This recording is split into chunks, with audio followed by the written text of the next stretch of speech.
Excuse me, no sound. Excuse me, no sound.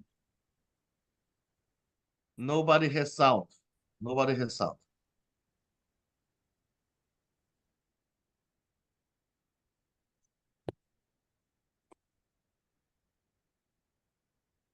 Not 15, 16 countries, so somebody from one more country joined for today's.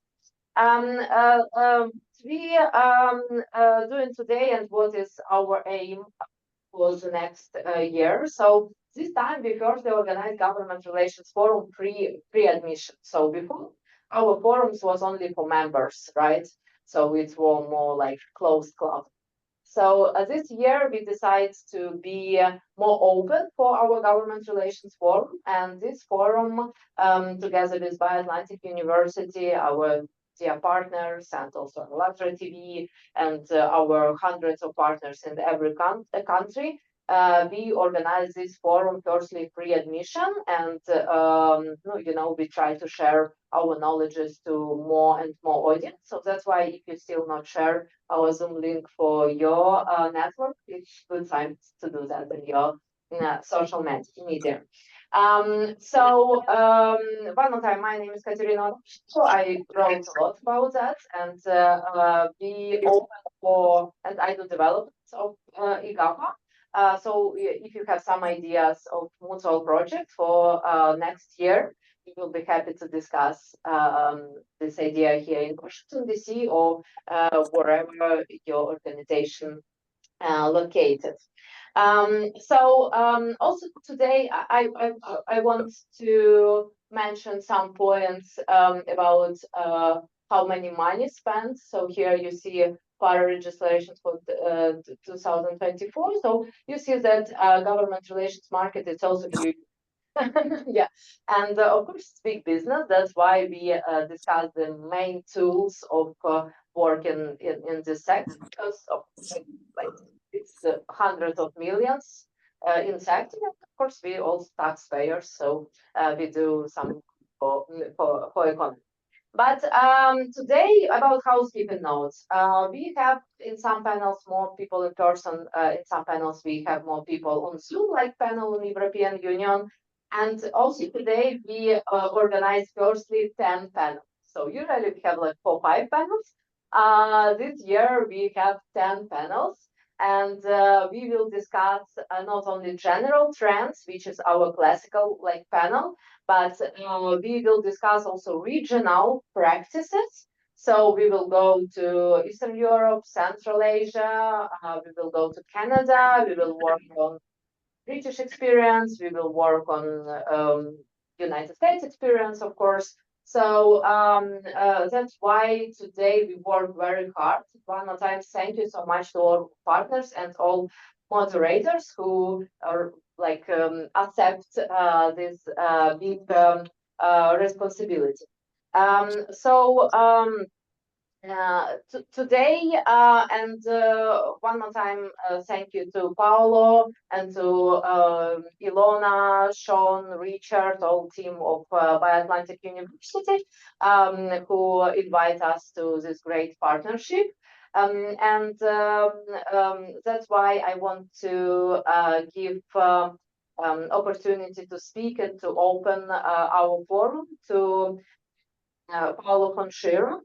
He is here, and he now became president of Global Policy Institute, so GPI. In 2016, he also professor of political science and international relations here in BioAtlantic University in Washington, D.C. Also, previously, he served as department chair for political science and international relations here in BioAtlantic University.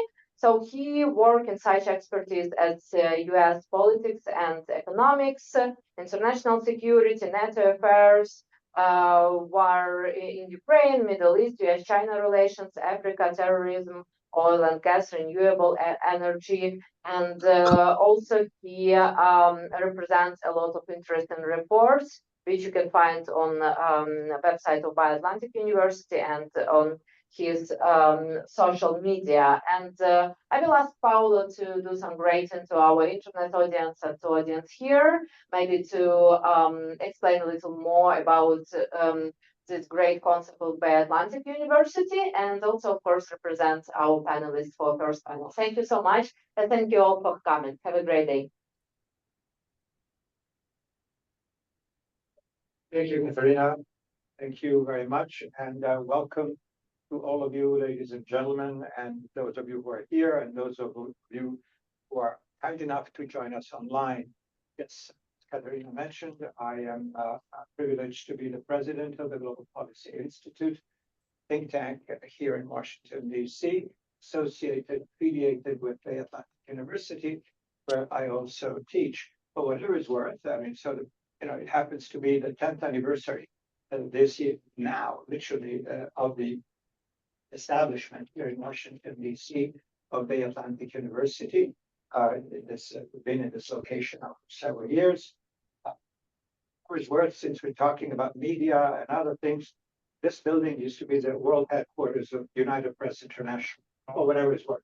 I don't know what that has to do with us directly, maybe not much, but I just thought I would mention it as an interesting factoid.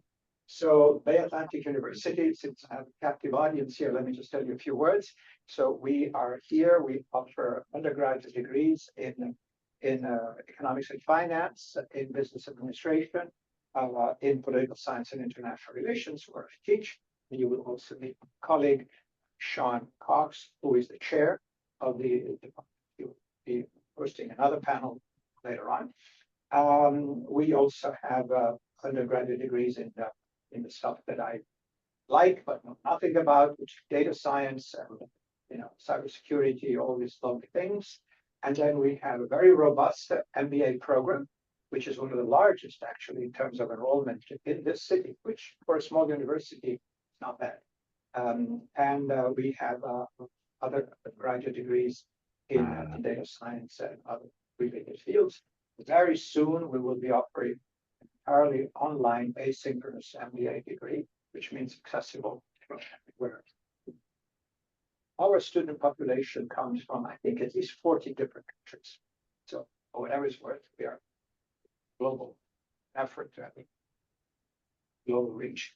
We are, as I said, established here, licensed in Washington, D.C.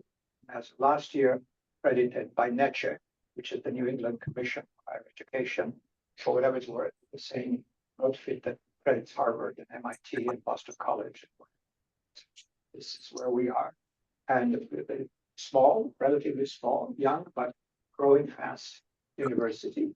And here we are. And we're very, very pleased to have been introduced to Katerina and admire her dynamism and entrepreneurship. And we thought, hey, what a great opportunity for us to work with her and her colleagues to host this event. If you look inside, you can see, the Washington Monument and a little bit of the Treasury building, which may have something to do with lobbying, I guess. Where the money comes from. As far as I'm not a specialist in your field, but kind of this is how as a generalist I would picture it. And further down the Jefferson Memorial and Virginia. So the Global Policy Institute that it's an outfit with the ambition of providing forum for discussion. And I guess this is pretty much what we're doing here today on a variety of different fields and topics, be it affairs, security, governance, energy, education. And our goal is to try our best to provide practical, actionable ideas and solutions when we can to complicated problems. For whatever it's worth, again, let me say that the motto of our university is Concordia per eruditionem. So everybody's got to have it in Latin, right? Because otherwise it doesn't look serious. which means peace through education. That's and the goal of our founder. That's for another conversation, was dedicated all his life to education and to promote education as a tool to build bridges among different nations and different countries. So without further ado, I think we can get started here with the first panel. So, gentlemen, ladies, please.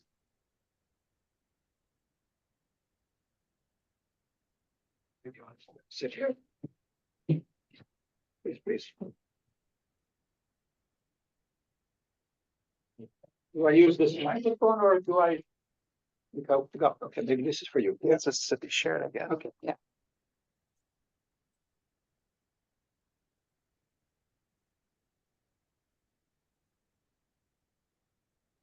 Okay, so this is really the kickoff. I'm honored to be, you know, this opportunity to launch the event.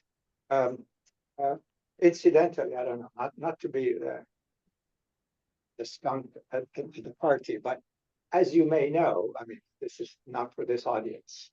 Yeah, some people say, "What is lobbyists? What are they doing? You know, what are they maneuvering? What kind of what's going on? These shady deals, these practices, are they corrupting? Are they paying people off? Or what are they? This is, I know this is a vulgarized and somewhat, can I say, superficial, you know, characterization. But for people who are not in your business and who are not really don't know exactly what's going on, there may be some misconceptions and, you know, wrong ideas. But of course, this audience doesn't need to be.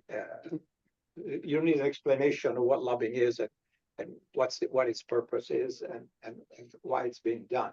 So, but I thought I would just mention it in terms of the gap of knowledge that may exist between your work and the general public that is not tuned with the intricacies of public policy and how lobbying helps to, you know, provide inputs, I guess, and information and data to decision makers so that they're informed about issues, better informed at least, and that may guide legislative action or executive, you know, branch action and whatnot. But that said, I think our first order of business is so I will dispense with reading the bios of the panelists. They're all in the program. That I'm sure you all have. And so, but let me just introduce them by name. Mr. Mike Holland, who works with the biocrop science, and Mr. Nuno Martins, who is joining us, I believe, remotely. Correct? Exactly. Yes, thank you. And David Safavian, Executive Vice President and General Counsel of the Conservative Political Action Committee, CPAC. Yes, very important, old, solid organization. These figures will be you.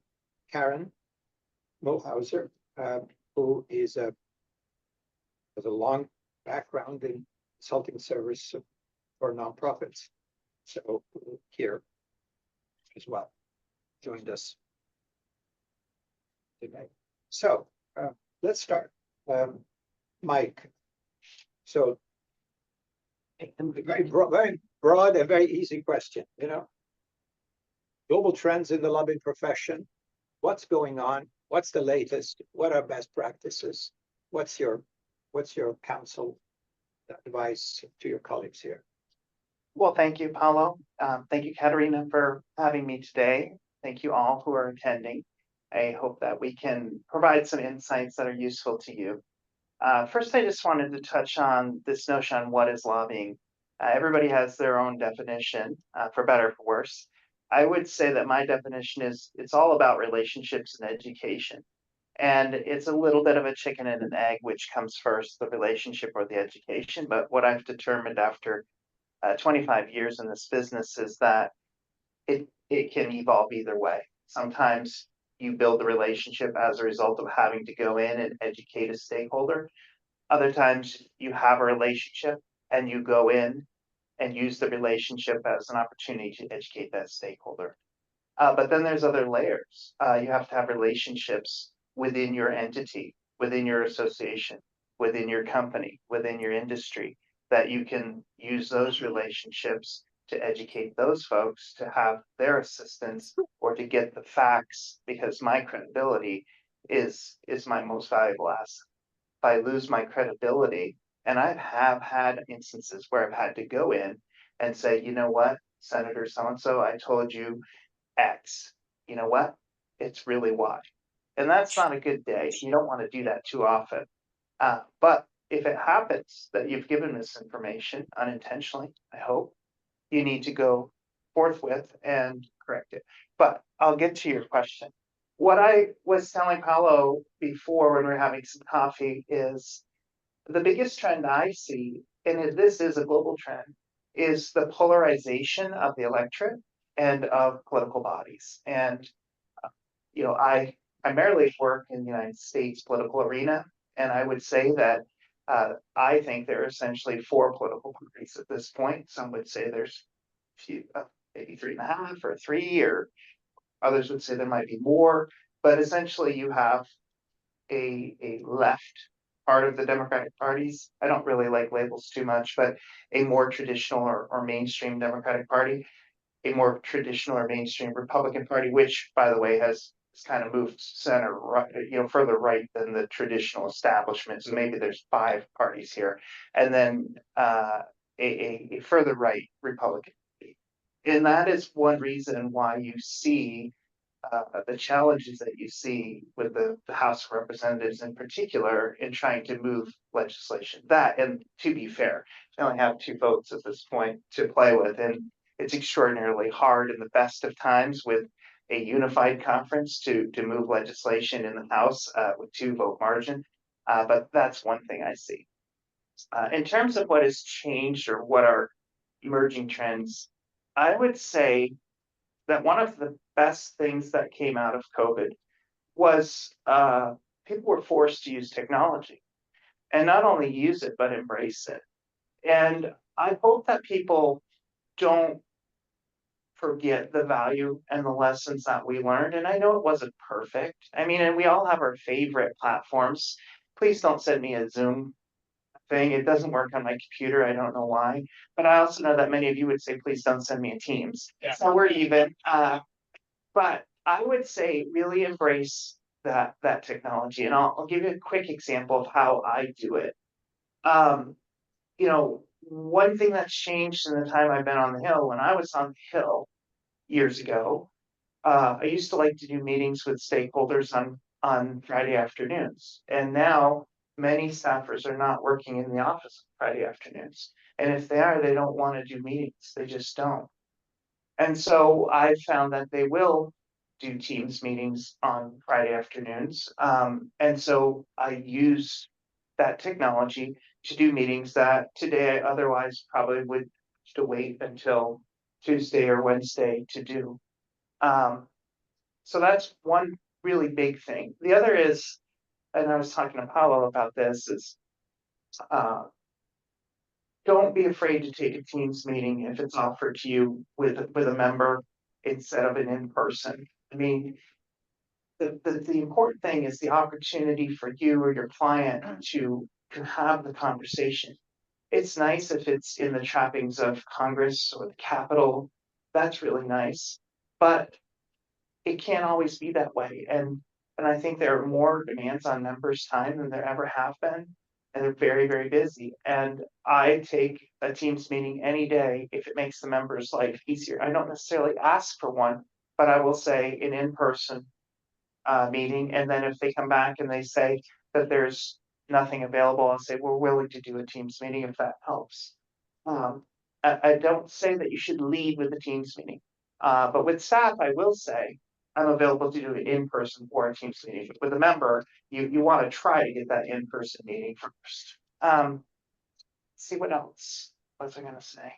The Teams meeting. Oh, the other thing is a best practice that I employ and have for a while, and I've had a lot of success over the years with this.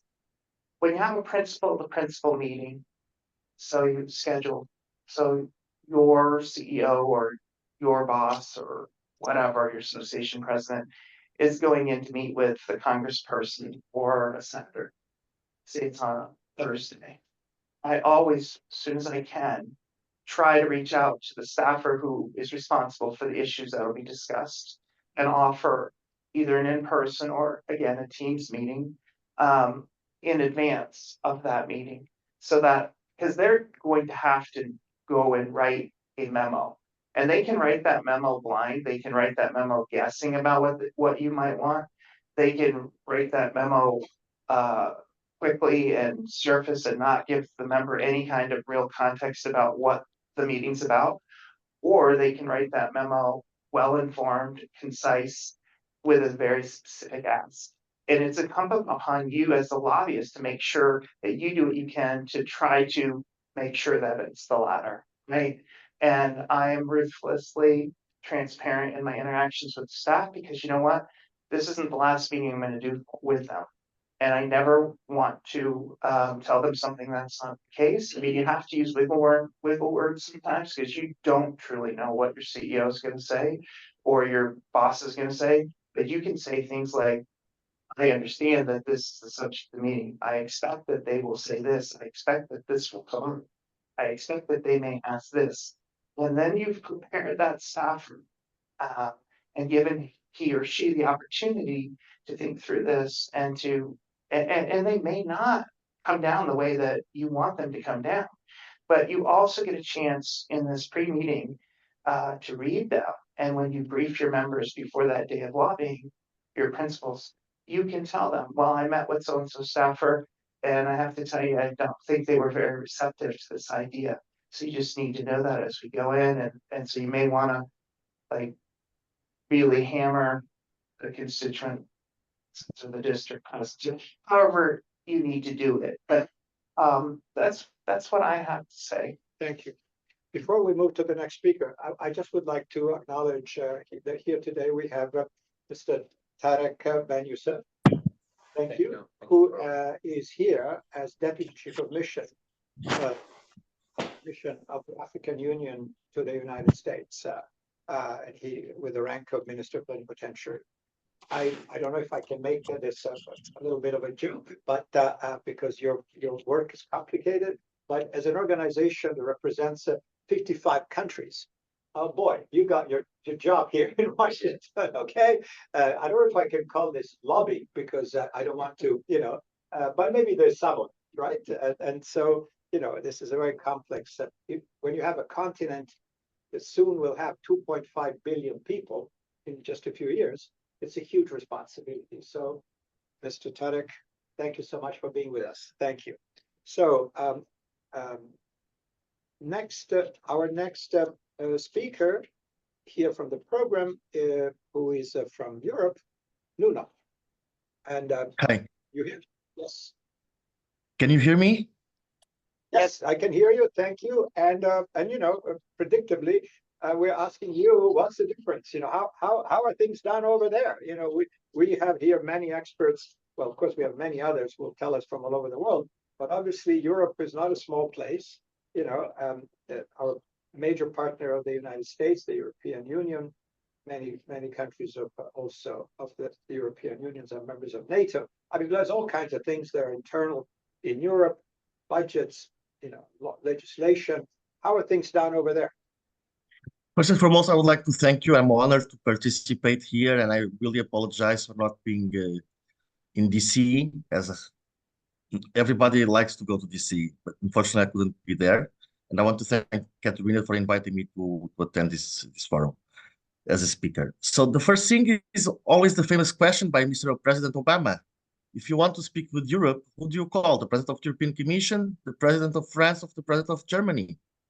And we have to consider here two levels to start with. The first level is the EU institutions, and the second level is the member states. And within the member states, of course, you have stronger states than others. But when it regards to lobbying, the challenges that the lobbyists face and the current challenges that the lobbyists face are basically, in my view, the main ones are three. First and foremost, the transparency rules, which are supposed to increase due to different facts, but at the moment, they basically exist only in Brussels to the European institutions, concentrated in the European Commission, but used both in the Council and the European Parliament.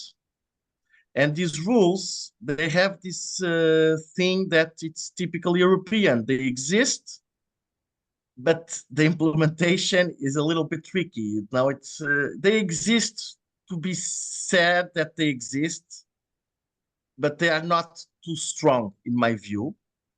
And secondly, but we have a second challenge, which was the cases that we face recently in Brussels, both with Qatargate 1.5 years ago, and recently with the members of the European Parliament regarding of the Defense Committee, which phones were apparently leaked. These are the challenges that the EU are facing, and they try to implement and to make it stronger, the transparency rules, in order to make these rules effective and make these rules fighting these scandals. And then we have another challenge, which is I call the taxation is representation.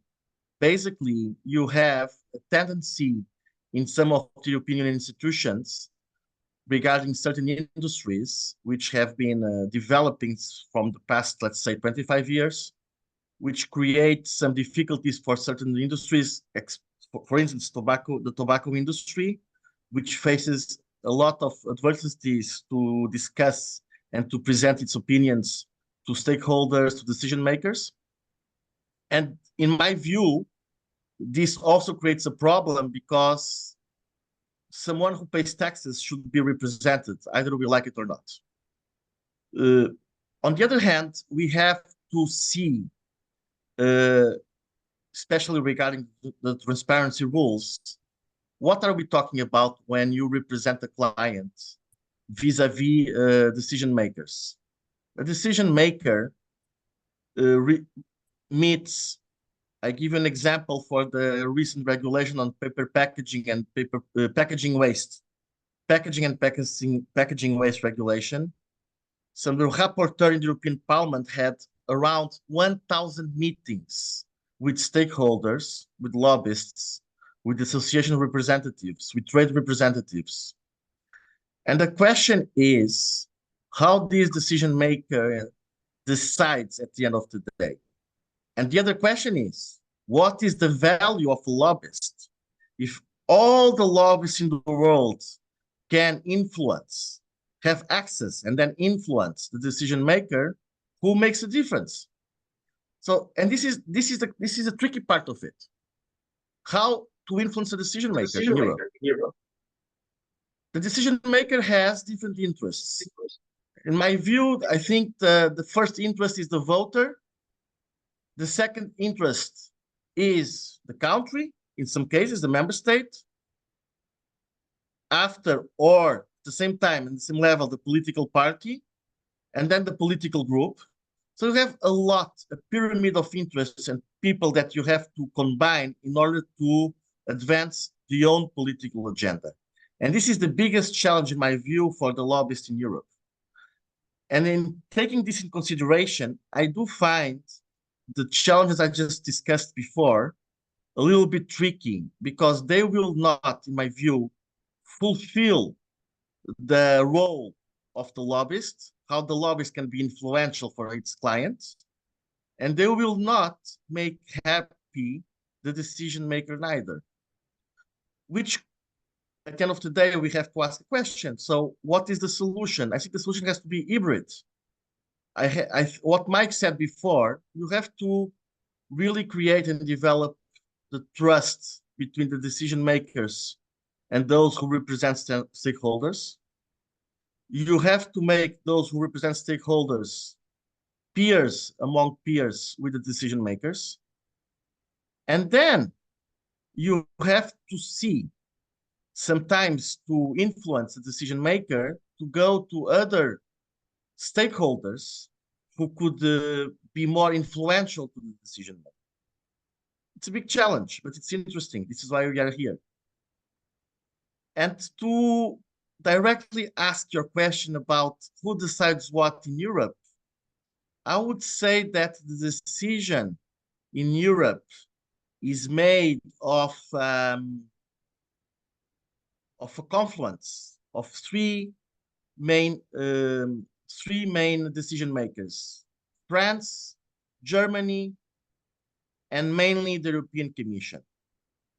You have to concentrate here, and you have to use everyone else to make pressure on these three actors in order to get what you want. I hope I was clear enough.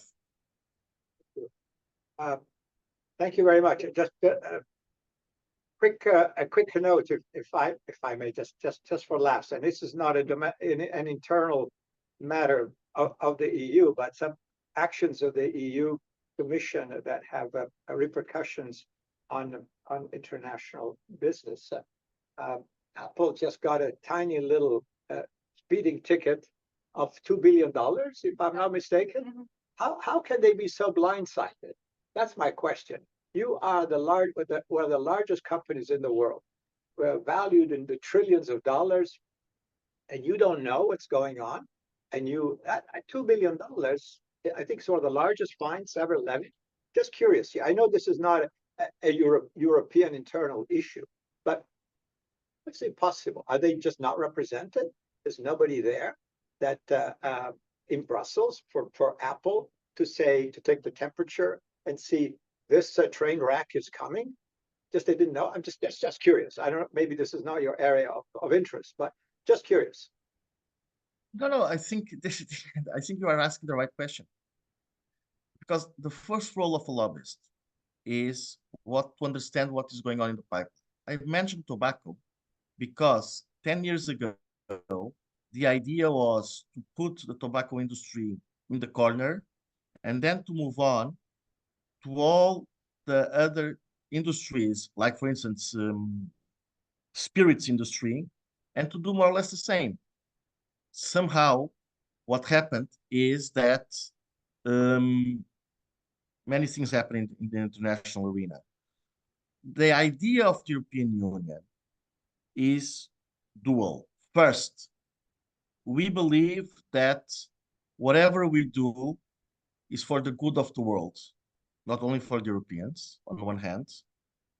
And in order to implement this, we try to put in every international agreement, in every international relationship, the rules that we are trying to impose in Europe.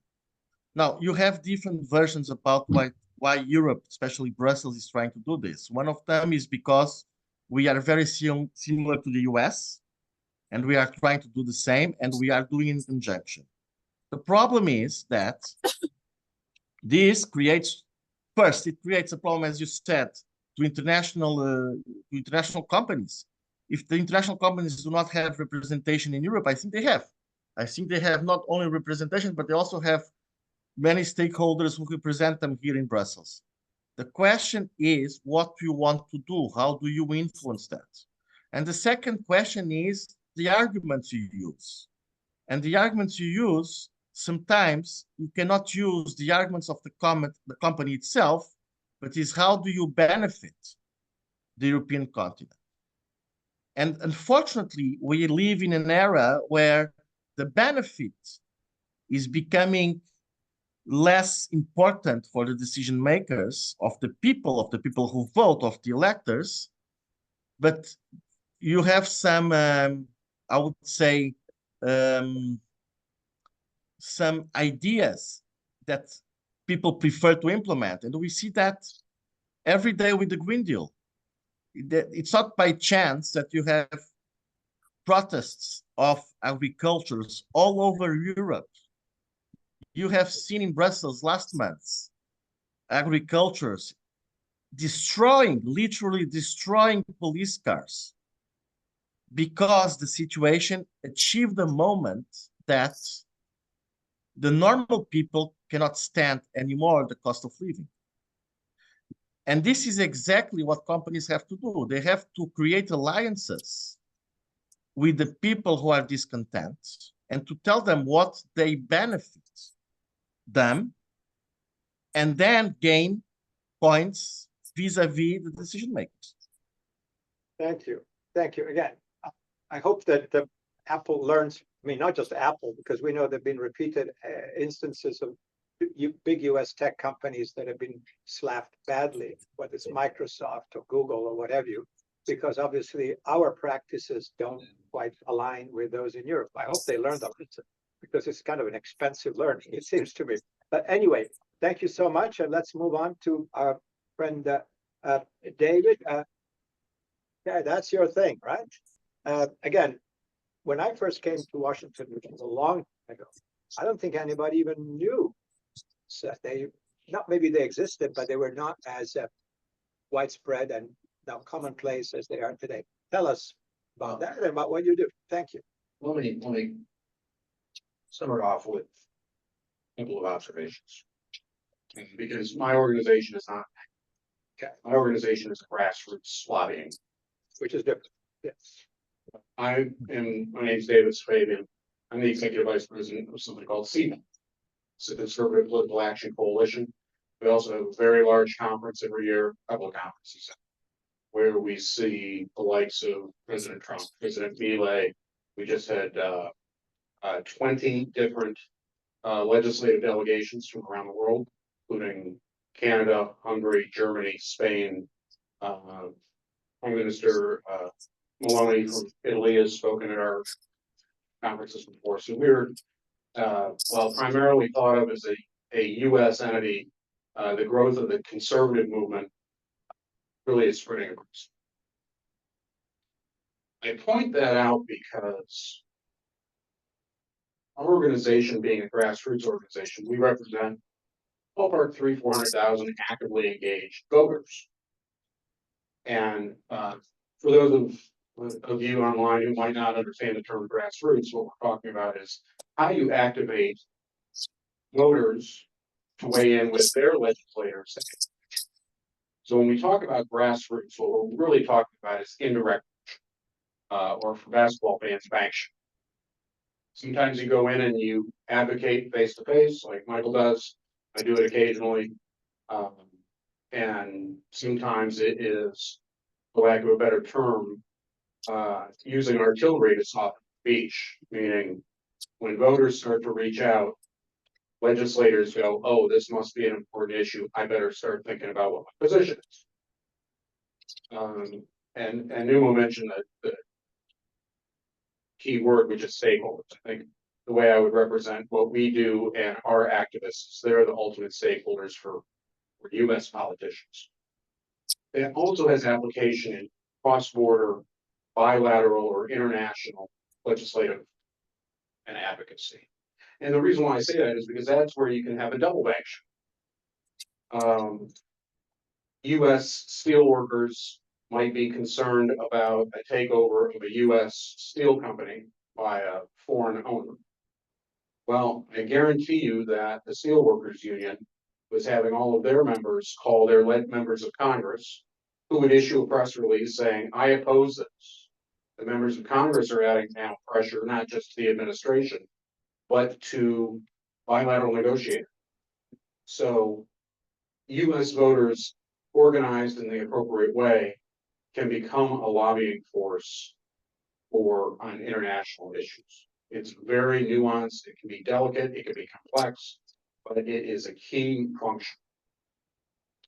I would say, Michael raised a really good point at the beginning of this, which is the one thing that I think we would say marks U.S. politics, and maybe some worldwide, is the polarization of the left, right? The left seems to be getting further left, the right seems to be getting further right, the middle seems to be getting much more narrow. I attribute that in the U.S. to two things. One is called gerrymandering, which is drawing legislative districts to be much more in line with the legislator's political ideology, so that he doesn't have to worry about a challenge from someone from the opposing party, but he does have to worry about a challenge from someone within his party. That is also where grassroots plays a game, because if you are a Republican and you are in a district that votes 80% Republican, and you are have a 70 or 60 or 50% voting record, well, guess what? Someone's going to say, Congressman X isn't really representing my interests. Maybe I should run because I'm more concerned. And the same goes in works. So gerrymandering is one thing, and I think the other part, and it's funny you mentioned this, Paul, but the technology, I think the other part of the polarization is social media. You know, I do it when I use Twitter, Facebook, and Insta. I tend to like to see the things that I agree with. I tend not to like see the things that I don't agree. And so my news stream tends to become over concentrated with conservative messages and stories and under concentrated with more liberal. So we have this electorate that is becoming more polarized. And it means that there is less willingness to work across the aisle at the political level, the congressional. Which brings us back to grassroots again. Because if you have an issue and it might not fit squarely within the conservative ideology or the legislators are going to listen to their voters. So I can go into California where we may not have a ton of folks, but have enough people raise issues with legislators who might be Democrats. And on something that is not a purely partisan polarized issue, I may be able to get a Democrat or two on board of an initiative that I value.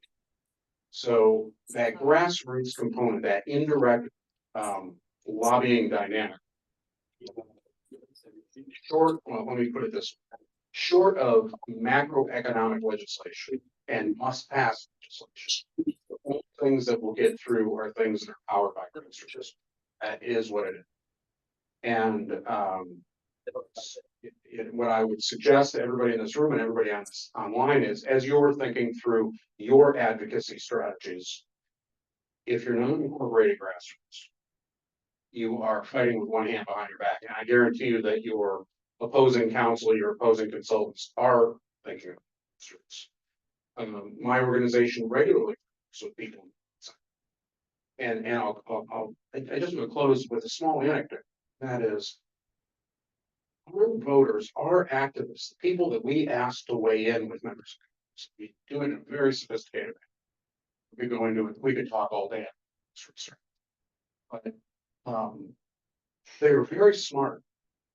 They don't just weigh in on issues that you would think are associated with conservatives. They don't just weigh in on issues about abortion or pick another climate change, right? They're willing to take the time to understand the issue and then go, wow, this makes sense. And here's a perfect example. We got involved in a small issue, well, I wouldn't say small economically. And it was about a new technical regulation that the Department of Interior was going to issue about how deep water drilling companies get insurance. Really boring, right? Dry, nobody cares about insurance, except the administration said, oh, ExxonMobil, Chevron, you don't have to worry about it. The little guys, they're $20 billion companies, were like, this is going to either put us out of business or force us to raise prices. And when we did our economic analysis, found, hey, this little silly insurance regulation that nobody was paying attention to potentially could raise gasoline prices here in the United States by $1 a gallon. So we put the data out. We called on our activists to weigh in with their regulator and the legislature. We also do regular. Lo and behold, 56% of all the feedback that the Department of Interior received on this regulation came through our portal, came from our activists. So our folks weren't just, school choice and vouchers and, all of the things that people associate with conservative movement. They're sophisticated enough to understand business policy and economics. And so what I would tell everybody here in this room, and as well as folks that have business, either transatlantic, trans-Pacific, is that we're always looking for partners to work through that grassroots stuff because our activists care. Thank you very much. I would like to take the opportunity to welcome my good friend, Madam Ambassador. How are you? Nice to see you. Ambassador Hilda Sukamafutsa. She is the head of mission. She represents the African Union here in the United States with her colleague whom I just introduced you. Welcome, Madam Ambassador. Nice to see you. Nice to see you. Very quick note, which I think it's important that, and here I'm kind of trying to wear my hat as professor of political science, that as you explained, the given gerrymandering, the real election quite often is the primary, right? That's the real election. And if you lose the primary, that's it, you're done. And we said some enormously, wow, cases when the majority leader of the House lost his seat, here in Virginia, Cantor, because he lost his primary. And he was a very powerful, well-known, and I think well-liked in many places, congressman. My point, very simple observation, I won't take too much time, is that for those of you who are not familiar entirely with the US system, in the primaries, very few people vote. It's not everybody. I mean, in theory, everybody could, right? It's not like it's not restricted. But in reality, very few people show up. And those who are organized, those who have really sophisticated grassroots efforts, regardless of their numbers, may indeed have the last word in who the candidate gets to be, because they show up. And if out of those, maybe there are 10,000 people who could vote and 2,000 vote, but 1,100 have pretty clear idea what they want. There are good chances that they get their guy or girl to be the candidate because they're organized. That has changed entirely the landscape, particularly if we, and again, this is both on the left and the right, that the people who are more motivated sometimes tend to have, strong views. Okay, I'll leave it at that. I don't want to characterize politically anybody, good or bad.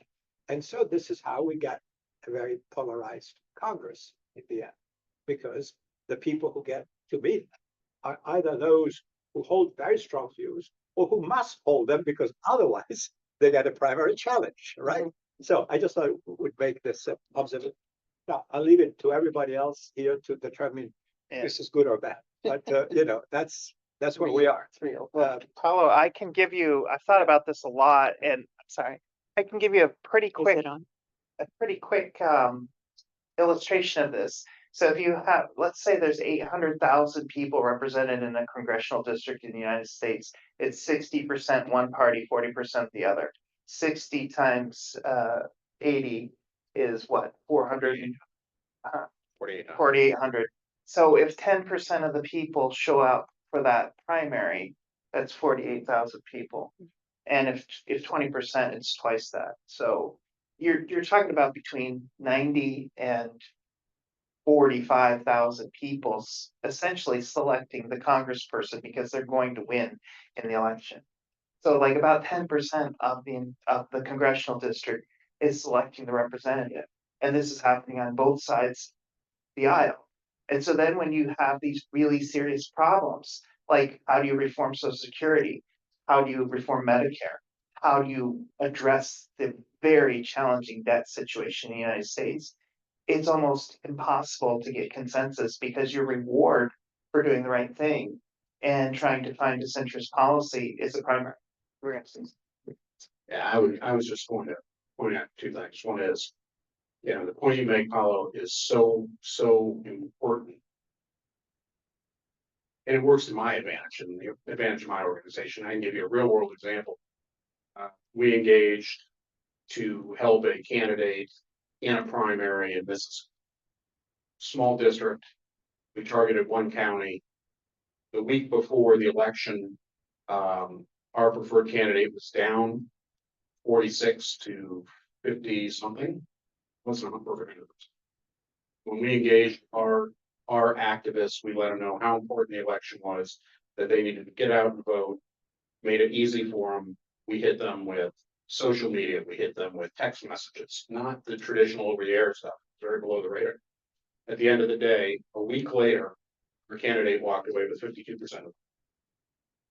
That candidate now understands, or that member of the legislature now understands that he got elected on the backs of a very conservative organization.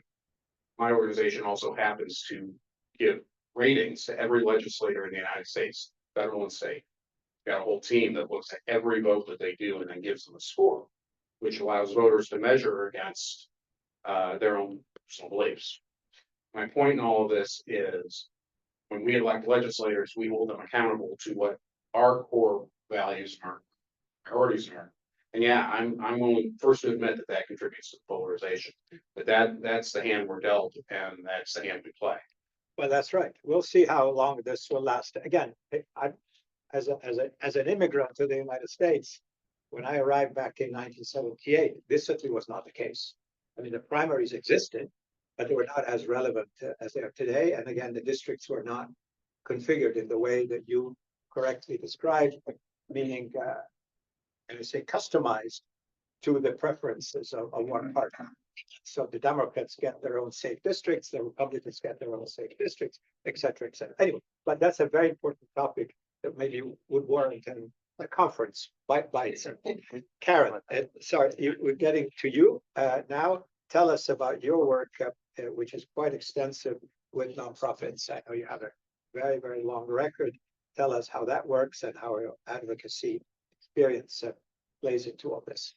Well, first of all, thank you very much for asking me to participate in this. And I'm just so impressed with this organization and with yours.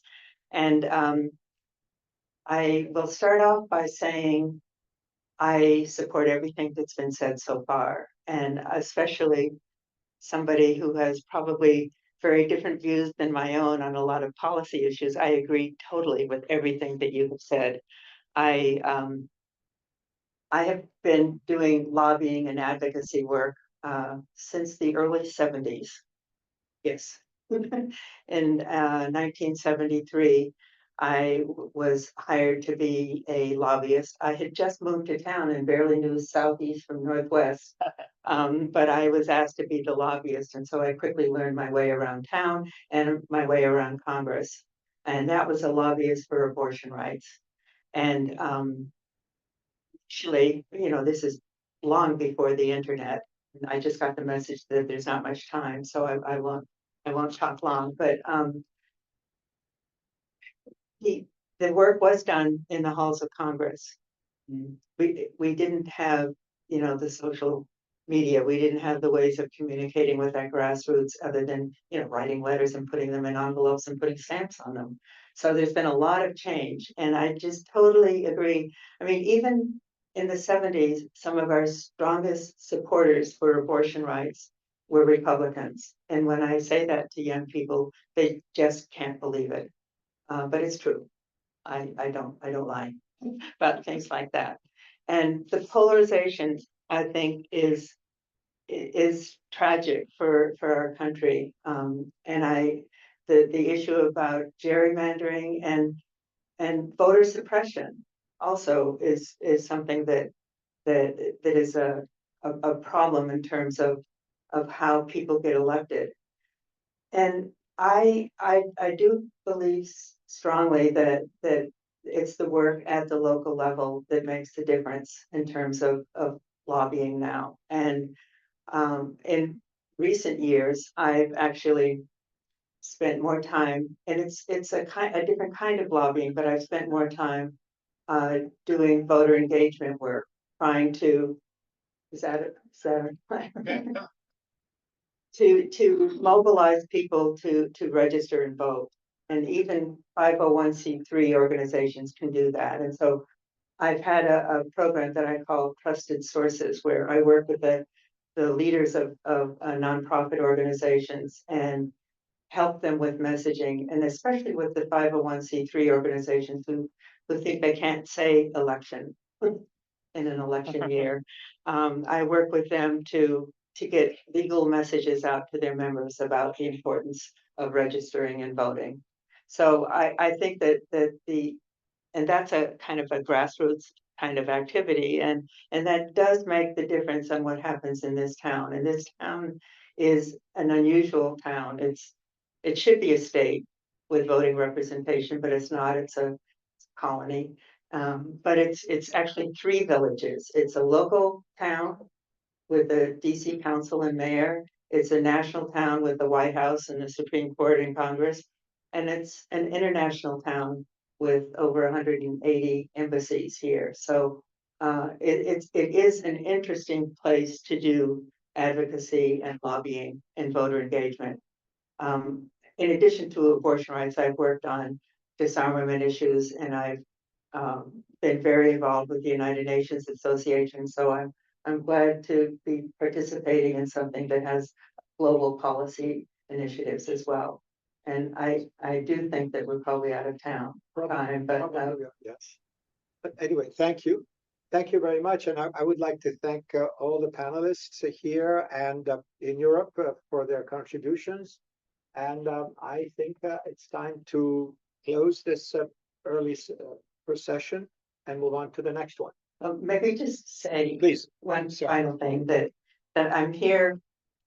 Most of my work is on gender equity and gender equality, and so I was maybe invited to this panel to provide gender equity, and I wear purple, which is the suffrage color for women's suffrage. Which, by the way, came rather late here in the United States. A factoid that I got during a recent visit to Azerbaijan, that the women got the vote in Azerbaijan of all places. It's kind of not too far from your ancestors' neighborhood before the United States. How's that? The few minutes in which they were an independent republic, they got to vote in 1918 before the United States. Azerbaijan. Yeah. Consider that. Anyway, thank you. Katerina. Thank you, Katarina. Thank you. Thank you. So the next moderator is me, and yeah, next moderator is me. So we almost at time, and I will be happy to invite Mr. Blank to our panel, Mrs. Stanbury, also Mrs. Mallory, and yeah, and me. Lukashenko, which one? So now, well, please some housekeeping notes. We have coffee there and sweet, and also I think we can we can move in more quickly with basic panel to have some time for questions, right? Because we want also conversation. Yes, please. And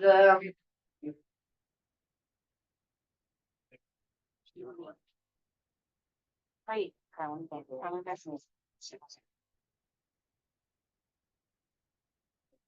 so for begin, I will represent our dear speakers and their background to understand more like context of our conversation. And one more time, if our internet audience have questions, please, I see here our chat.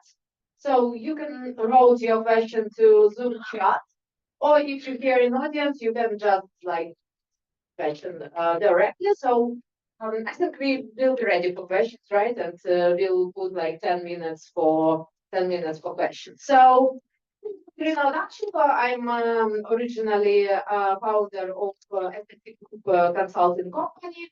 So we work with election, campaign management, government relations, and lobbying. And we represent mostly like clients from Eastern Europe and Central Asia here in the United States, and clients from United States in those regions. And I'm also board member of IGAPA, which work here in the United States as part of 501c3 Institute for Democracy and Development. And that's why my role also to develop our community, and please join our community, and we will be happy also if you will support us in our fundraising efforts. So you can find our tribe on our website and social. So with us today, Mr. Stephen Blank, one of the most honored experts here in Washington, D.C. He internationally recognized expert on the Russian foreign defense policy, international relations across former Soviet Union. He's also leading expert in European and Asian security, including energy issues. And originally, he had much more experience, like for 2 pages. But you can Google his articles on The Hill, Atlantic Council, Hudson, and subscribe to his like very deep dive and analytical work. Charlene Stanbury, Vice President of Government Relations at National Association of Broadcasters. She joined this association after serving Chief of Staff for Congresswoman Clarkey from New York, for whom she previously served as Legislative Director. So, you know, government relations work from both sides. And she also adjunct professor at Florida International University, honor college teaching there for Washington, D.C. seminar course. So UWIS Paolo also college. So it's perfect place. Tai Mallory, thank you for joining us today. She an experienced senior political advisor and public service professional, skilled in civil rights, social justice, advocacy, community organizing, government relations, public engagement, political campaigns. So also all related fields which we start our forum. And she also worked as in consultancy for nonprofit organizations and advocacy groups. And evaluate support underrepresented groups. So, this company today, as I understand, this panel will be fully offline. If I understand not right, I will ask our European office to mention it to me. Today our panel is our name of our panel is Insight from Lobbying and Government Relations. And we will talk about tools and regulations. The first question will be to Mrs. Stanbury. It's very basic question. So we all interested in how associations work. And your association is one of the biggest association, and it's very good aim. So if we talk about, I don't know, lobbying of tobacco or alcohol, it's not very big pleasure to talk about that. But when we talk about broadcasters, it's like good example. So can you provide some history of your association, how you build association, and maybe some case study from your work? I think it will be interesting both for American audience and of course for European audience as well. So floor is yours. And if you want to add something more to your bio, also please to do so. Thank you for joining. Absolutely. Just wanted to say thank you for having me this morning. As she mentioned before, I work for the National Association of Broadcasters. So we serve as the voice for America's radio and TV broadcasters, local radio and TV broadcasters across the country. Just last year, we celebrated our centennial celebration when it comes to broadcasting. So our member companies are everything from, if you hear of iHeartRadio, any network that owns broadcast stations, that includes ABC, Fox, Paramount, CBS, and also NBC. I think that, some of the key issues that have been important to broadcasting, so to speak, have been keeping AM radio in cars. Because as you know, there are a lot of new EVs and a lot of vehicles that don't want to have AVs. They want to monetize their dashboard. And so from a public safety perspective, AM radio is very important for all the public alerts that you get and also the public programming that's mandated by the Federal Communications Commission for broadcast stations to have.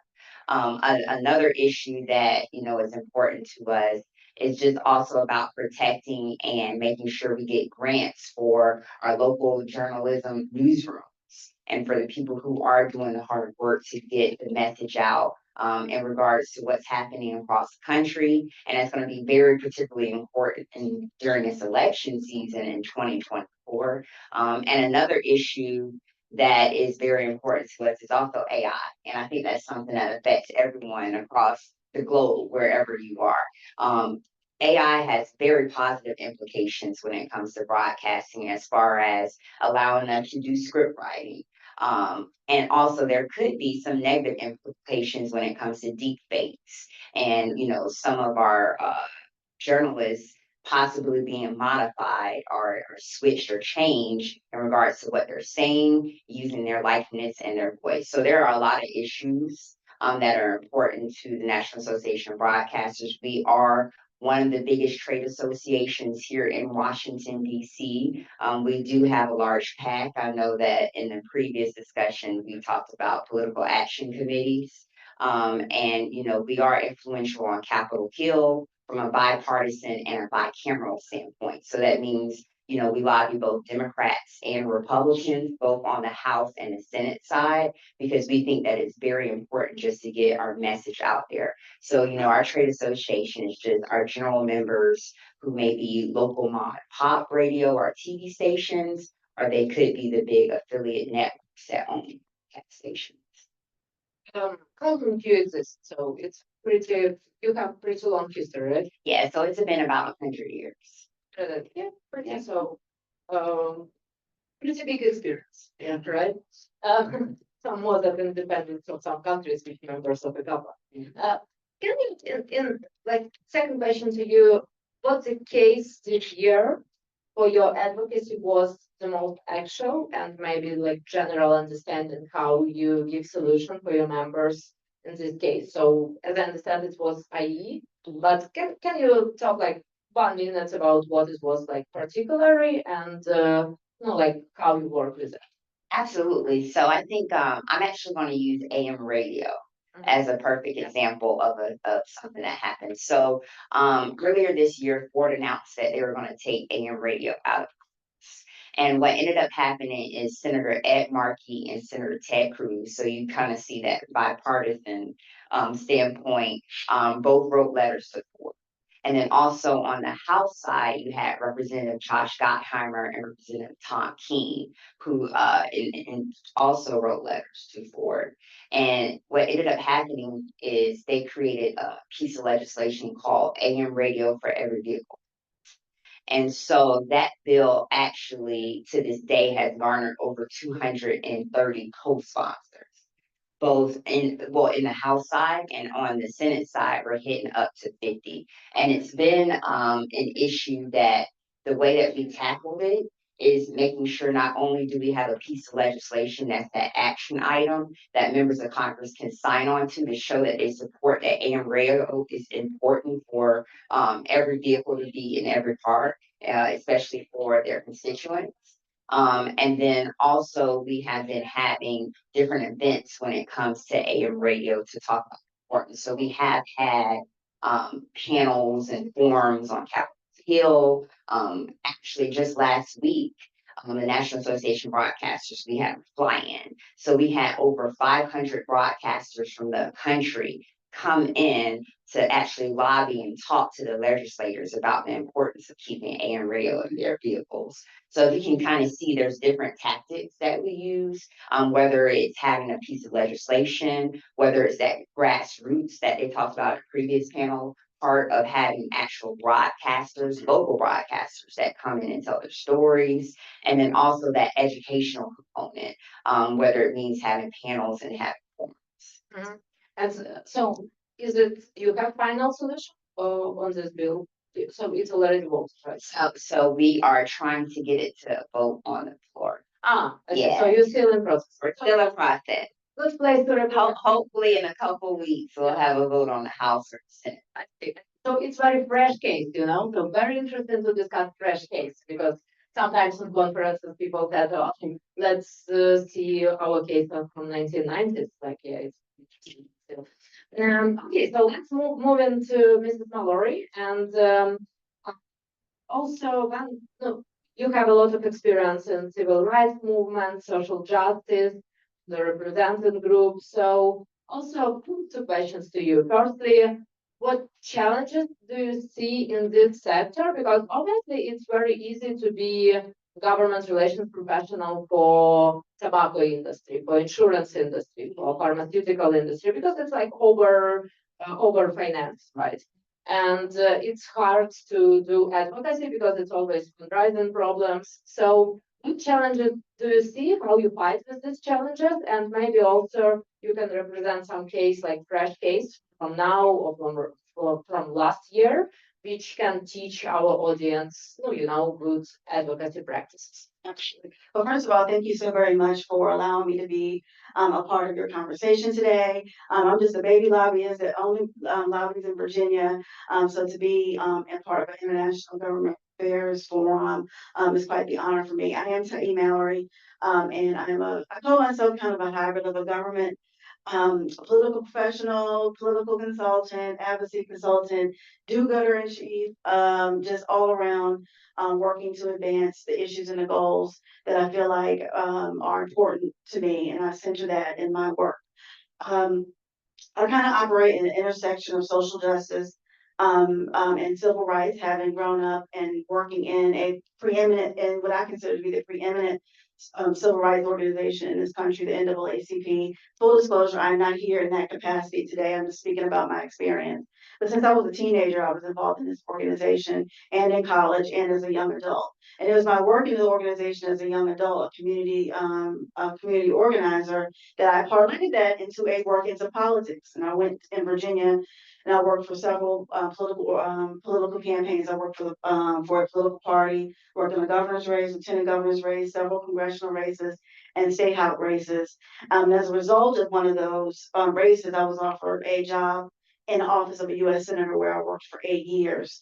And now I'm back. I'm out of campaigns. I've hit campaign retirement age. And I've come out of government, and now I'm using all the skills that I learned in political campaigns and government to advocate for social justice. You might ask, what is social justice? For me, the definition of that is just balancing or advancing the lives and equity for people who have been historically underrepresented and under-resourced in this country. In my particular case, African Americans or the descendants of African slaves, or of enslaved Africans in this country. I don't have to go into the history of that. To directly answer your question in regard to challenges, because we do heart work, H-E-A-R-T, heart work, and this is a very passionate line of work. And so people become very, very passionate about the work that we are doing. And so we are sometimes able to channel that passion into getting people to help work for us, but it doesn't always follow the resources. You need people on the ground. You need people in communities talking, you cannot build an advocacy army, if you will, just based on volunteer hours. You need resources to pay people full-time to go into communities, talk to people, gather the data, then use that data to create policy, and then we advance that policy in our state houses, which is what I've been doing. You talk about fresh cases. One of the things that we did this past General Assembly session, Virginia went into session for 60 days, January, February. We just ended on Saturday. So had this conference been last week, I wouldn't have been able to be here, but I'm so glad it's this week. Some of the issues that we focus on heavily are voting rights and advocating for that. And as a part of the work that the group has been doing, we found that a lot of our voters becoming disenfranchised due to disinformation, becoming disenfranchised because they're getting bad information from our voter registration agency, or also they're just getting, again, just misinformation. So we work very, very hard to make sure that we push this legislature to reinstate certain systems that help us to verify voters accurately so that people are not erroneously removed from our voter rolls. We worked hard to make sure that we continue the expansion of voting hours, and we have an early vote period in Virginia, and there was an effort to try to pull that back, and we were like, no. I said, once we can early vote for 45 days, we don't want to come back on that. We want to keep the advances that that we continue to have. And that's just in one area. We're also working in prison reform, we're working in incarceration reform, policing reform, and what have you. And I'll stop there. I have some additional question. If we talk about Virginia, which like representation, how much people you usually have as staff and how much volunteer when you try to advocate some issue on state level? So some numbers.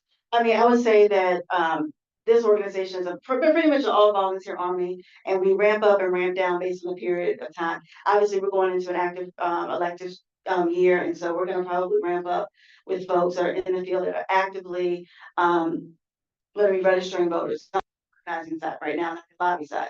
For lobbying, that's a whole other operation that we do at the beginning part of the year.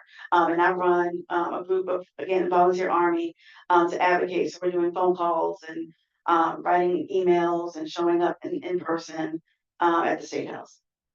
I see. So, but how, okay, for organizing it's like 3-4 people, right, who like have some skills for that. But for grassroots campaign in Virginia, how much usually? 50 people, 100 people, 500 people? Well, we work with a broad coalition of, I'll just say progressive organizations, and I would say that all together is probably closer to. Oh, yeah. If you look at the broad coalition of groups that are doing this.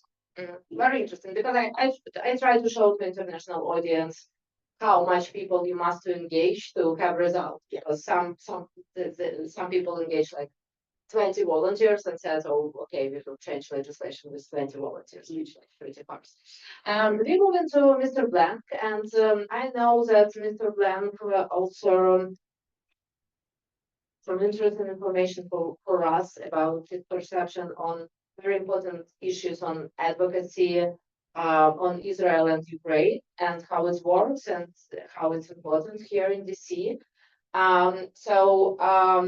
We have pretty shortage of time. We have like 10 minutes for all to be in schedule. So let's move it forward to your issue, like Ukrainian and Israel advocacy. And I question, is it effective for now?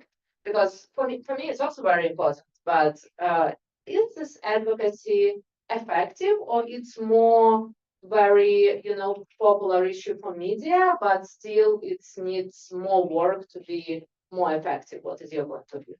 Well, speaking as an individual, because I'm not a lobbyist, I'm a former professor and now consultant. However, I have participated in lobbying efforts, particularly on Ukraine, written about the war in Gaza as well, family there.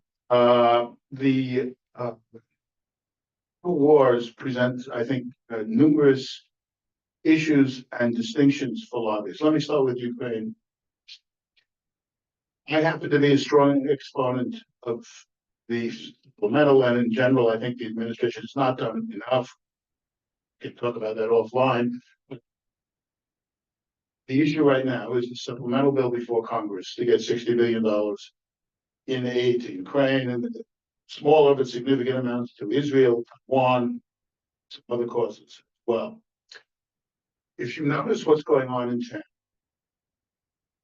you have a very powerful, this is an objective fact, I'm not saying it for criticism or approval, that the Israel lobby, concentrated in AIPAC and J Street, are very strong organizations. They have very strong grassroots. They're well funded, they're well supported, they have access to the media, they have access to the White House and the Congress, and there is no dispute in Congress, except maybe for the progressive Democrats, about aid to Israel. That's not what's holding up this bill. On the other hand, Ukraine, though it has, I think, an extraordinarily strong case, others may challenge that, but it is not getting anywhere. And there's a fundamental difference, because the Ukrainian diaspora in the United States is not organized.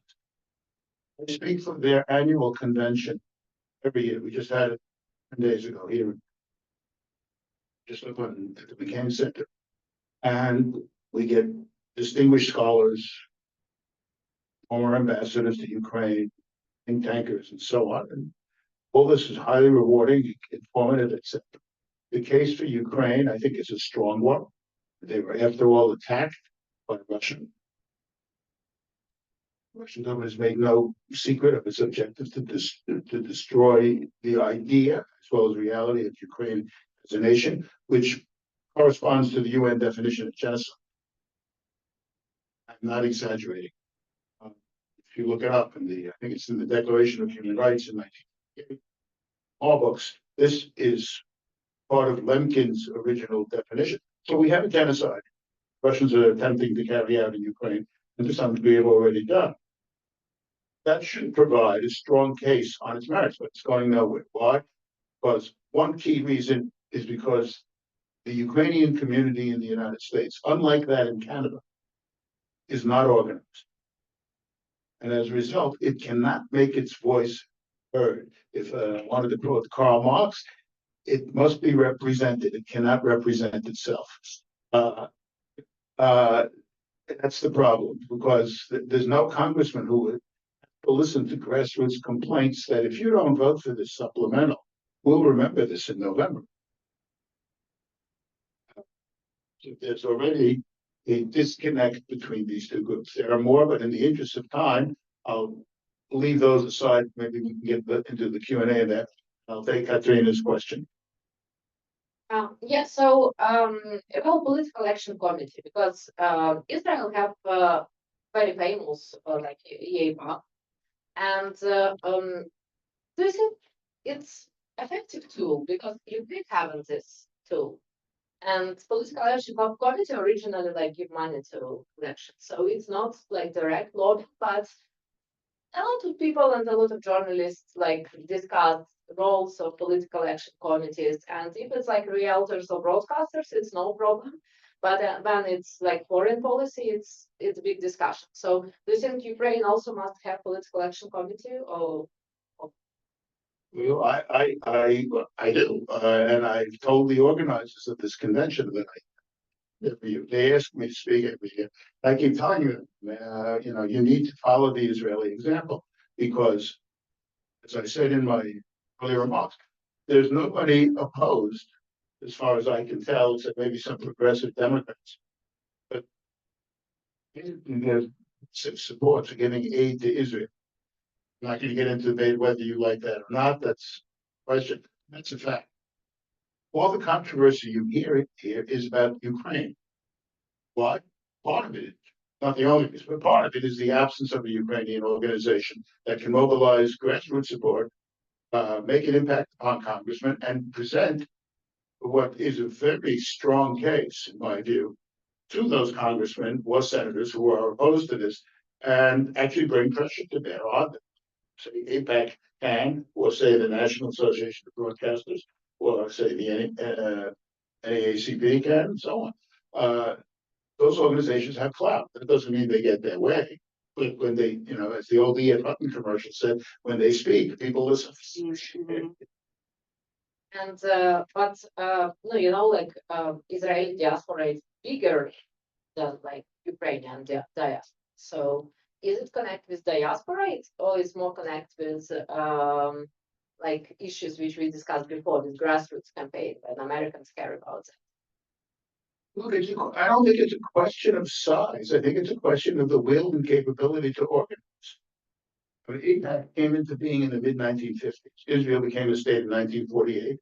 And it was quickly recognized that they needed influence in Washington. And AIPAC was organized in the middle of 1950s. It took some time, as you can imagine, to get this going. Now, AIPAC is by no means the only lobby of its type. I mean, if you follow issues in the Caucasus, as I do, the Armenian lobby is not large numerically.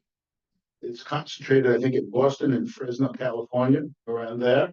There's some other pockets of large-scale Armenian settlement in the United States, but they are to some degree effective. There's an act that they got passed in the 1993 during the first Nagorno-Karabakh war. It's called Section 907, which to this day hinders American ability to play a constructive role in the area, because it basically denies the United States the ability to help Azerbaijan. Is it the right thing to do? I mean, I think it's not, but you have a lobby that has reached out to congressmen. I think they also reached out to Senator Menendez, at least before his current troubles, and they got legislation in their favor, and that legislation is now 3 years old.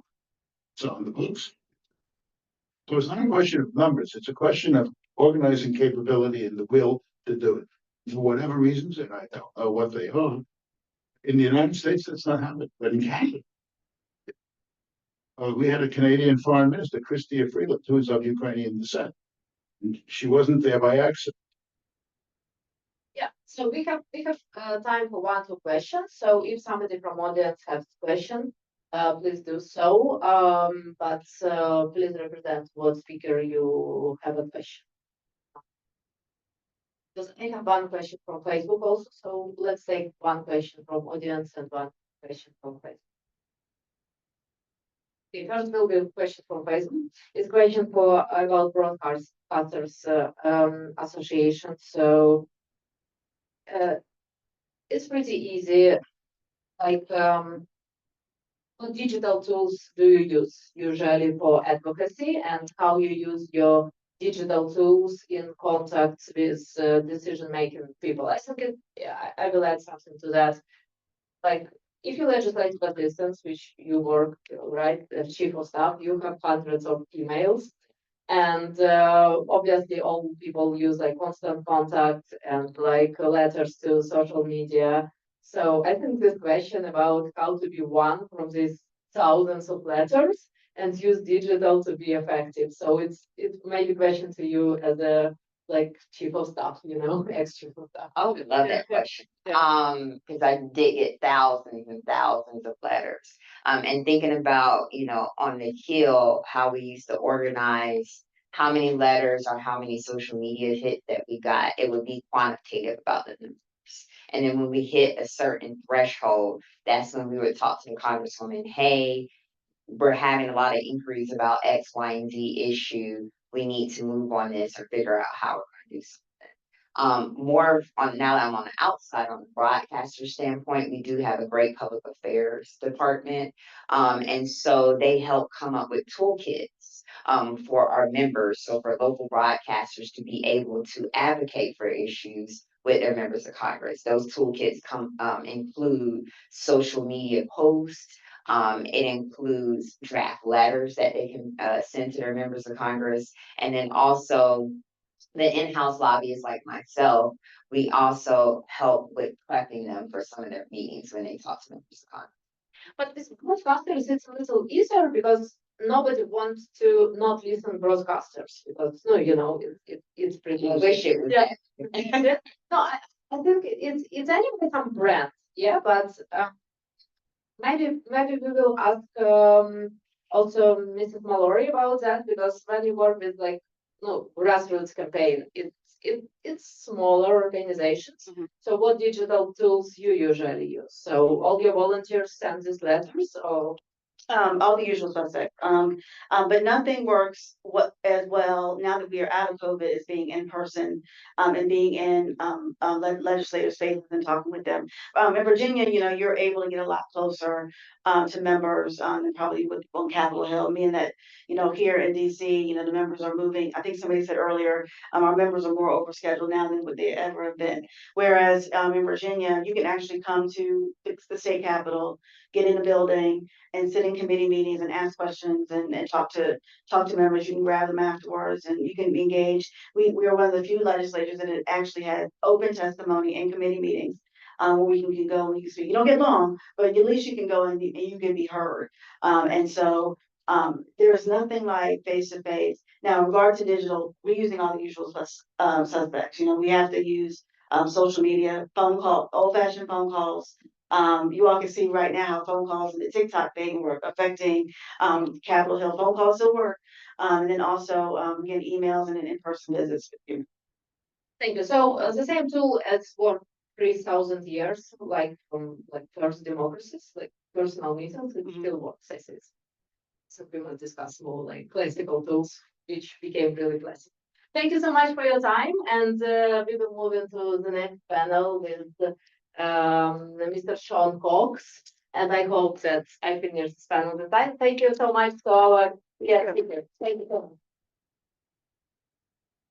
much. Is Sean here?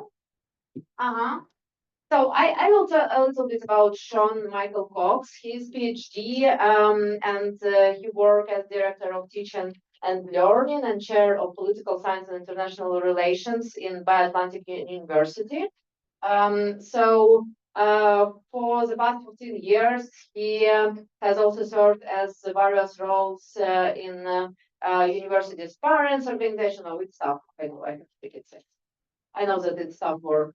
About global educational network, also most recently as Director of Academical Affairs International Program. So Dr. Cox is a political commentator, also appearing on global news networks like TRT, Al Jazeera, focusing on US politics and US foreign engagement. He also was partly working for several different NATO, which pretty actual now related organization, after agent of partnership and peace program, also very actual now, and has spent sometimes on Balkans and Black Sea area. So, and additionally, he obviously worked in academics. So Dr. Cox is project manager and professional, and also do some consultancy, having been administratively a number of publicity funded projects and program in multiple countries. So he also earned his doctorate from University of Delaware in comparative politics, and it's pretty good state for now, also with Biden administration, right? So Sean, floor is yours, and please represent our dear speakers today. Well, I would like to, actually, I'm not really good with my phone, so no one mind. I tend to project my voice. I would like to introduce Peter Schmetzer, who is one of our speakers here, and he has a very long bio as well, which we've gone over recently. Peter is a Latin Americanist, a global policy expert, political strategist, and a business leader. He's been an innovative international strategic thinker, and until 2017, he was the senior vice president for strategic initiatives for the Atlantic Council.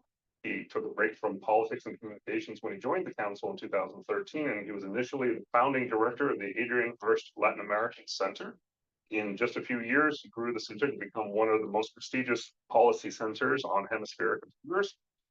He pushed the council to become more activist and outward-oriented as an institution, and using new media and targeting non-traditional audiences and diverse geographies and issues. He's the co-founder and intellectual author of Immigrant Food, which we just had a very nice discussion about. So a very popular place here in the district. It's a restaurant company that fuses gastronomy and immigration advocacy. The first immigrant food location opened in November 2019, and there are currently 3 immigrant foods, and a 4th one will be opening this July, right? Please, let's set up open. And my other panelists, I actually have the opportunity to meet with them. Douglas, Scott. Yes. So Douglas, what do you prefer? Doug. No. Well, Doug, he's the former program manager and director at Flor Daniel Telecom in Brazil. He has expertise in advising governments and private development programs, developing business opportunities, structuring public partnerships, building companies, presenting critical infrastructure and military systems across Latin America. Welcome. Thank you, please. And lady, please, Ms. Valka Novikov. No, she is here online. Hello, how are you? Hi, good morning, everybody from Mexico. Greetings to all, and greetings to our panelists as well. Let me give a brief introduction of Malka. She holds degrees from Universidad Americana, diploma from Georgetown University, master's degree from Harvard Law. She's a lawyer, and she was awarded at Harvard full merit-based scholarship, and also invited as a visiting researcher. She has worked in various capacities in the Mexican government and in the private sector in Mexico and abroad on governance, international development issues, public policy advocacy, conflict management, and strategic communications. She has been a content producer, presenter, international political analyst in TV and radio stations in Mexico and the United States. And wow, there's a whole list of things here. This is a pretty amazing CV here. She's a member of the Mexican Legion of Honor, the Mexican National Academy of History, the Most Illustrious Order of St. Patrick's, and the Mexican Academy of Geography and Statistics, the oldest society in Latin America. And she is an honorary member of the National Academy of History of the Dominican Republic. So thank you very much for participating, and welcome.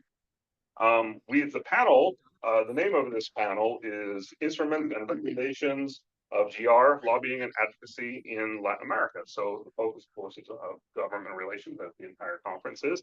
We're going to mix up the order a little bit because Peter has some time constraints. So we're going to try and get through the panel while Peter can still be here. But if not, we would like Peter to talk first. And also initially, Peter wants to shift the focus a little bit away from instruments, but more on the political realm and the political sphere and what's happening in think the follow-on participants can talk about how these instruments function inside the current political situation in Latin America. Does that sound good? That sounds great. It sounds great to everybody. So for Peter, and there's a microphone there for you. I think I'm going to try to project, like I'm going to follow my moderator here. Sure, everybody online. Can they hear online? Okay. Yep. Yep. So thank you very much for that generous introduction, and thank you for inviting me here. It's always hard when you get a panel on Latin America because Latin America goes from Doug's specialty, which is Brazil, all the way to Honduras. So how do you compare those two things? So it's one of those great problems, and I'm going to try to do some broad brush painting of a Latin America which is going through a pretty severe moment of political convulsion. But like it's always been in Latin America, there's a lot of juxtapositions to that, because while it's going through a severe moment of political convulsion, it also had one of its best years in foreign direct investment last year. So this is pretty typical when you talk about Latin America. There's lots of juxtapositions and opposites that happen.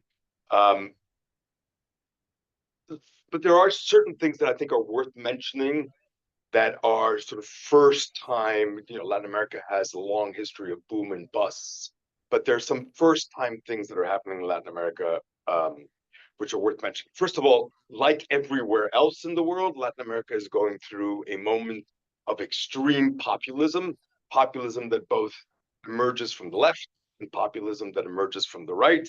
You have the recently elected president in Argentina, who is an extreme populist on the right. You have the elected 2 years ago relatively new president of Colombia, Mr. Petro, who is a populist on the left. So it's very difficult to sort of put people in boxes, but there is a sense of populism and really trying to respond to a sense of anguish that exists throughout the hemisphere in voters, and an increasing lack of trust in democratic institutions. Second thing, which I think is very new, is the rise of ethnic politics. This is particularly true in the Andes, but it really is true everywhere. But to categorize it is difficult, but ethnic politics with indigenous Americans, so indigenous Latin Americans. So you look at Bolivia and Peru, Ecuador, you see a lot of that, but also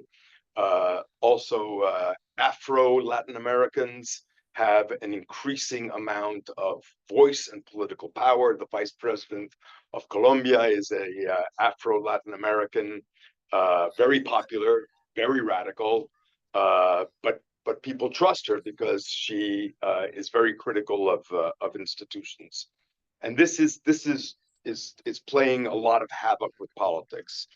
Third is a increasing degradation in the rule of law. Now that always goes hand in hand with populism, but with that increasing degradation in the rule of law, you see enormous amounts of regulatory encroachment into the private sector. So you see that in a lot of sectors, notably in the extractive industry, in financial institutions, and in healthcare.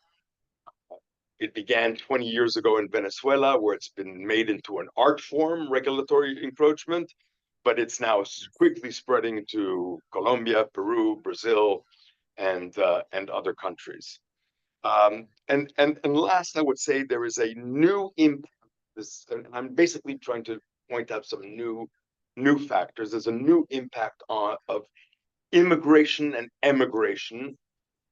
Like in the United States, like in Europe, you have a lot of political impact from 7 million Venezuelans that have emigrated away from Venezuela, first to other Latin American countries. They were welcomed with open arms. Unlike many immigrants other places in the world, there was a real sense of trying to help. Of course, then the pandemic broke out and things got much more difficult economically, and those open arms closed a bit, but emigration and immigration is playing a role in really juggling what's happening in the region. So you have these political convulsions. These political convulsions have a direct effect on how do organizations, both private and nonprofit organizations, how can you affect government? How do you lobby? How do you construct a message? In that level of mess, it becomes much more difficult to do. And all I would say, and I'm going to end here and happy to answer any questions, is advocacy and government relations in Latin America today is not for the timid. You have to get into fights. You have to expand your horizons far beyond the traditional sense of going to Congress or going to the executive authorities or regulatory authorities. You have to think about social media and a media strategy. You have to think about how to communicate your message, map your stakeholders, organize your stakeholders, get your stakeholders to speak for you, because you'll never be a popular speaker if you're a private institution. So I think it's a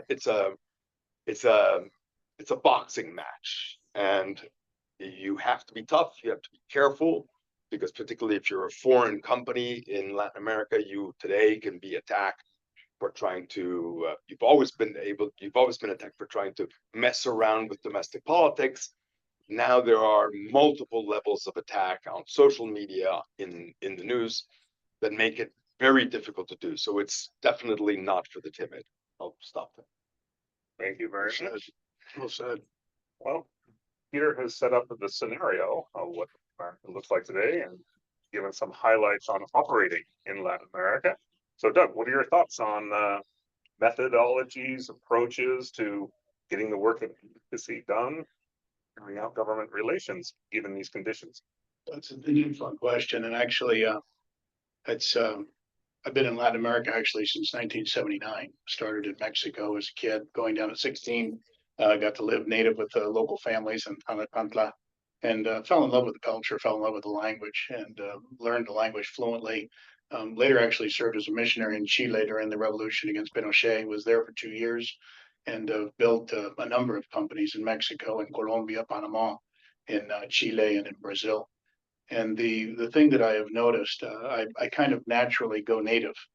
I think the biggest mistake that most countries make is they go foreign, they go to an international market thinking that that's going to be an easy way to make money because maybe competition in their own market is too hard. But then they go into the Latin American market or any other foreign market without understanding the politics, what motivates the local economy, what motivates the local businesses, and how those structures occur. Every government is different, and that has a tremendous flux between different parties and different presidencies, but they're also extremely affected and impacted by the larger geopolitical scale of what China is doing, looking for natural resources, for example, or even communism versus democracy versus other republics that exist. One of the best examples is Chile, with the struggle between Allende and his backing and Pinochet and his backing, and people take every possible side you could imagine, not understanding that Chile was actually the stablest economy in Latin America because of the decisions that were made, good or bad, based on how it was handled. In Brazil, I have started several companies, and I sold one to Enron many years ago. It was actually Fleur Daniel. That was 25 years ago. So it's probably good to keep the bio short because we're way too big otherwise. But the experience that I had, I literally started a company in a garage in São Paulo with my Brazilian friends. And when I was at Fluor, I learned something very interesting. We went down for the B-band development, and that was the first cellular. We walked down and found 1950s plain old telephone Ma Bell gray dial phones with party lines. And the amazing thing in that economy is understanding the explosive potential on the talent pool just in Brazil. You had Unicamp, you had Instituto Nacional de Telecomunicações in Santa Rita. You had some of the best engineers that I had ever had. In Mexico, I worked in Guadalajara with the Polytechnicos and built a tremendous team of over 350 engineers that I deployed all over the world. They were inexpensive. They knew all of the technologies, CDMA, TDMA, and everything. I was able to train them in everything. I did the exact same thing in Brazil, starting incubators in different universities because we didn't have enough employment accessible. They didn't have a 1099 approach to business. So we couldn't contract bodies, and there were no body shops. We literally created it. We went to the universities. I actually spoke in several symposiums down there, went to their engineering schools, and I met the students, and I found unbelievable. You think about Brazil, you have Embraer. You know, Taurus isn't a good example because it's a not a very good quality weapon, but the Brazilian economy is full of entrepreneurial zeal, with really nationalist pride, with really hard flag waving, almost the way you consider the way the U.S. Should be, in understanding who we are. They are very nationalistic, very proud of their multiple cultures that have combined in there to create a very powerful economy. And I think the greatest mistake that countries make and people from different countries make is they don't go native. They spend too much time trying to extract revenue from the country instead of building viable partnerships. And lastly, the one that really I found interesting with Fluor, and it was also exemplified in many other companies, they would build partnerships where they would have a 75-25 split in favor of the expatriate company. That's ridiculous. The locals are taking all the risk. Every bit of the political risk, the economic risk is local. And what ended up happening was the culture that they built by taking a majority and removing that from the country is they created an enmity within the companies, and people did not support the projects as the way they could. It actually almost creates a black market economy, as any corrupt government does. So when you start looking at counter-corruption, you really have to look at how people are motivated in that country and what causes them to do that. Because ultimately, we're all the same. We're businessmen that want to create revenue. We want to support our families. We want to be happy and go on vacation. If you really strip it down that, you could do business anywhere in the world, and you'll find commonality with all your partners. The biggest is go native and partner local. Thank you very much for those insights. Malcolm, what do you have to add? We have an interesting scenario playing out all across Latin America. We have some advice on going native, going local. For those who pursue advocacy, are interacting with governments, what is your advice?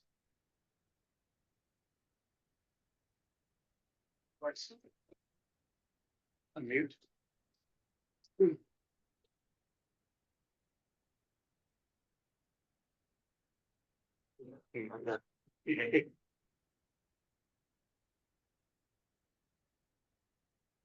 You do sign language?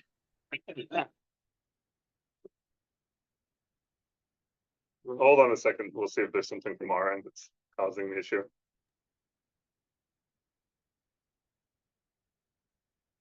Oh, related.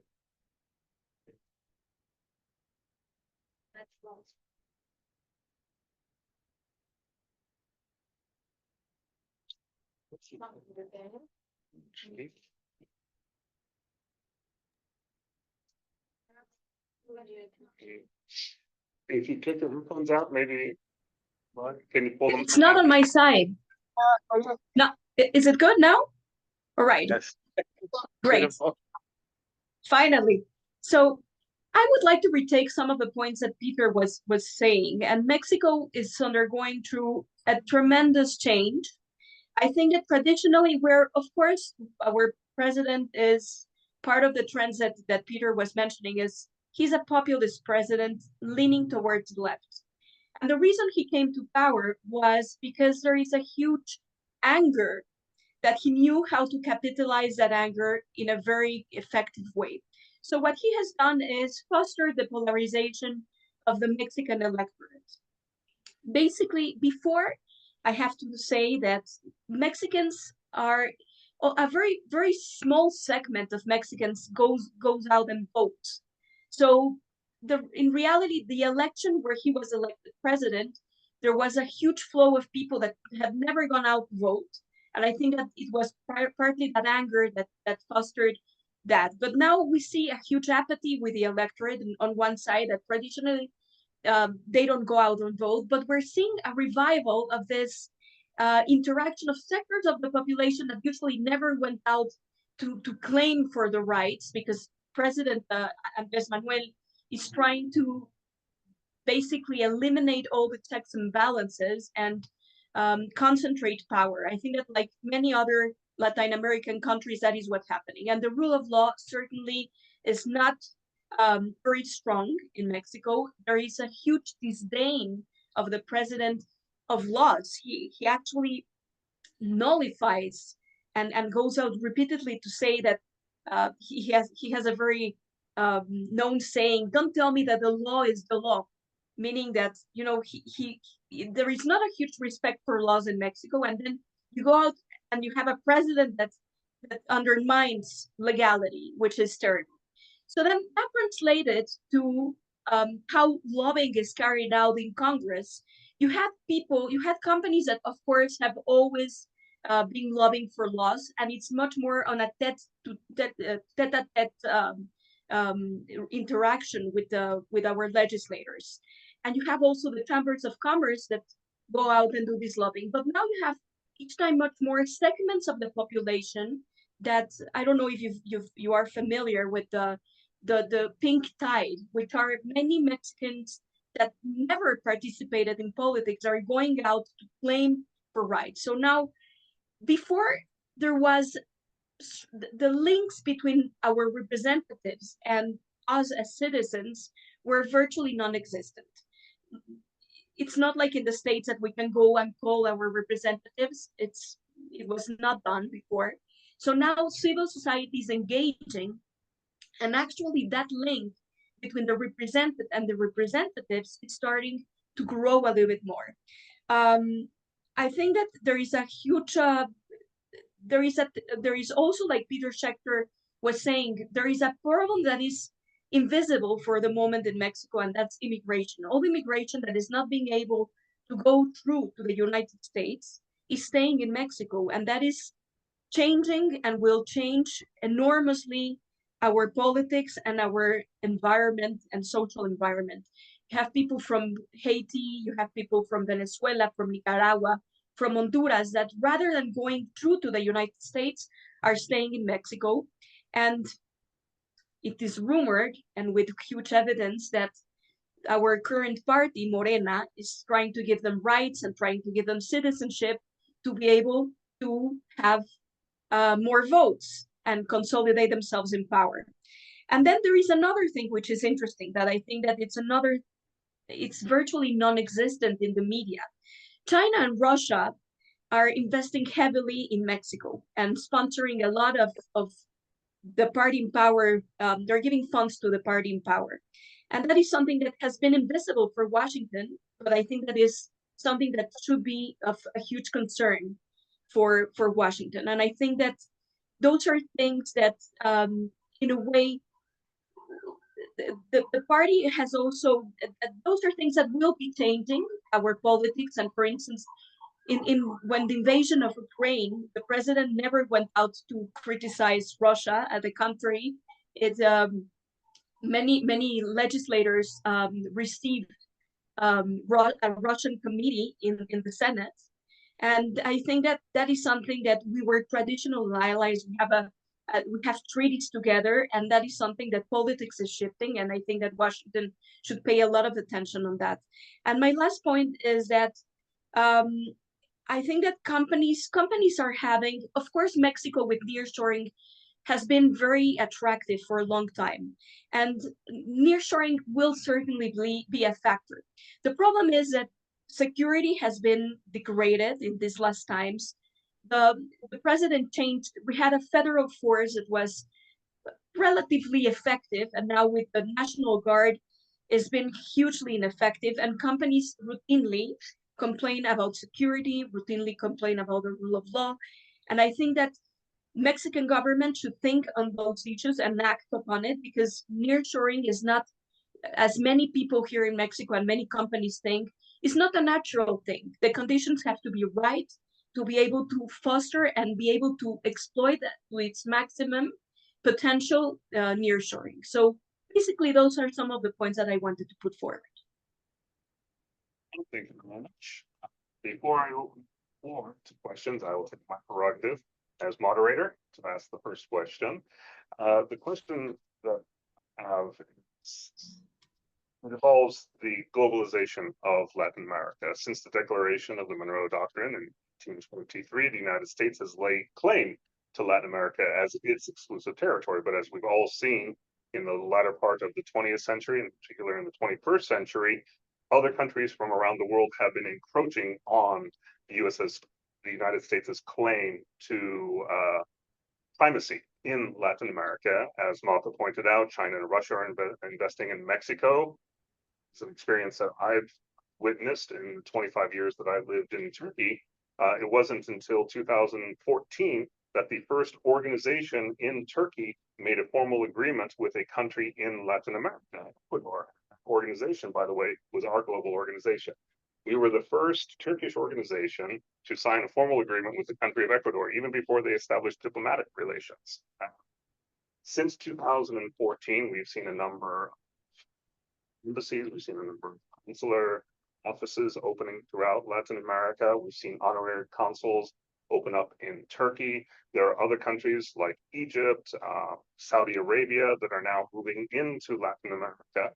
Given the current turmoil that we see throughout Latin America, given the decades, if not centuries, of primacy of the United States, for other countries who aren't China, aren't Russia, if they want to improve business, improve relations with Latin America, what approach should they take?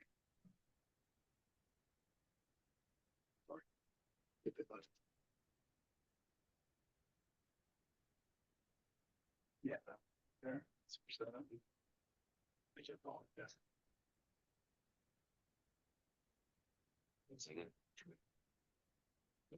No.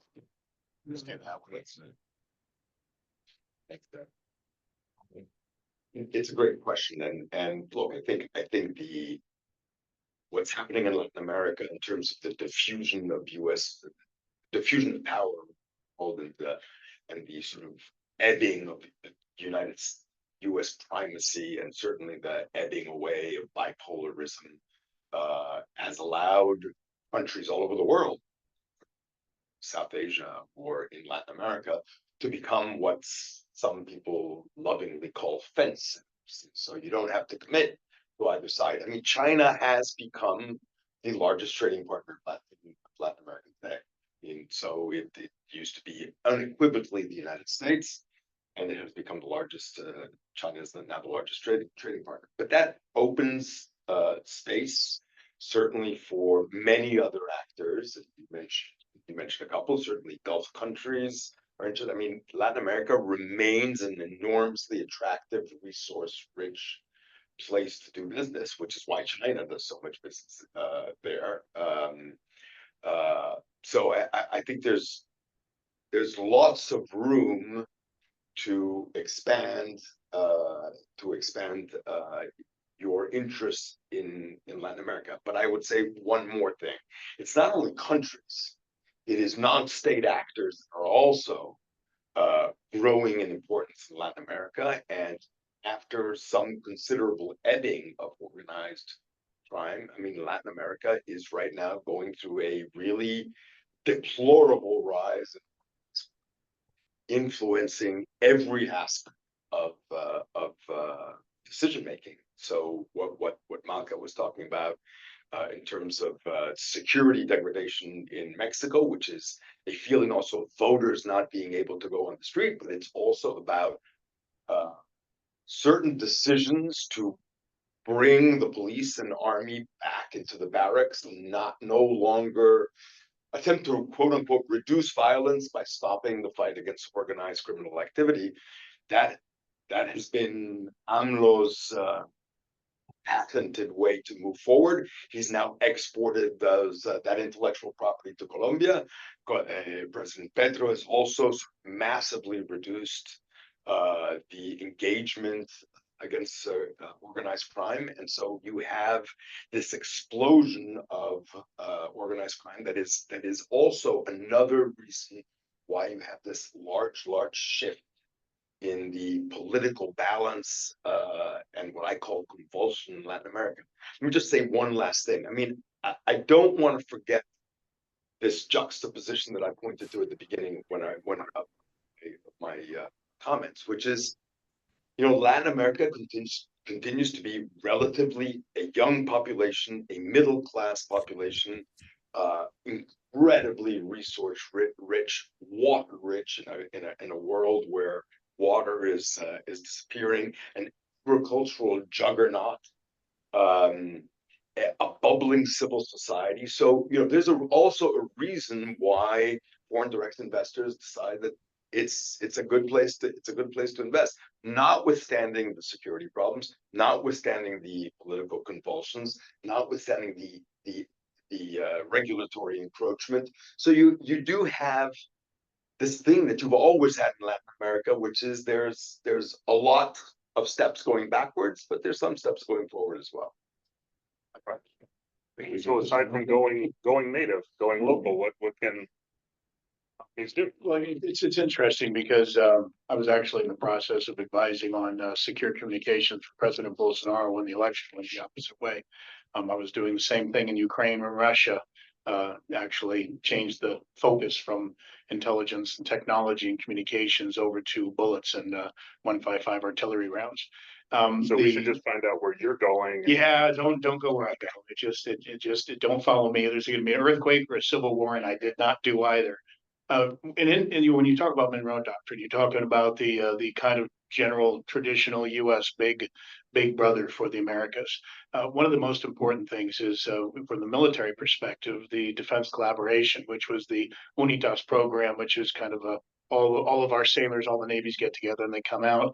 Many of the other navies outside of Latin America have started to participate in that, which also recognizes the trade. The recent BRIC program, Brazil, Russia, India, China, that is a huge indicator of a much more global market. Brazil has been producing wheat, sugar, about everything beef you can imagine being exported into Africa, to China, to Dubai, to UAE, Saudi Arabia. Halal chicken has been produced and sent all through the Middle East and Africa to Muslim countries. Same thing with going into kosher for Israel and Jews all over, diaspora Jews all over Latin America, which there are many in Brazil specifically. The other one is trade. When you're looking at Brazil as a market, for example, because it is truly global, Brazil has trade agreements across Mercosul, which is your South American and Central American, but they also have trade agreements with Africa. Because of the Portuguese roots and the slave roots, Brazil is probably the most fully integrated, multiracial, from Latino to mulatto to everything else you could imagine. And many dialects are spoken, not just Portuguese, but multiple dialects of Portuguese and native dialects in the country. So you're looking at trade with Europe, which would actually be Portugal and Cape Verde, and with Africa, Cape Verde trade, and all those, that all exists. So if you're looking at working in Latin America and you're looking at working ethically and protecting yourself against significant economic shifts, it still comes down to go local and go native. Structure your partnerships. Public-private partnerships work. They are, well, there's excellent organizations, American Chamber of Commerce, or embassies, our commerce, their embassies here. All of the African embassies that I've worked with here and the Latin American embassies here are excellent. And so the security partnerships, probably our biggest problem is trafficking. And I've been doing that for 38 years. Counter human trafficking, counter drug trafficking, piracy. I worked with a program with the health ministry and First Lady Bolsonaro on Marajó, which has probably the largest undocumented, completely disenfranchised population in the world that are being harvested like cattle and sold off to body parts and child sex trade. And that's going right up the Amazon. So these are real things that are happening. That's come up into the US, which is one of the biggest consumers. Europe is one of the biggest consumers. And this is something that is now becoming more real, and people are realizing that ugly part of what's going on is inhibiting trade and getting in the way of real commercial relationships. And it's also inhibiting and affecting the political stability in the countries, because some political aspects are tied directly to that trade in illicit business. Thank you very much. Malcolm, what do you think? Non-traditional partners for Latin American countries, what can they do to advocate for their positions, their businesses, their citizens? You lost it again. Oh my God, there is a conspiracy going on here with the mics and with a. I would like to retake. I spoke about all the negatives of Mexico, but I think that there are many potentials. Of course, there is a problem with security. Of course, there are many issues that need to be corrected. But first of all, I have to say that the Mexican population is incredibly diverse. The population that you find in the north has nothing to do with the one in the south. Yet you have a huge pool of very creative players here in Mexico that many nations have found a very fertile ground to develop their products, to develop their services. They're very hardworking people and very joyful and very resilient in a way. When I was working for the Ministry of Finance in Mexico City, many companies used to come and I connected them with the UNAM, which is one of the most important universities in Mexico City. And it was an incredible experience because through the UNAM, they were able to develop their products and they tried their products in a very safe environment because it's so diverse. It's a city within the city.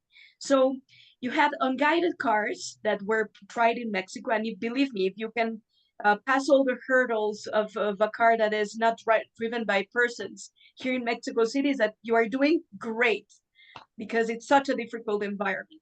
So, and I think that also Mexico is in a very, contrary to many other Latin American countries, Mexico has free trade agreements with Europe, with Asia.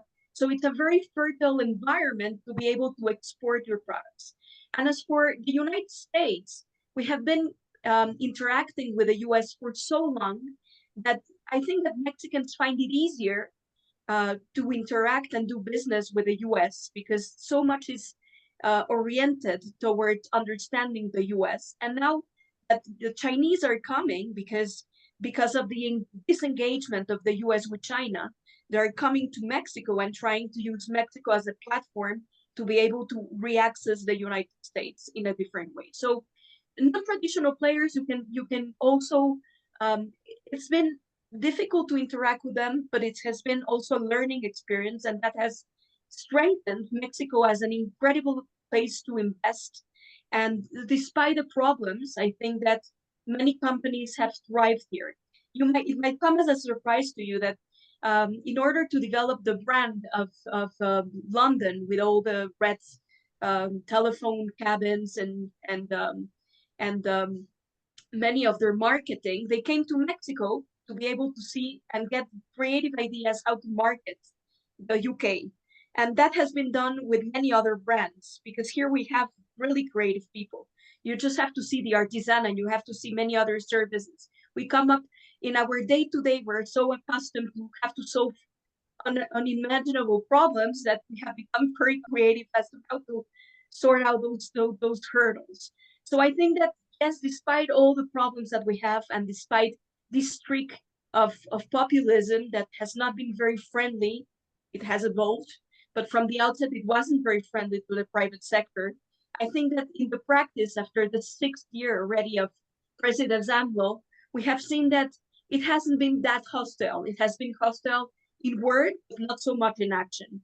So I think that Mexico, maybe in Latin America, it isn't such a bad option for many. And I think that we can see that in many companies still settling in Mexico. Thank you. Do we have time to open? We're in the time. Well, I would like to thank them. If there's a quick question from the audience? No, looks like everyone wants to put your hand. In Latin America, you said like London law will be like classical London law in the next 5 years. Classical. Some regulation which will be more looks like European London law or like American London law. So register regulation, you know, the growing of associations. Probably Brazil. So Brazil is by far the most advanced in terms of regulating how to approach government. It also has one of the most advanced regulatory capacities, and it enforces that capacity. And I think Brazil is eons ahead of it anywhere else in the region at sort of having created a sort of guidelines for how to approach government, whether regulatory or Congress or the executive, without a doubt. Absolutely. Brazil definitely for exactly those reasons. Many of the ordinances and laws actually were taken straight out of the US and European. So there are many of those there. I actually wrote the zoning ordinances for their telecommunication tower siting and radio siting. And it was very, very easy to work with local governments in the state of Rio and Sao Paulo. And many times I've been up in Brasilia. Keep an eye out for Paraguay. Pena, as I was down there for the inauguration and oversight on secure communications for them. There is a lot going on there and some excellent intent, very, we'll call big plans for that market. And it's a good place to invest civilization wise. The ports that they have in the Rio, in the river between Brazil and Uruguay are excellent. And there's plenty of natural resources and opportunity. They have some border issues that they need to work on, and they're doing the kind of corruption now. Well, your Yeah, I thoughts? think that Brazil, we have a lot of experiences to learn from Brazil. They have been very advanced and they've learned very well how to not only set their regulations in terms of being attractive for Europe and for the US. I think that we have a lot to learn. I think that in terms of legislation, we have very advanced legislation. The application of that legislation is where we have some trouble with it. It's not so much if a UFO would come to Mexico and see our legislation, you would find that it's incredibly advanced. But the problem is how the things are applied and how, I mean, the respect for laws and for processes, and there is a lot of bureaucracy. A lot to be done. I think that we've been advancing, and the NAFTA agreement, the UNSCA agreement, has been pivotal in shaping a lot of our policies in terms of commerce, but there is certainly much to be done.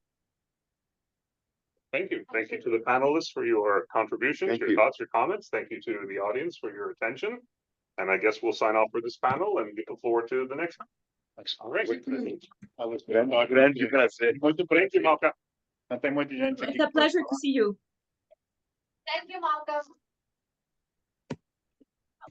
Yeah, so now we have like technical coffee break for 10 minutes. It will be modern coffee to your place. And maybe snack to be right? Because the lunch we have a lot of panels. Muito prazer, você. Você aqui no DC?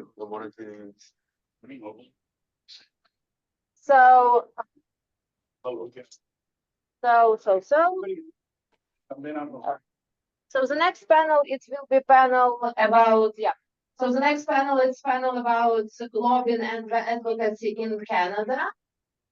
Miriam, do you want to have some coffee or we will start for this? We've got the panelists online. Are they all able to log in? There's 3 of them, so yeah. So in this panel we have Miriam Razi, Mr. Chan, Mr. Ponel, McDonald, and Marquis. Yeah, exactly. So we've got Joe, Pascal, and Yes. Maybe we give them like a little bit of content. Start in 5 minutes because all people want to grab coffee. So if you also want to grab coffee in your places, it will be fine. Then I will represent Ms. Miriam, and then she will represent all your experience. Okay? So let's take a 5 minutes break and we'll move in forward with Canada. Thank you. Yeah. You use. Good so far. Yeah, it's great. Remember. I think this Bono like this. I know. Bono. Bono, So I. like the singer. Bono. Pretty French. Where's the wireless? It was here. Was here. Where is? Okay, someone. One lady take it to change maybe. Then batteries. What's that here? Yeah. You can drive. Only got so. I think it's. Yeah.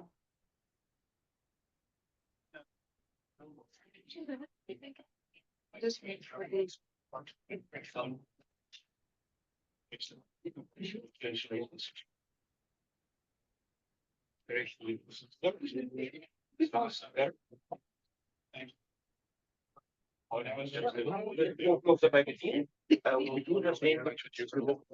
Yeah, I'll just do like a, yeah, I'll just go through it, and then the others, you'll introduce them or they'll.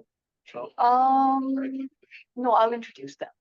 They're online, right? So I'll just, because you're here and I'll just get you to. So I'll just say like, my. When all the way to Montreal. So you can talk a little bit, like maybe don't keep it too long, just we'll just do like quick introductions and catch questions. I wanted to go meet that guy, Wish we had that. I know.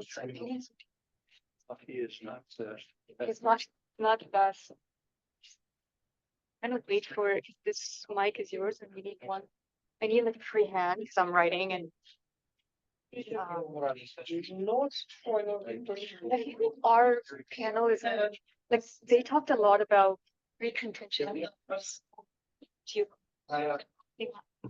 Europe, even like that thing, the US, yeah. So it's or is it more focused on? Because I don't know why the expectation was they focus on lobbying rules and also that they will keep the audience, which I think they are. Firms, so how do we help them navigate, system for their clients, right? Like I got. Yeah, you have a lot, yeah. Got a lot. Yeah, but that's okay. Don't worry about the time constraints, but I think I don't get it. No, but just present why we back in like Ontario or. Yeah. and stuff like Yeah, that. yeah. Culture, a bit of the financing and bidding and the sectors, business opportunities and. Yeah, exactly. And why, Yeah, why it plays such a critical. why it's important. Yeah. University. You can have defective GRs. Yeah. You need something specific. Yeah. Training of governmental language And also just like highlighting some of the key sectors in Quebec, sectors. They play a big role in the annual GDP, like drive the GDP of the community. Why it's important, right? Yeah, I mentioned that, like, it's just the big, like the, I don't expect it, basically they want to double the. Want to double the power production. Yeah. Okay, that's new. That's huge. That opens up. You're gonna be, you're just moderating. You're Yeah. gonna be any other questions besides the. If something comes up, but it wouldn't be anything. How's Uber so far? In Washington? I'm going to respect the fact that you've had an uncharacteristically negative experience as you landed here. It's been good. Because after the first time I went to Poland, basically all my credit cards got. Oh, God. Because I don't lose, it's all 8%. Things like that. You have a different system, yeah. Now it's like, but when you're in Europe, you have to insert your card and your. Yeah, you gotta actually insert it and There's no with taxes, the PIN yeah. and stuff like they have the visa and things like that. Yeah. So by day 2, I had like with 3 strikes. And I was like, You're like, you're done. When can I get on the next plane back home? yeah, I was like, calling my bank to find a solution and just like. Oh, God. Yeah. I had a. Joy of travel. I think so there's a way that you can secure your card either on your phone. There's like backups. Yeah, so people can lose their physical cards all the time, right? A bunch of my friends do a lot. They do that. It could happen. Pickpockets on the phone. You can pick your pocket so you can lose your cards. So for next one. Yeah, I've been lucky in that regard. Just move this way, so I'm facing you. There's going to be more of a conversation, like you're conversing, and then there's the audience. I think the people in the joining us probably will be upset. You take a break, back. There's especially with the markups, yeah. Solange. Yeah, Solange is, she's the, she runs a. In Canada. She's got like an alternative perspective. Yeah. That's interesting. It's funny because the focus was Canada, but kind of like, yeah, I can't talk about Canada and the US without speaking a little bit about Mexico, even if Mexico was covered under Latin America, so it's very much part of the North American fabric as well, right? Yeah. But the US, USMC, USMCA. MCA. I just wish you could stick. Yeah. How many conservatives we have here?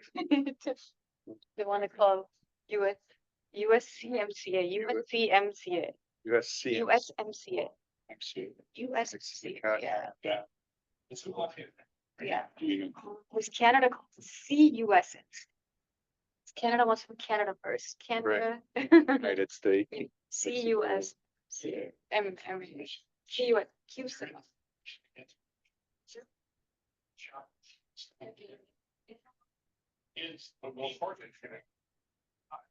That actually was. I just feel like we haven't really had the chance to absorb. Okay, I think it's time. Wireless. Yeah, now Bill. So, College team help us with second mic, and I will represent the moderator of this panel about Canada, which, like, I think second year we pay more attention to Canada and Canadian practice. So it's Miriam Reddy. She's a principal partner of Homeward Public Affairs, a strategic communication and government relations firm, which focused on international trade and making Canada an exceptional place to live and to do business, which it's not far from here, only 1 hour by plane, right?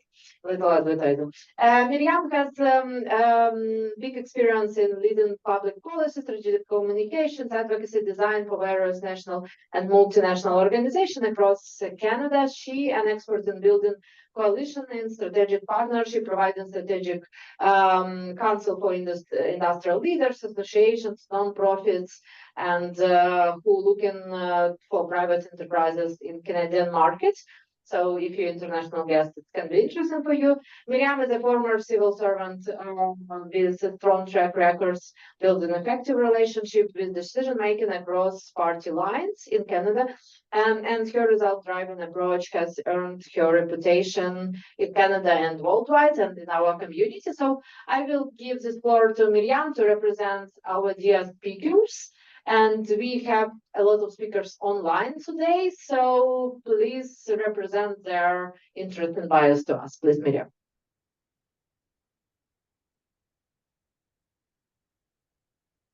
Thank you, Katrina. That was a very gracious and generous introduction. Welcome everyone to panel number 4. Today we will be talking to you a little bit more about the government relations and advocacy experience across the border, with the focus on Canada and a little bit on Mexico. Canada, as Katrina just mentioned, it's not too far away. It took me 90 minutes to get here from Toronto.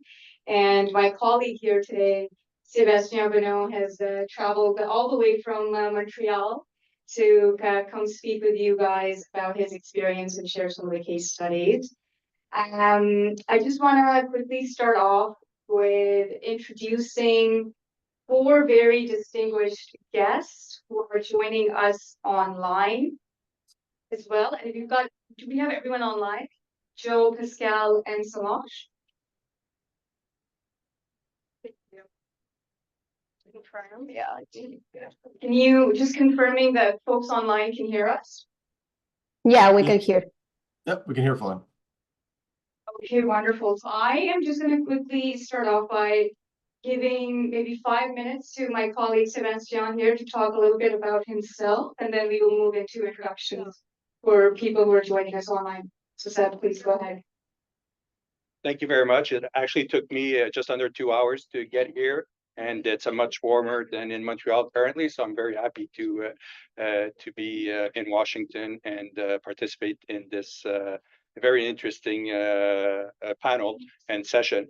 I'm running my government relation firm for the past 10 years called Perspective Government Strategies, based out of Montreal. I have about 20 years of experience working at the I have about 20 years of experience working at the federal, provincial, and municipal level in Quebec and Canada. Worked for former prime ministers, worked for opposition leaders, ministers, and a variety of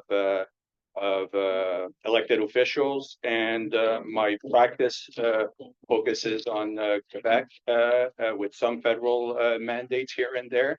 In the transportation sector, automobile, we talked about cars, we've talked about tobacco, railways, some NGOs, more social causes, as well as cultural sector. As you may see by my accent, Quebec is predominantly French, so the cultural sector is heavily supported by the government.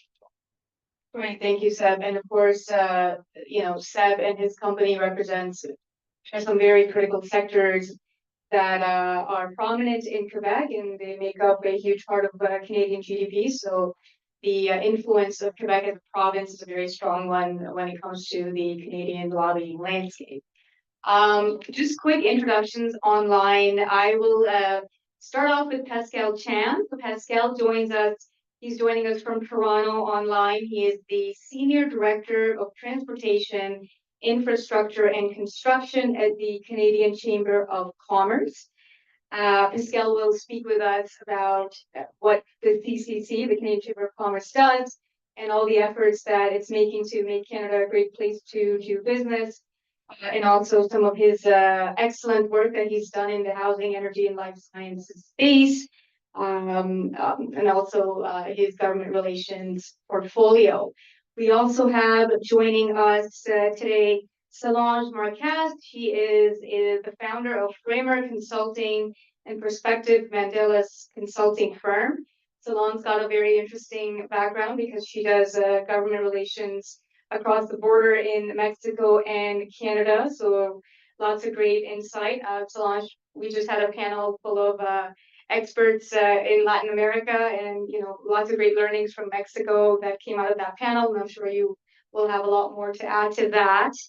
And last but not the least, Joe McDonald. He's a professor and a program coordinator of government relations certificate program at Seneca Polytech University College in Toronto. He also represents Sussex Strategy Group, which is a prominent public affairs consulting shop that operates nationally in Canada. Joe's got over 40 years of experience, both as an academic and a government relations practitioner in politics and public affairs.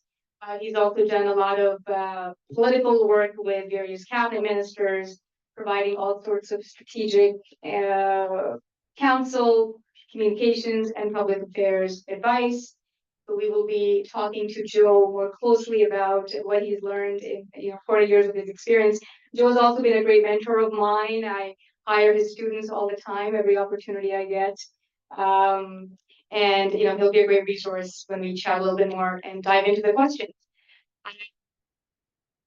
Keeping pace with time, we're just going to quickly start off now. My first question is addressed to Pascal. Pascal, why don't you start off a little bit chatting with our American friends and obviously folks online about the role of the Canadian Chamber of Commerce and everything that it does to make Canada an economically attractive place to do business and to attract business. And also perhaps you could share with us some interesting facts and figures when it comes to some special economic relationships that we enjoy with our partners in the US, in the EU, of course, Asia, and in Latin America. Yeah, absolutely. Thanks for having me, Miriam, and thanks to everyone for participating today. I really wish I could have been there in person with Seb as well, but things didn't work out this year. As a result, I'm actually in Ottawa today. So that's Canada's nation's capital, and I'll start by acknowledging that I'm speaking to you from the traditional territory of the Algonquin and Anishinaabe people. The Canadian Chamber of Commerce recognizes and appreciates their historic connections to this place, and we also value the contributions that Inuit, Métis, and other Indigenous peoples have made, both in shaping and strengthening this community, province, and country. So as far as your question, since I'm not there, I actually brought some visuals, so I'm just going to share my screen. Oh, apparently I can't share my screen. I don't know if Valentina could switch that real quick. If not, I guess we'll do without. Yeah, okay. In the interest of not holding everything up, I guess I'll just kind of go without it. So to your question, and I don't think this is said enough, domestically especially, but it's important to note that trade accounts for more than 2/3 of Canada's GDP. According to the World Bank, we make up 0.5% of the world's population, but we account for about 2.2% of global trade. So that really underlines the importance of our trade relationships with the countries you mentioned, whether that's the Canada-European Union Comprehensive Economic Trade Agreement, the Comprehensive and Progressive Agreement for Trans-Pacific Partnership, or CPTPP. And again, you were, I think, chatting a bit off screen before, but the USMCA, so United States-Mexico-Canada Agreement, referred to as USMACA very awkwardly, or CUSMA here in Canada. So the last one is obviously probably the most significant, given the US is by far Canada's largest trading partner with over $960 billion in total trade, accounting to, that's about 2/3 of our worldwide trade. So anyways, I'll get into that a bit. As for the Canadian Chamber's role in all of this, there are a few things. First, we're Canada's largest and most activated business network. You might be familiar with the U.S. Chamber of Commerce, but in Canada, we represent 400 chambers of commerce and boards of trade, 100 associations, and more than 200,000 businesses of all sizes from all sectors of the economy and from every part of the country. So along with that vast representation comes an unusual power to convene, and that goes across multiple industries. So we have councils and committees covering everything from agriculture to AI, from housing to critical minerals, and that really gives us a unique voice to speak, not on behalf of one member, but in the interest of business and the Canadian economy more broadly. Our mission is to drive change and then to partner broadly and be that undisputed champion and catalyst for the future of business success, which is a slogan you see kind of in all of our materials. But our vision is a Canada of thriving business opportunity, strong economy, and a better life for all. So that unique perspective is pretty beneficial, and it's actually pretty timely as the leader of the opposition, who is ahead in the polls by a considerable margin. She just got a ton of media coverage over the weekend for saying that under their government, corporate lobbyists are going to have to prove that what they advocate for is good for the Canadian people and not just their clients. Tactically, the Canadian Chamber is pretty well equipped for that. One of the recourses is to raise public awareness about the consequences various legislative or regulatory changes can have on the economy and what that translates to for Canadian families. And I'll just try the visual. Oh, there we go. I can share my screen. So I'll just kind of skip ahead to that really quickly because I think it is sort of useful. And so right there, I'll go from the beginning and just kind of skip past all the items that were kind of chattered about before. But sorry, I'm going over to some of the I mentioned, the Canadian Chamber's role.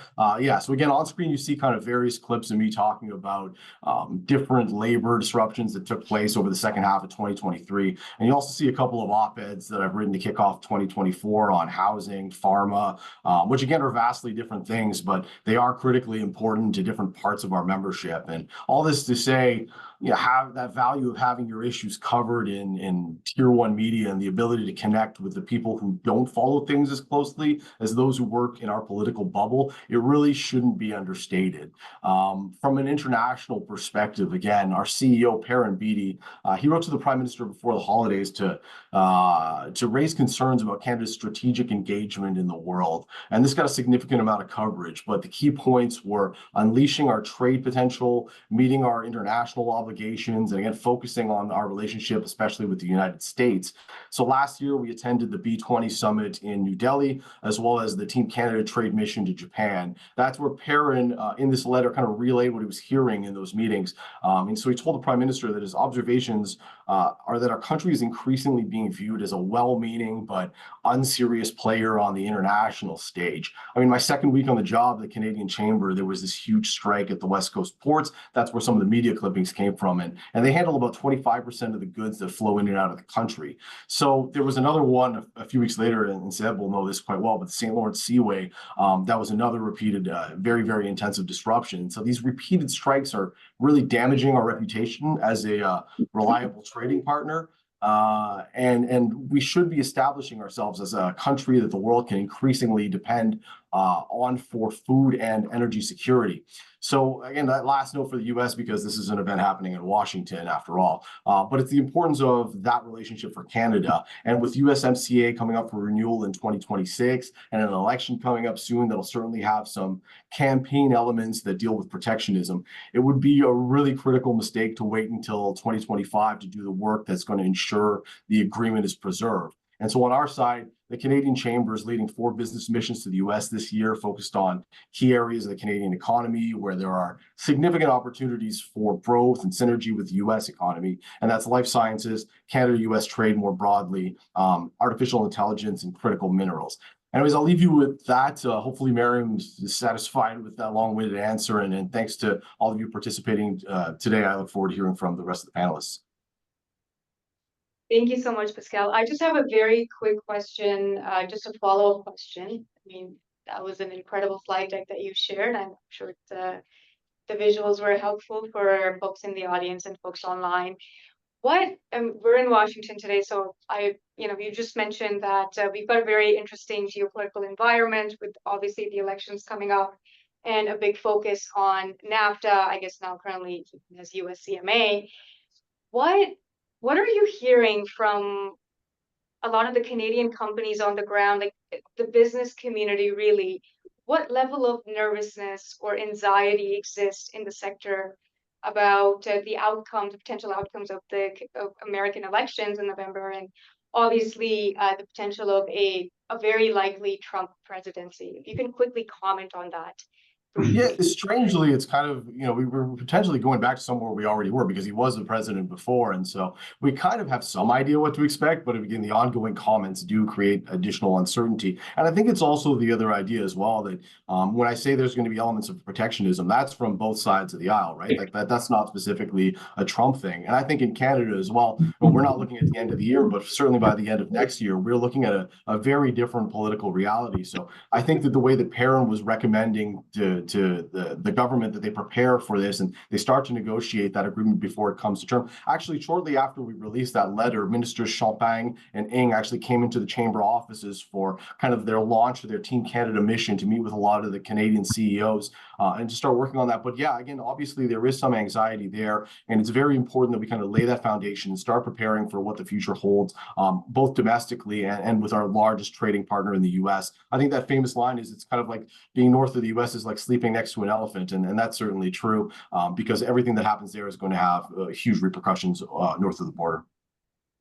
Yeah, no, very much so. I mean, especially given that, what's the number, Pascal, like 78% of all of our exports? 63% of all of our worldwide trade is with the US, yeah.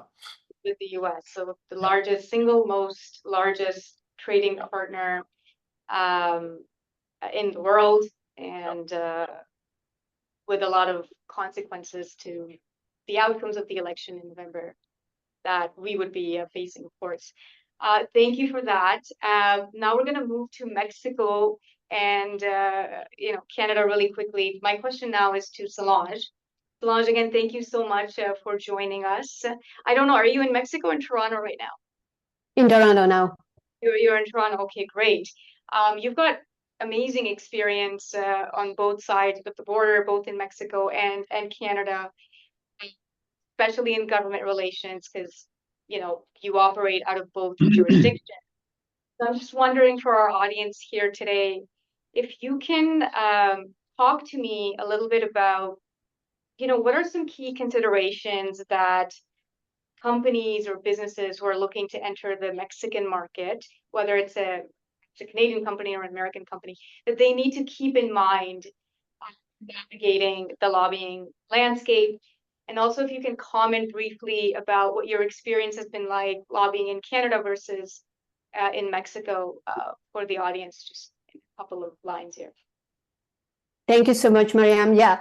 Well, entering the Mexican market is not completely different in general to enter to the US and Canadian markets. I was listening to Malka in the previous panel, and yeah, she was talking about the current security situation that we are living in Mexico, and also the political context that we are living now. So there are some important keys that I think is companies need to keep in mind when they are considering to enter in Mexico. The first one is that Mexico is one of the countries that has more signed free trade agreements. We have 14 free trade agreements with 50 countries in the world.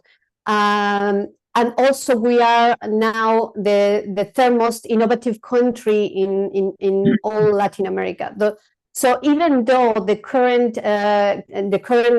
populist government that we are under, there are some important changes that they haven't been able to do. The political landscape now that companies need to keep in mind is that we are living in an electoral year. 2024, we will see a presidential election. There will be more than 20,000 positions that we will have to vote. So it is the biggest election in Mexican history. We will see for the next government, we will see a Mexican female president. So it will change a lot how things will work in Mexico. After the current López Obrador presidency, the public policy related to crucial issues, especially some of them related to the USMCA, will be affected for sure. Some sectors that he has been working on, especially energy, renewable energy, agriculture, automotive sectors, all these public policies that he has been trying to push will change with the next government. But it is important to say that even though in energy, for example, or also in agriculture, companies have been suffering, international companies, Canadian companies have been suffering from those policies. The Supreme Court has been a very important stop for what the Mexican president has been trying to do. So there are still some balances in the power. There are some news talking about the Mexican landscape being entering to an authoritarian regime, but I am not quite sure that that is true. Even though the Mexican president has been trying to push for that, we are still living on a rule of law. We are, because of the Supreme Court and the judicial power, the legislative power is not under control of the Mexican president. So there are for lobbyists and people and companies that want to start investments in Mexico, it is very open. I had been working with pharma sector, with tech sector, and multinational companies that have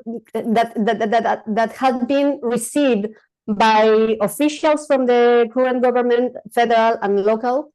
So for them, what I have to say is that the key is to have arguments and data, because even though there are some people in the current government that prefer ideology, there are still a lot of people, not in the top positions, but under positions, that are taking the decisions. They are the decision makers, and they are open to listen what we have to do. We have to say, and companies, international companies have to say.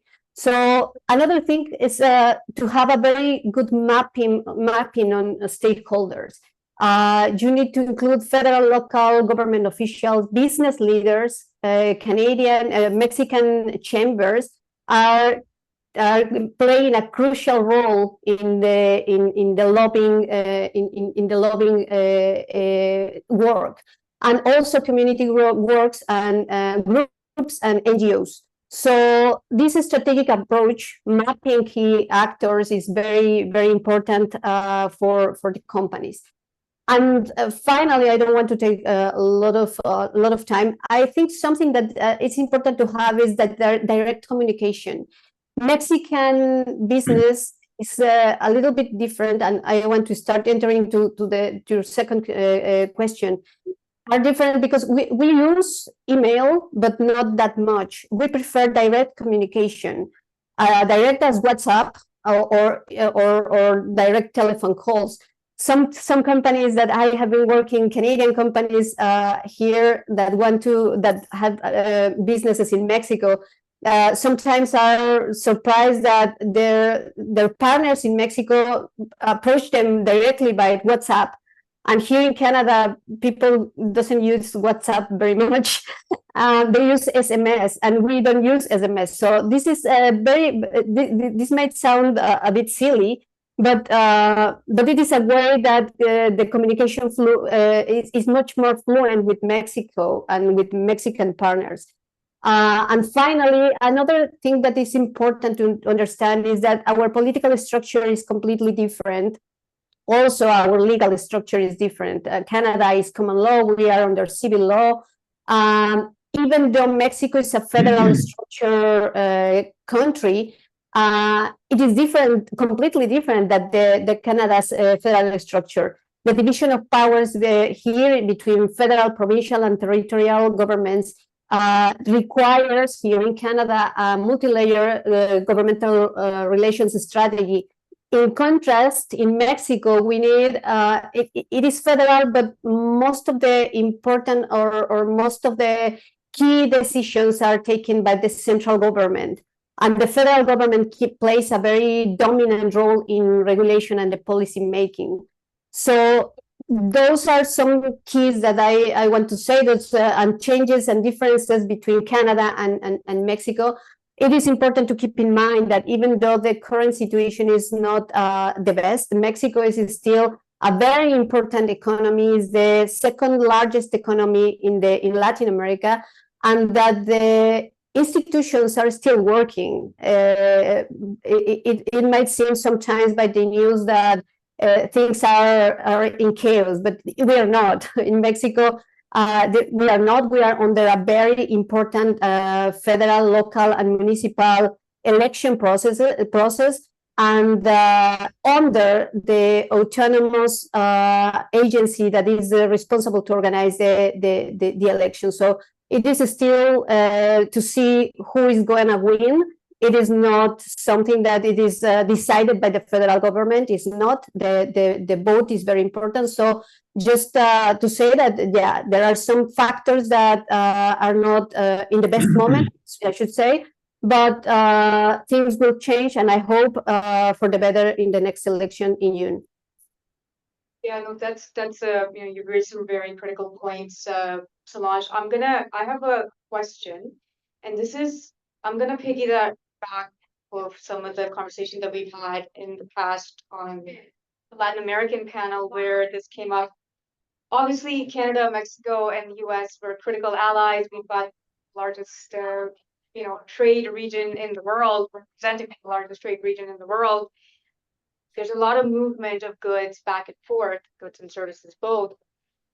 What advice have you been giving to clients or to just folks on the ground in Canada that could be beneficial for our partners here and globally when it comes to the changing geosecurity landscape in Mexico? We've heard that there's a lot of investments now coming from Russia and China, and that's changed the landscape a little bit. Obviously, there's an impact on trade. So what can be done? How do we prepare for that sort of situation escalating? Because that is something that's come up in our conversations as well when we talked about the very integrated nature of the automobile industry, for example, and how that's impacting trade between Mexico and Canada. So I'm just wondering if you can comment very briefly on what advice you've been giving, and yeah, what should we do to navigate that changing landscape? Yeah, first of all, the first thing that I said is in the case, for example, in the automotive sector, there is rumor. There are rumors about the Chinese companies trying to take advantage of the USMCA to enter to the American market, and that way to avoid all the regulations for them using Mexico. However, the data doesn't support entirely that rumor. There is, of course, there are some investments from Chinese companies in Mexico, especially in some parts of the north, but it is less than 0.1% of the entire investments in Mexico that are entering to the American market. So it is important to keep that in mind. There is one new factory that was built with Chinese investment in Mexico, but the entire products of that factory are meant to go to Latin American market, not to the American market. So there are some things that sound not positive, of course, but we need to keep in mind that, as I said before, the USMCA is still a way to maintain our populist government like the one that we have in Mexico on their limits, and trying not to continue. They are pushing for some things that might not be in agreement with the USMCA, but they have been able to do what they want in many other sectors. In this case, agricultural sector, for example, we are in a panel for energy, and as I said, the automotive they might want, but as for the moment, the data said that there are not really a risk for the Chinese investments in automotive sector to enter to the American market. Thank you, Solange. That's an important point of clarification here for everyone. So thank you. Shifting gears now, being mindful of time. We're going to have Joe. I'm just going to turn to you now. If you can talk to us a little bit about the government relations and lobbying landscape in Canada. You and I talk about this all the time. There's often this assumption, within the international community, often that the lobbying landscape in Canada is more or less the same as what you would get in the UK, given our commonalities that we share with the United Kingdom as a former colony. But we know that's not the case. In fact, Canada's got some very rigorous lobbying laws in place. So I'm just wondering if you can comment for everyone in the room here and folks online a little bit about what the landscape looks like, Joe, and what are some key differences that folks need to be mindful of when looking to enter the Canadian market, or when sort of learning more about lobbying in Canada. Thanks, Miriam, and hello, everybody. It's a pleasure to be here. And it's also a lot of fun to be talking about practice rather than politics and policy. I think my experience has been in the UK and in the United States that there's simply an assumption that lobbying in Canada is kind of like wherever you start out. So if you're starting out from the UK, it's just like the UK, only different. If you're starting out from Washington or any other of the states, it's exactly like it is in the US, exactly like it is in the US. But it's not, in part because the Canadian political culture is much, much different. And the way the government is structured, and Solange spoke about the division of powers in the Constitution, plays a different role here. So like the United States, we have a federal system, The provinces are very strong, and they are in fact sovereign within their jurisdictions, as is the federal government, except for all those areas where they're not. And Sylvain can speak to them. There are places where things get fuzzy, but they don't get fuzzy around lobby registration. The federal government, the Canadian government, in fact, I think it was, in 2000, there were really only 5 national jurisdictions that had lobby registration and disclosure requirements. There was the US, Canada, Germany, the European Parliament, and one that's odd, it'll come to me, Georgia. Who knew?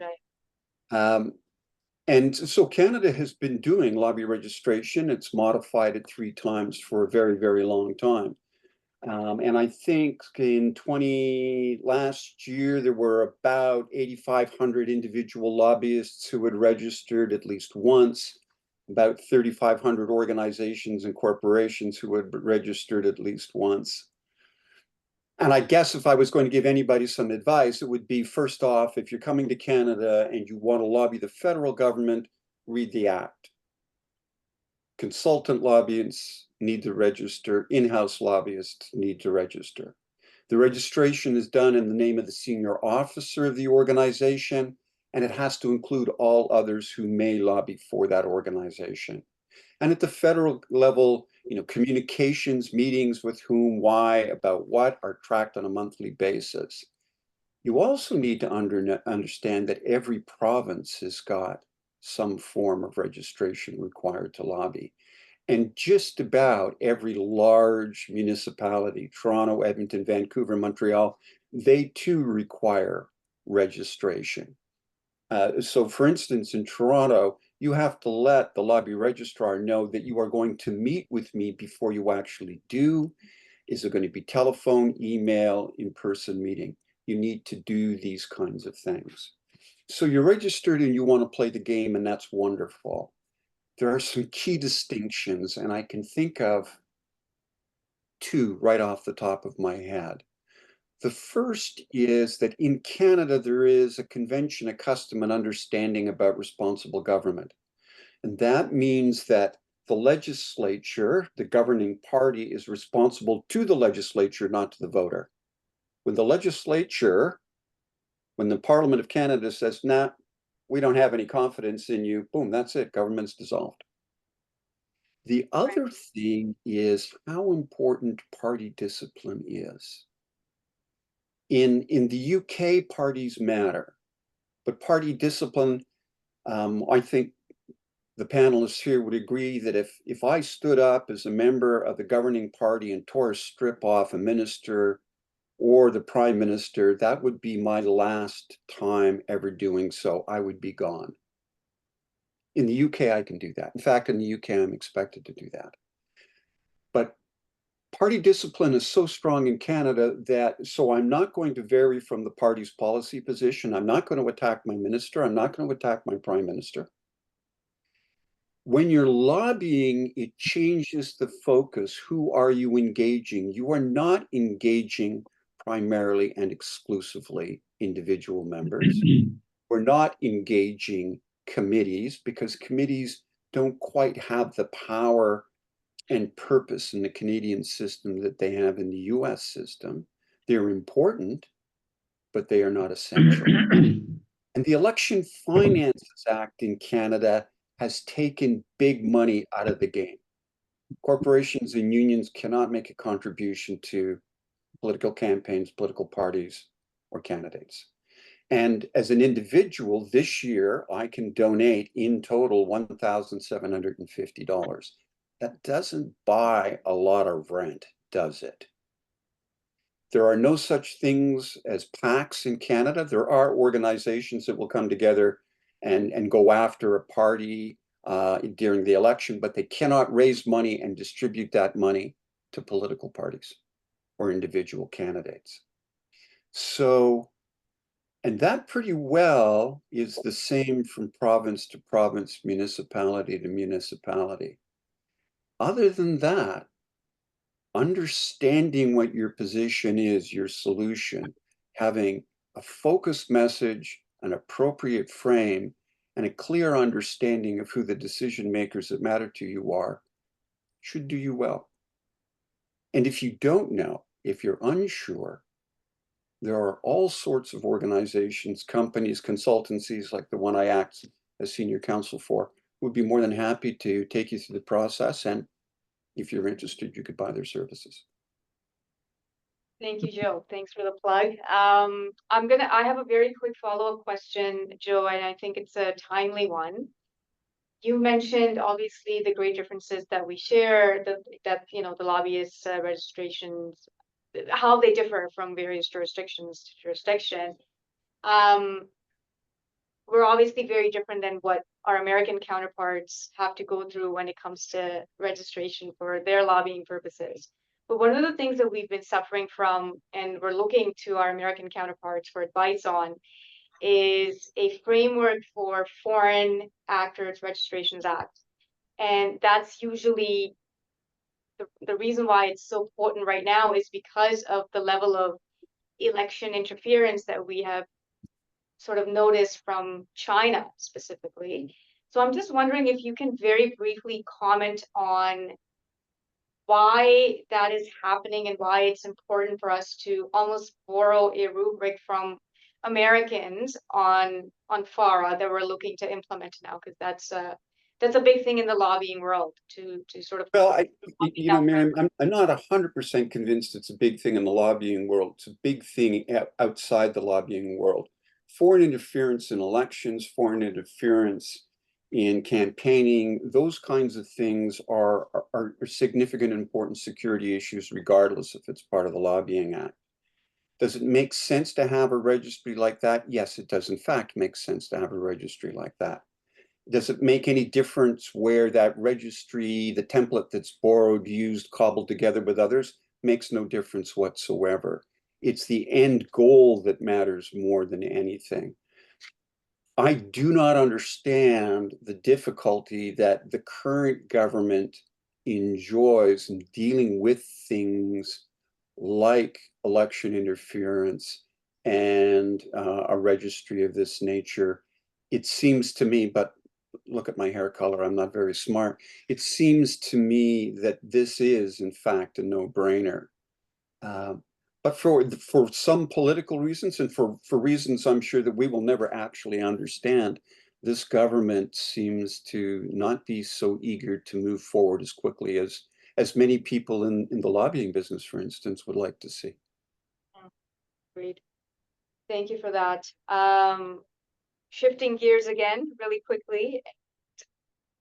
Seb, I'm just going to go to you. We just heard Joe speak about the jurisdictional differences when it comes to lobbying in the various provinces in Canada.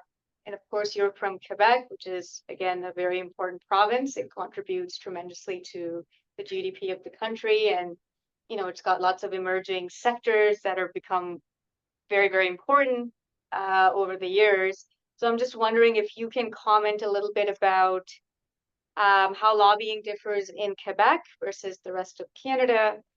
And maybe highlight, a little bit about the language and economic differences that are very prominent and pronounced in Quebec that make Quebec such a special province, and of course forces everyone in Canada to engage in a very special relationship with a francophone. Thank you, Miriam. As Joe mentioned, lobbying in Canada is not like lobbying in the US or UK, if that was a perception before.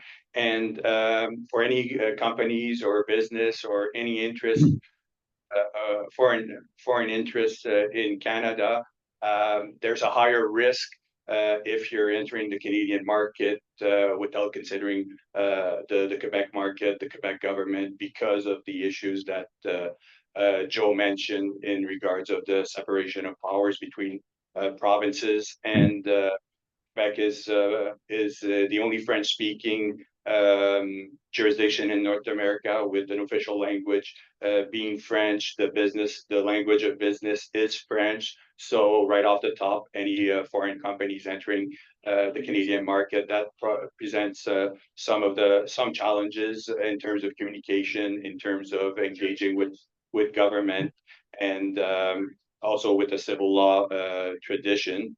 And why is Quebec important? Well, it's the second largest province in Canada, as we mentioned, with about 9 million population and a GDP. About 50% of Quebec's GDP comes from Montreal, and Quebec's GDP is about $300 billion US.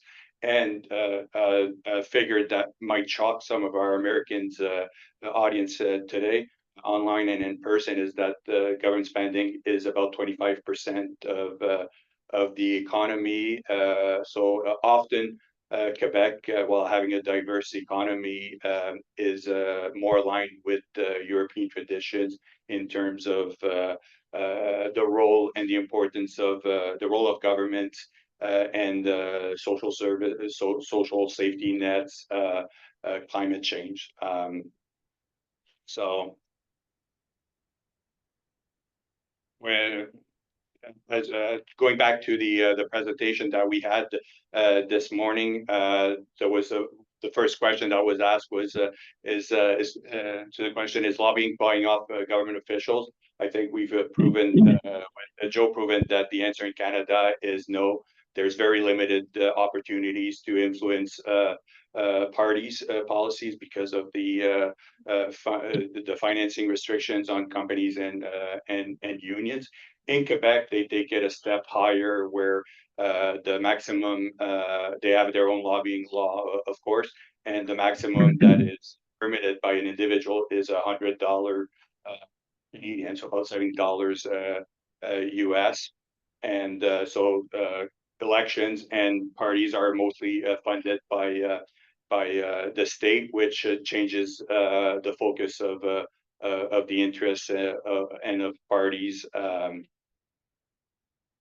One difference that Joe might not have discussed between the Quebec government and federal lobbying in Ottawa is that you're considered a public office holder.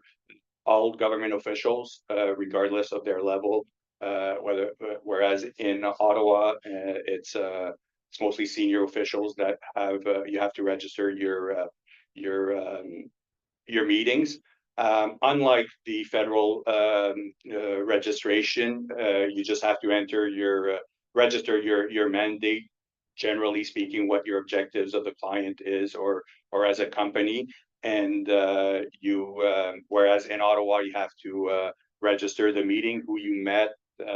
In Quebec, you just have to stick to a general mandate and the institutions, the departments, ministries that you're planning on meeting. And of course, the registration process is in French only, and online and stuff like that. Joe touched a bit on that, the influence of backbench MPs in Canada with the party disciplines. It's the same in Quebec. There's 125 members of the National Assembly, just like our French heritage in Quebec. In France, we call it not a House of Commons, but a National Assembly. There's 125 members, 50%, about just under 50%. Are women, showing how progressive Quebec is compared to other jurisdiction.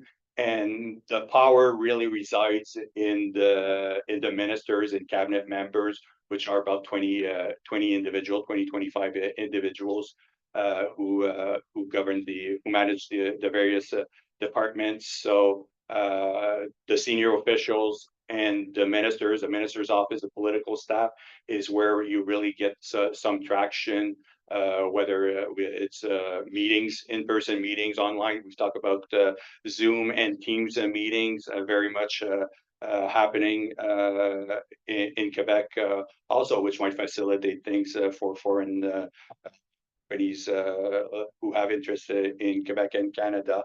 But where backbench MPs may become useful, considering that private members' bill or opposition bills, unlikely, you wouldn't have an opposition member being able to present a bill that has an actual chance of being passed by the House of Commons or by a provincial legislatures. But backbench MPs are more accessible than ministers, sometimes more accessible than political staff, and they do have power of influence and direct communication lines with the members of the cabinet, which I find very useful in my engagement.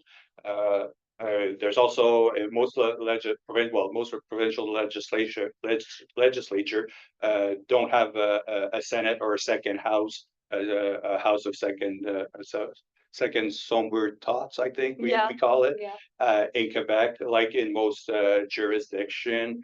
And to Joe's point, municipalities, cities also are governed by the same provincial ethics and lobbying transparency laws. So everything must be registered within a 30-60 day time frame of the start of the engagement.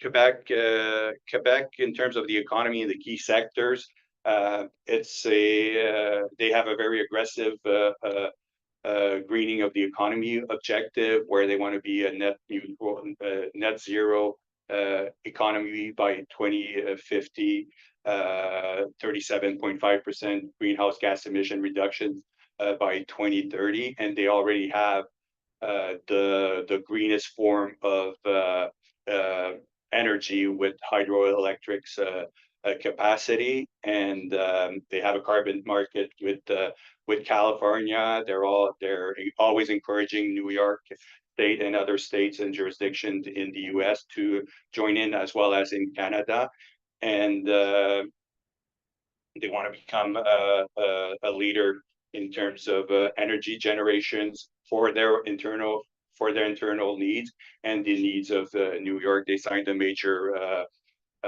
power sharing agreement with New York, and they plan on doubling the power generation capacity to 200 terawatts by 2050, which is about which will require about 150 billion Canadians, US Canadian, pretty much the same in investments over the next 20-25 years. The objective is, by greening the economy, companies will be forced or will be encouraged to in order to remain in the production, the logistical and production process of goods, to have a clean energy source, which will make Quebec a very viable and interesting market. So they're developing for the automobile sector, they're developing the battery sector, where they want to be a leader in North America to supply the American and Canadian-based manufacturers in EV batteries, electric vehicle batteries, over the next 20 years or so, and as well as from mining to recycling of those batteries, and offering a secure and politically stable environment to invest and to secure those critical and strategic minerals that we talked about. They're also trying to become the leader in terms of green steel production, aluminum production, and the aerospace sector is still a very active and important component of the Quebec economy, with Montreal being one of maybe three places in the world, I think, with Bordeaux and Seattle, able to manufacture a plane from A to Z. Right. And AI, I would finish by artificial intelligence is also a key component for the future, with a hub of highly internationally recognized researchers, and a hub of NGOs, universities. There's a couple of English universities in Montreal, for you to note, and startups in that sector that will hopefully bear its fruits in the next years. Thank you, Seb. Very, very insightful overview of the Quebec economy and the critical sectors that are important and emerging, especially as far as trade's concerned. We're almost at time, but I'd like to just open the floor really quickly for any questions that we may have from the audience. For anyone online, I don't know, Valentina or who's monitoring that, but we don't have, do we have any questions? As usual, Katrina has a special question. What about foreign agents regulation? So is Yeah. it so like tough process as for United States, or so do you have like FARA register, something like that, or like the same stuff? Yeah, so we just had a brief discussion about this earlier. I think you were you weren't part of the discussion, but that is something that's being considered by Parliament. It's being debated. And Joe obviously spoke briefly about that. Joe, do you want to comment? Do you want to add anything to that discussion that we just had earlier? Is it so big? I mean, so if it's discussion, is it so big influence of, I don't know, like Russians or Chinese or other like global forces which try to do their lobbying? In the United States, it's understandable. Yeah, no, I think so. Canada is currently exploring that, and it's come out of the direct Russian and Chinese influence in our election. I wouldn't, Joe, you know, you would have a little bit more to say on this, but definitely the Chinese influence is something that we've been trying to minimize. It's a huge security challenge for us. And, you know, the legislation that's being explored is coming out of that. Iz Slovenije imamo jednu su nam fabriku obuće uzeli i znam da su Slovenci. Evo je traje. To je konferencija koja već traje. Ovo je Marija Mrazi, ona je iz Kanade, jako dobra lobista. I sad ima i vodi panel. Ja bi tamo bio, ali ide online komunikacija. Samo to već.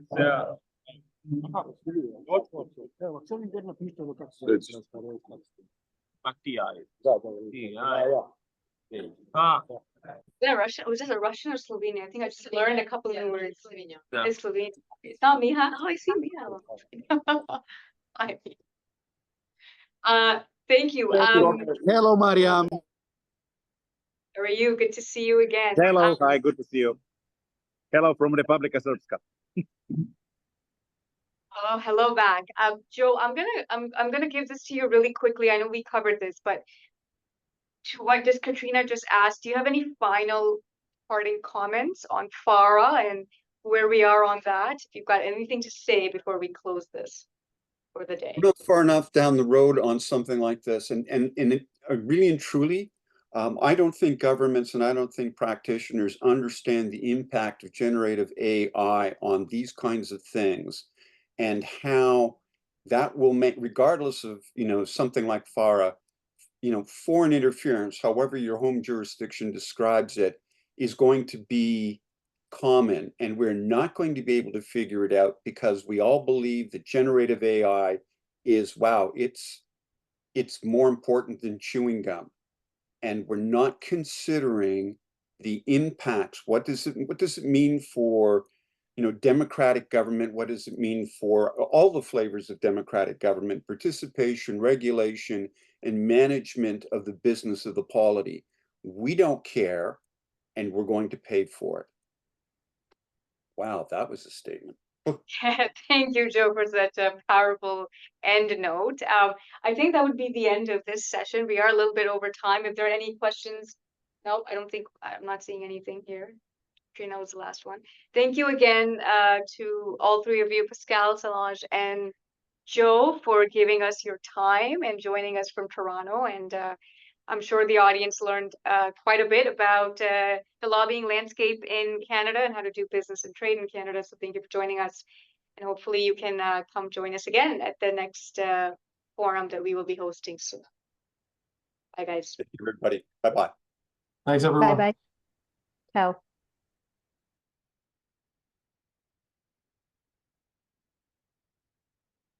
Okay, let's move in forward. We have several times between lunch, before lunch. So, yeah. Thank you so much. Thank you. One moment. Yeah. So thank you for this experience from Canada. So the next panel we moving to European Union, and I see that some speakers from European Union already here. So it's pretty classical panel for our forum because like a lot of originally our forums was held in Brussels and Strasbourg, so you know in the heart of government relations in Europe. So I want to invite for moderation of this panel, which will be like pretty Zoom panel. Our very experienced moderator, Yelena Davlikanova. So she's former democracy fellow with Center of European Policy Analysts, which maybe you know as CEPA. So Yelena's work focused on analyzes opportunity of Ukraine-Russia war, and also she wrote a lot of interesting analytical pieces worldwide. So since 2011, Yelena's professional life has been mainly developed working for the National Democratic Institute and Friedrich Ebert Foundation Office in Ukraine. So she will moderate this panel about government relations, lobbying, and advocacy experience. And she also will represent her speakers for today. So thank you for joining us. Thank you very much, Katerina. Hello, everyone who is present here in this call, and thank you very much for all those who are watching us online. And hello, all the speakers of this panel. It's very sad that I'm here alone. It feels very lonely. I wish you all were here. But we will talk about the intricate world of lobbying within the European Union, because this year there will be a lot of elections, very important elections in European Union. So let us, discuss that. Let us discuss the difference between lobbying practices in European Union and in the United States. And we also will be very interested in practical cases and all the insights that you have to share with us. Let's quickly make the round of introduction. I see only 3 speakers out of pretty many that were announced. However, we will probably do it in such a way that I will briefly introduce you, and maybe if you would like to add something, then you will have a chance to do so immediately, and then we will turn into questions. How about that? So our first distinguished speaker is Zoran Her, who is a managing partner of the European Affairs Consulting Group. He has a very rich experience in European Union affairs, having worked in different EU institutions, including the European Parliament, the EU Council, and the European Commission. And throughout the years, he has gained a very big experience in the fields of taxation and internal market. Mr. Her, would you like to add anything about yourself so that our audience need to know? Could you please unmute yourself? Yes, thank you, moderator and chair. It's a pleasure being with you today. I'm in principle residing in Brussels. Indeed, I'm in Berlin today and speaking from another European capital. The only thing I would like to add maybe to your excellent introduction is that I've been involved also over the years, during the more than 20 years of activity in Brussels, in teaching and academic activities. I've been co-managing the first actually institute in Brussels that was created to give courses on public affairs and advocacy. And I am still lecturing at universities throughout Europe occasionally on these topics. Let's move on, and I would like to introduce right now Piotr Kaszubara, who is a Polish journalist and a war correspondent who was born in Radomsko, but closely associated with Wrocław and Lower Silesia. And since 2011, he has been a journalist for Polish radio in Wrocław and also collaborated with Warsaw Radio. For several years, he has been involved into investigative journalism covering high-profile criminal cases. And in summer of 2022, he is dividing his time between Ukraine and Wrocław. Piotr, anything else you would like to add to this introduction? Thank you very much for invitation. First of all, I'm very glad to be here with all of you. I'm running my own NGO called UA Future, Future for Ukraine, and probably for now this is my main job, you know. Unfortunately, because I love to be a journalist, but maybe one day after the war. Thank you very much. Being a Ukrainian, I am grateful for what you're doing because Ukraine needs all the help it can get right. Thank you. And our last but not the least speaker is Irina. Irina, I would like to ask you to introduce yourself because unfortunately, I guess you have been moved from a different panel, and I'm glad to see you here with us. Thank you. Thank you. Yes, my name is Irina Semenyuta. I'm representative of the Ukrainian Association of GR professionals and lobbyists. I'm from finance area. I'm co-founder of asset management company in Ukraine, and now with Valentina in Ukraine. Today we had 3 alarms, but we're working and really glad to see everybody. Of course, we would like to speak about lobbying in Ukraine, about news in this area, and I would like to say about our association and organizations, what value we can give for our clients and for Ukrainians and international partners. Thank you. Irina, thank you very much. Even though this panel is devoted to mainly European Union, Ukraine as a country that is a candidate to European Union and who is now paying with the blood of its people to become a member of European Union, I think that would be an interesting, very valuable expertise that you share.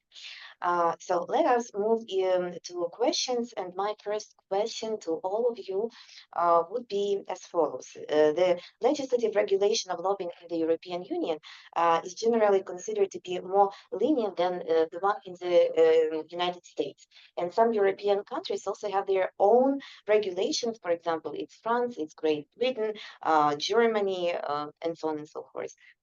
So in your opinion, does this work?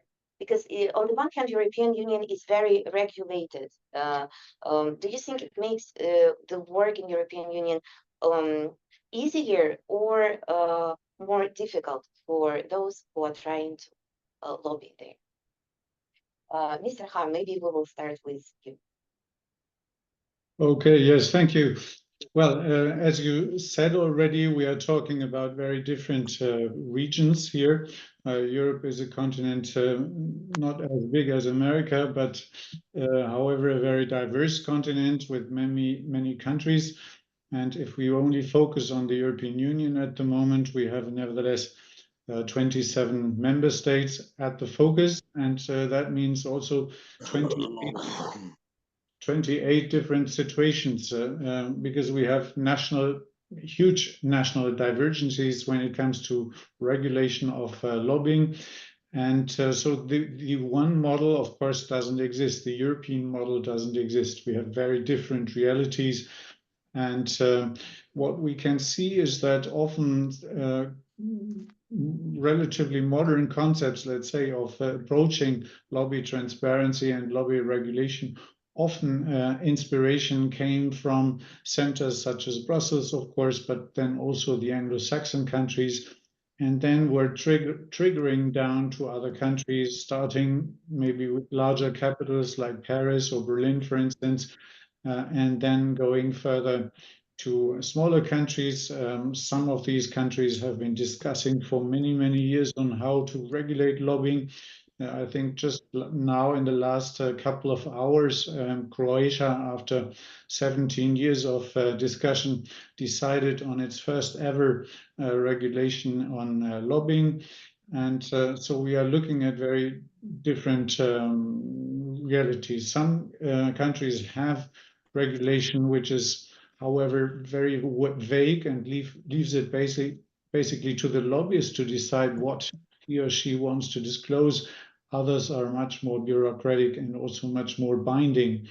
When it comes to effectiveness, is it working? Yes, it is working to a certain degree, I would say, in the sense that indeed these efforts to make lobbying transparent and impose rules on lobbying, they have created much more possibilities to follow for citizens what is going on, who is present in capitals, who is talking to politicians, also often how are organizations funded and who are key players.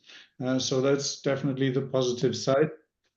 On the other hand, if the hope was that more regulation would lead to more acceptance maybe of lobbying or of advocacy by the general public, by citizens, then I must say I have strong doubts that the effort has worked out successfully.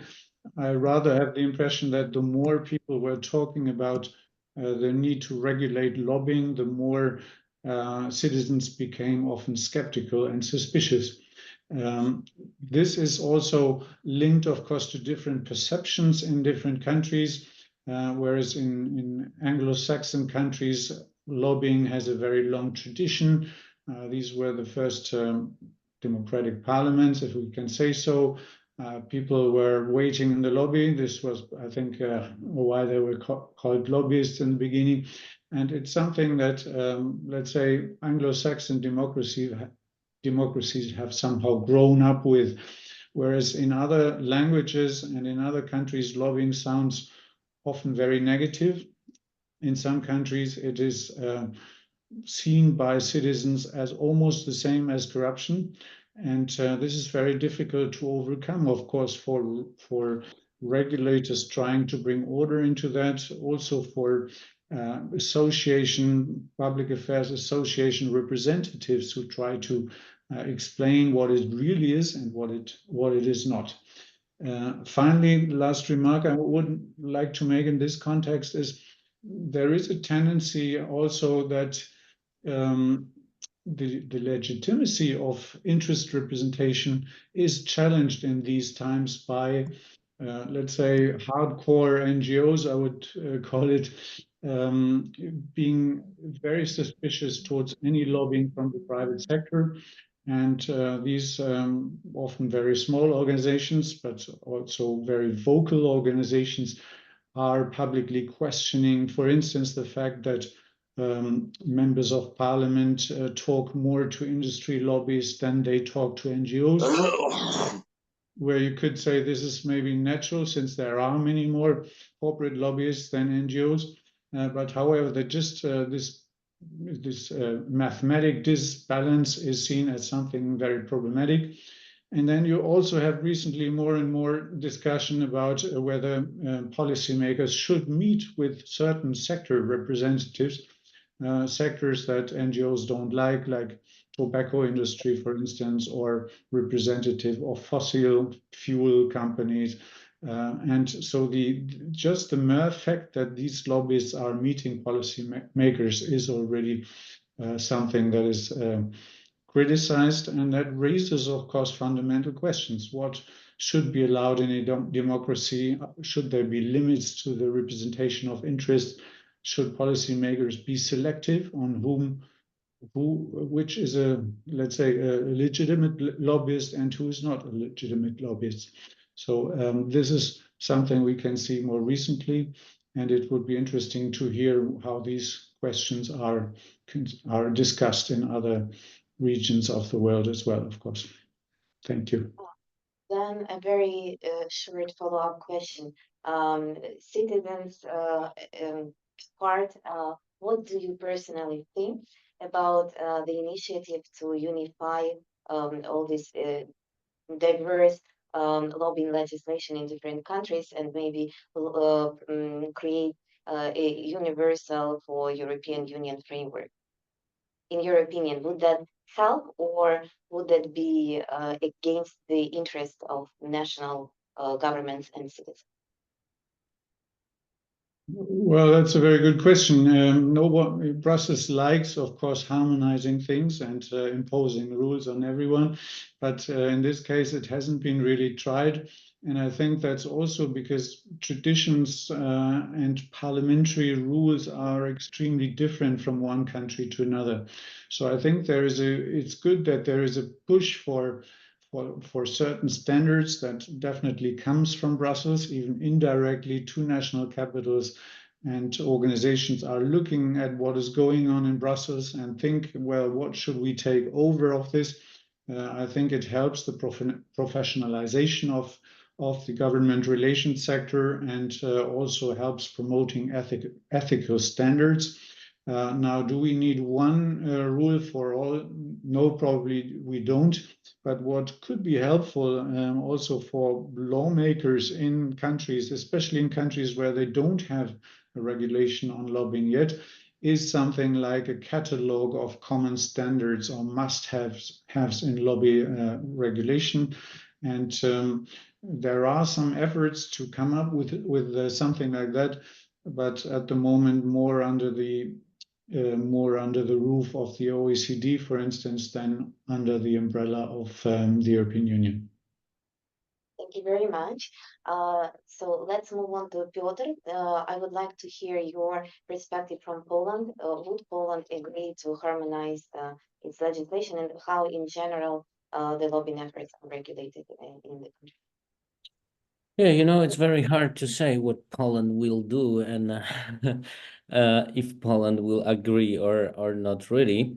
I think for now there is not that many differences between the regulations in the European Commission, for example, lobbying in the European Commission, and in Poland in general, because in Poland also all the lobbyists, they need to be registered. Anyway, even Poland is a part of the structures of European Union and the NATO for a long time. The lobbying actually remains a largely unexplored territory in our country. Meetings with lobbyists are associated with kind of a dodgy business, illegal influence, or even corruption, as Mr. Har said just before, even the pressure on the authorities to achieve financial benefits, for example. So it has pretty bad, pretty negative associations, but partly due to these urban legends, I will say, associated with lobbyists, a large part of lobbying in Poland, as well as in European Union, is carried out by non-governmental organizations, trade unions, employers organizations, or local government organizations lobbying for their specific laws, for example. There are many such organizations conducting both formal and informal lobbying in Poland. Every lobbyist in our country should be registered. I say should because it doesn't work that way always with the lobbying, like informal lobbying. In the Polish Parliament, there has been a special register of lobbyists for several years. So everyone could easily check who can work with the politicians or who cannot. It includes the name of the individual, the name of the organization they work for, the name of the partner whose interests they represent. There is a description of their activities, and then identification number. I don't know if it's similar to the USA. Recording in progress. Lobbyists also, they need to introduce themselves, disclose the purpose of the conversation and the person or organization they are lobbying for. Officially, there are approximately about 70 individual lobbyists, 70, you know, registered in the Polish parliament, so it's not that much. In the registers of organizations monitoring lobbyists in Poland, there are about 6,000 individual lobbyists operating in Poland, and about 4,500 organizations also operating in the lobbying sphere. Among the most active organizations participating in the legislative processes in Poland is the Association of Polish Cities, a local government organization primarily interested in legislation related to the local government's or regional policy. This lobbying organization includes, among the others, the leaders of the largest Polish cities. Their representatives actively participate in parliamentary committee meetings. Experts speaks up during these meetings, aiming to, for example, draft a particular law, draw attention to a specific problem and attempt to proceed with it, or make changes to existing law. In addition to local government officials, representatives of employers' organizations are also visible among Polish lobbyists, for example, the Leviathan Confederation, or the employers of the Republic of Poland, Pracodawcy RP, we call it in Polish. These are not purely lobbying associations, but they represent a certain social group of companies affiliated with their organization.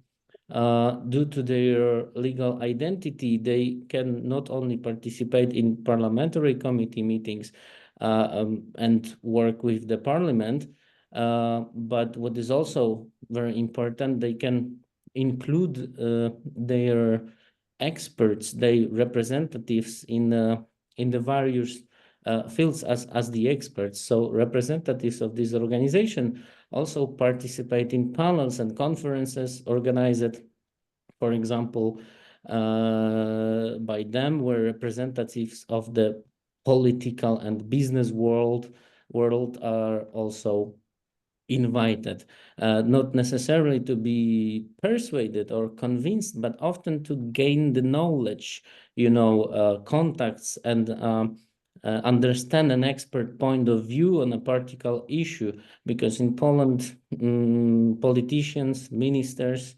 are very often not experts in their fields, despite holding the office. Thank you very much for this very detailed insight into what's going on in Poland. And now let's have a look at what's going on in Ukraine. Irina, recently Ukraine adopted a law on lobbyism. I'm guessing that this topic will be covered in way more details in the next panel. However, in your experience, how does Ukrainian lobbying landscape look like, the Wild West, or is it well regulated? You can share your own experience or just give us the overall. Yeah, thank you. As you know, the Verkhovna Rada has adopted the law on honest lobbying and was signed by the president on March 12, 2024. This law ensures the legal basics of lobbying in Ukraine in accordance with international practices and standards. Our Association of GR professionals and lobbyists has actively contributed to the regulation on lobbying in Ukraine by writing and discussing legislative initiatives. For example, in October 2022, we discussed the draft law on lobbying, which was adopted in the first reading, together with deputies, representatives, and anti-corruption bodies and public organizations, of course. Our association has been actively participating in the adoption of the law and lobbying for 8 years. And thanks specialists like Katya Darchenko and other our specialists and partners in our association. This is it is an important step for Ukraine on the way to European integration, because the law on lobbying is one of key requirements for European Union. We, like a Ukrainian Association of GR professional and lobbyists, unites corporate professionals and specialized organizations practicing in the field of government relations, public affairs, public advocacy, of the purpose of representing business interest and dialogue with the authorities. What kind of value do we give? Protection of rights and interests.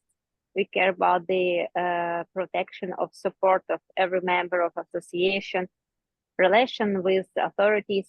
We strive for transparent communication with the state authorities and municipalities.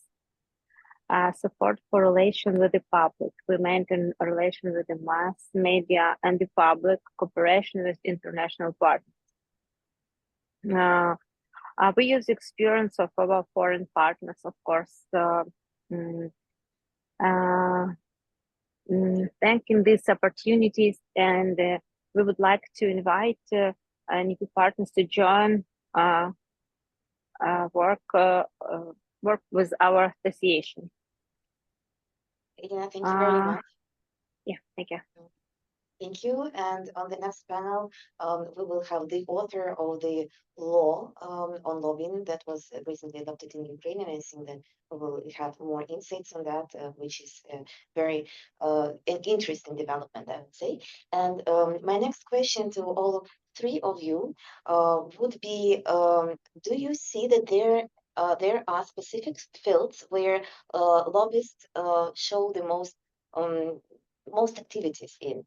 For Mr. Har, that would be the level of the European Union. For Piotr, that would be Poland, and for Irina, that would be Ukraine. So where do lobbyists work most, if that would be observed? And maybe you can share one example of such initiatives, successful or unsuccessful, but something that might provide an insight of how the system works.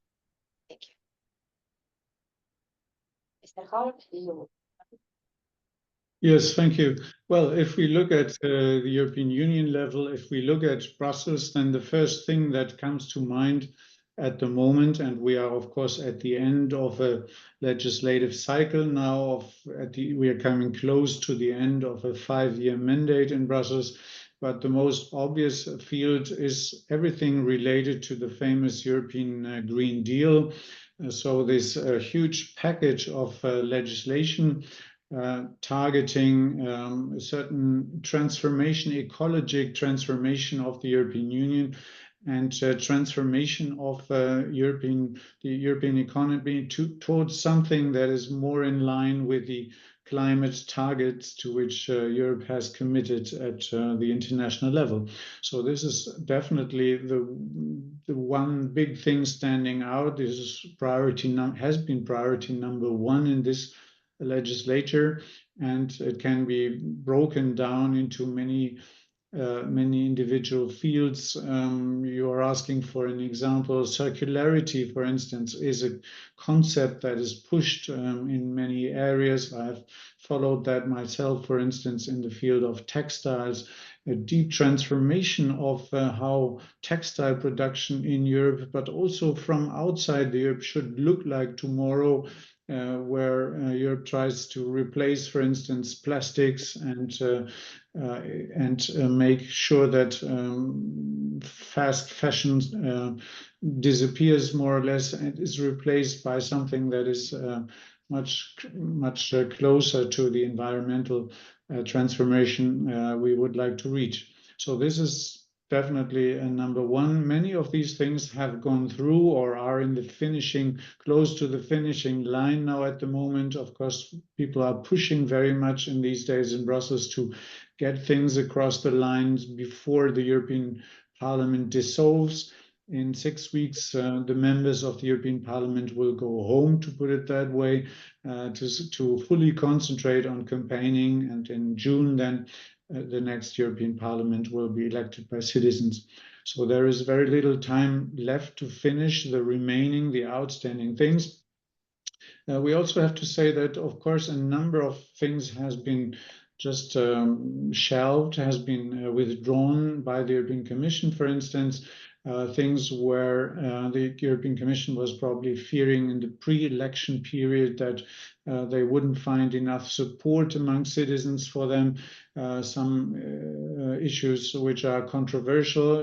We have had another colleague mentioning earlier today the farmers and agriculture. This is a good example of how people can mobilize against decisions which are coming from the European level. And of course, now the parties are increasingly moving into a position where they don't want to hurt too many people, where they don't want to create too much resistance, because they fear that if they push through their agendas in a too rude way, let's say, then they may lose public support in the election. Then the big question is, of course, what comes next? What will be the topics which we will see as priorities in the next 5-year mandate of the next European Parliament and the next European Commission? And this is what, of course, is our role at the moment, to find these new topics where they are discussed behind the scenes at the moment, also help our clients suggesting some topics for the next 5 years. Some things, of course, are very obvious. I give you just one example: defense. The European Union is very powerless at the moment when it comes to defense. At the same time, events in Ukraine show how important it is that Europe coordinates much better and also creates resources to allow its members to deter further aggression from Russia, for instance. So you will see a lot of things happening, I think, in this field in the next 5 years. Very much. Piotr, you would be the next, and I would like you to maybe pay a little bit of attention to what's going on with Polish farmers, especially with regards to those protests that harm Ukraine-Polish relationships and harm Ukraine's economy as well. Thank you. Yeah, I was actually thinking about it, if it's a success or not really, for the farmers, lobbyists right now, because at the end, someone is talking to them, someone is caring about their thoughts, and their way of doing the things.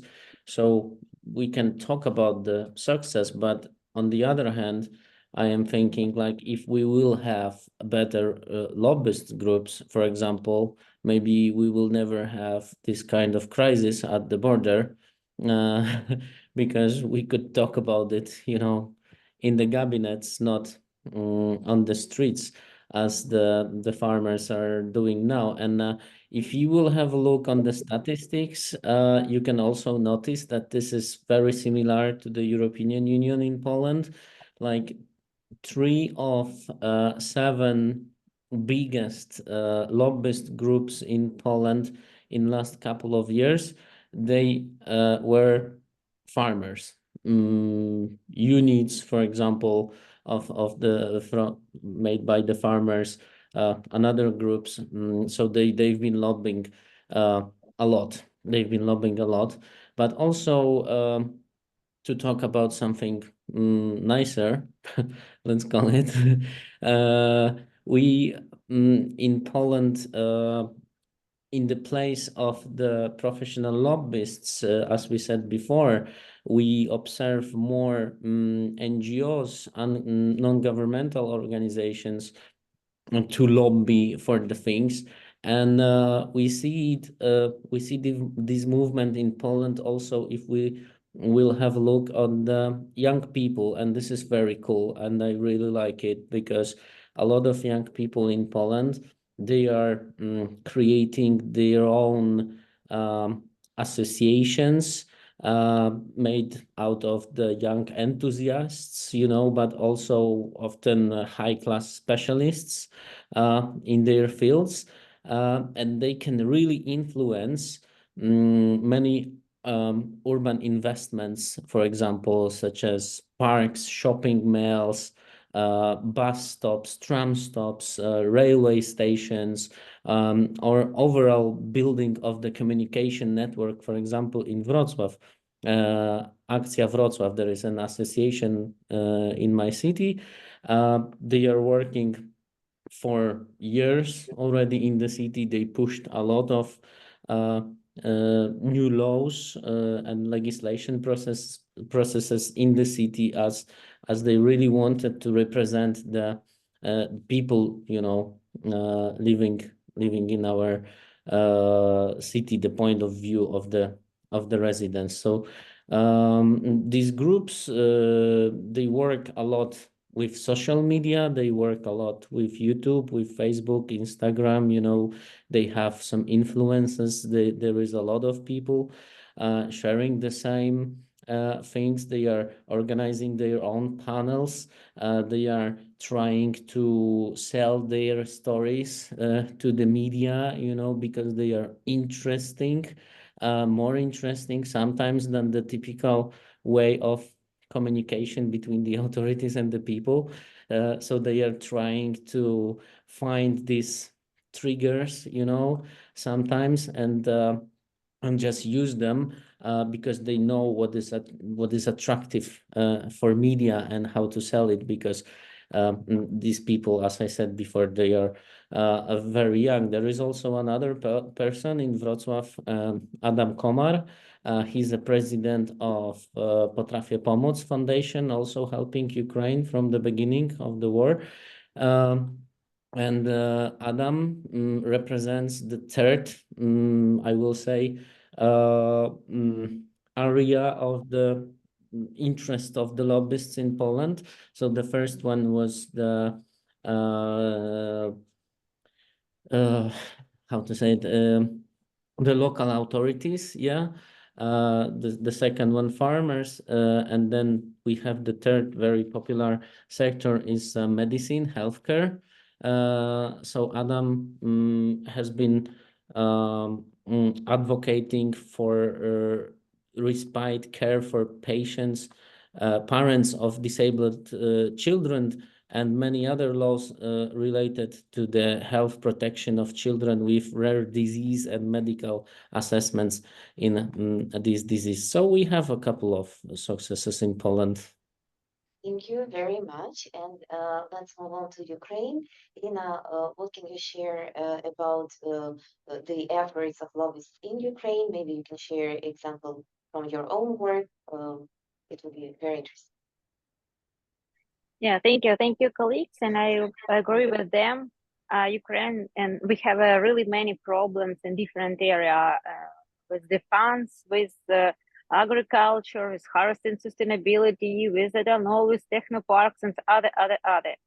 And for Ukraine, it's of course the new rules and new law. Our association for 9 years has held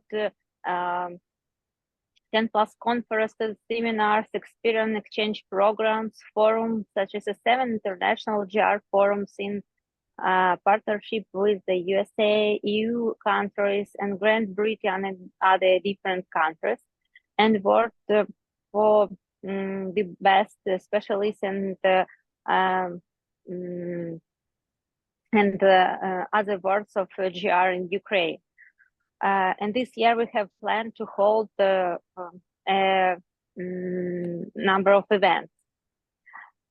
What main activities we can do now? It's opportunities for professional networking, exchange of experience with the professionals in the field of GR, communications with the most successful specialists in Ukraine and of course in the world, obtaining practical knowledge and the experience of relevant industries mentors, support for targeted requests and other. Yeah, thank you. Dear speakers, thank you very much for your insights. We are at time. I would like to ask the public if you have any questions to any of our speakers.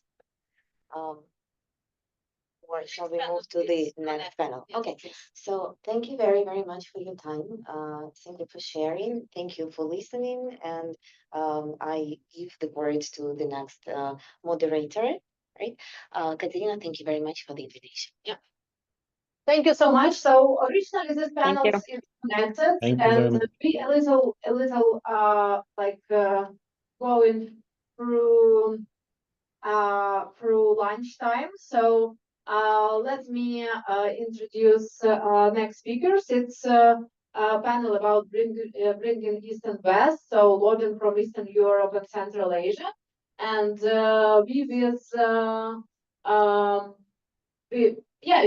anybody can report to our conference, so no problem. We invite to this panel Mr. Michael Sigler. So he is our long-term member of IGAPA, CEO of his MC Public Affairs company, and member of advisory board of FIPRA network, which is like a famous PR network in Europe. And he worked with like lobbying and client representation. So also Anastasia Zernova, attorney law with LLM, expert on Ukrainian National Bar Association, international business mediator, JAR professional, and she's co-author on public advocacy on integrity on lobbying. It's like lobbying law in Ukraine, which was implemented. Mr. Tisu, he is associate professor in Moldova State University and University of Bucharest, Romania. Member of Moldovan Parliament from 2012 to 2021, Minister of Youth and Sports, author of 15 books which published in Moldova, and he also like big expert on his country. Also member of Ukrainian Parliament Yuri Kamelchuk, member of Ukrainian Parliament Rostislav Tistik, member of Ukrainian Parliament Artur Chernoborov, and Tatiana Korotka, Deputy Business Ombudsman of Ukraine. So we will discuss with them also regulation of lobbying law. So it's new lobbying law in Ukraine, which is interesting case, like on regulation. And also from Eastern Europe, we have Kadir Toktokulov. I'm sorry if I misspell, former ambassador of Kyrgyzstan to United States and Canada, prior diplomatic appointee in Washington, D.C. He has worked as presidential spokesman, and also he do journalism for Associated Press, and also, of course, he coverage stories and information from Central Asia, Kyrgyzstan, Kazakhstan, so will be very insightful. And also Dina Shakislam, also our member for a long period from Kazakhstan. So she worked at JAR professional and represent also Government Affairs Professionals Association in Kazakhstan. She worked for United Nations Development Program in Japan before, and also working internationally. And Daria Miret, attorney is in Les Lawyer Association. So he's expert in law and also do some legislation work. And also she very experienced person in regulatory policy work. So for today, we will start, I think, from main question to Anastasia Zernova, because she will represent what happens with lobbying law in Ukraine, how it was originally, and it will be perfect case to discuss like new regulation in development democracy. And after that, we will move into like Moldova and Central Asia to compare this experience. And we'll ask Mr. Sigler to share his experience because he moved lobbying law in Slovenia and he leads Association of Government Relations Professionals in Slovenia, which will be pretty interesting panel for now. So Anastasia, please start your presentation. And we have a lot of speakers in this panel, but we will try to move in very fast with that. Hi everyone. For me, it's an honor to be here. I came from Ukraine to explain for you how it was this long journey for implementation of the lobbying law in Ukraine. We started in 2017 like it was mentioned in the previous panel, but it was not the first start of the implementation lobbying in Ukraine. The first steps was in 1998. Can you imagine long journey for Ukraine? In 2017, we made the draft of the law of public advocacy or public affairs. And even our European colleagues said that it was one of the best draft of the law, and Ukraine is on the right direction of the implementation of the lobbying law. But during I'm sorry, we have a right microphone. If I have to repeat, I will repeat. And during the last 7 years, our European colleagues and international partners worked with the Ukraine about the implementation of the law, lobbying law. In 2021, it was a lot of discussion about the oligarchs, about the influence of our state and the process of policy making in Ukraine and decision making. That's why it was even proposed one plan how to minimize the influence of the oligarchs in Ukraine. In 2023, we implemented their state anti-corruption strategy, and one of the clauses was to pass the lobbying law. But in 2023, the Greco, you know about this organization in European Union, they mentioned one of the main recommendation paths to pass the lobbying law. That's why we moved very impressive and very quickly in this way. I worked my 10 months. I worked in a National Agency on Corruption Prevention on the position of the head of the Department of Stakeholder Engagement and ensuring anti-corruption acts. And it was my work to work with the external and internal stakeholder, with the civil society, with our business associations to implement this lobbying law. We start to work with the European colleagues because it's very important to receive the feedback from their partners who ask us to pass this law. That's why it was a difficult, and I think on the panel discussion we maybe briefly will mention what happened in Ukraine, but we made this job, and European colleagues even described it. It was really difficult, but when Ukraine made this job, they said that in the wartime, it's a good law. It's really difficult because we have a lot of restrictions about the Russian influence on our economy and the process. We today discussed about China, and it was very important to implement the right law. I just wanted to congratulate you to say that today is the first day of enforce of the lobbying law in Ukraine. In 12th of March, President signed this law. Yesterday it was published in our main newspaper, and according to the law, the first day is today to enforce. The main this law consists only from the 18 articles.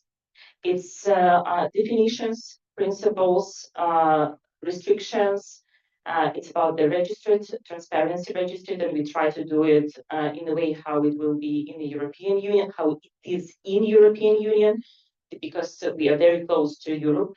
But we analyzed our experience of our American colleagues, and thanks for that you have many, many years of your lobbying law and your market works. It showed to us how it can be in Ukraine.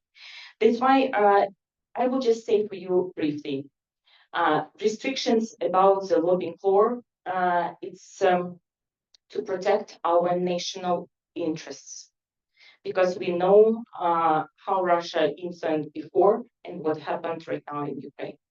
That's why main restrictions is about who cannot be a lobbyist in Ukraine. If you wanted to be a lobbyist, you have to register it in a transparency register. Register will be created in 6 months after this day, let's account.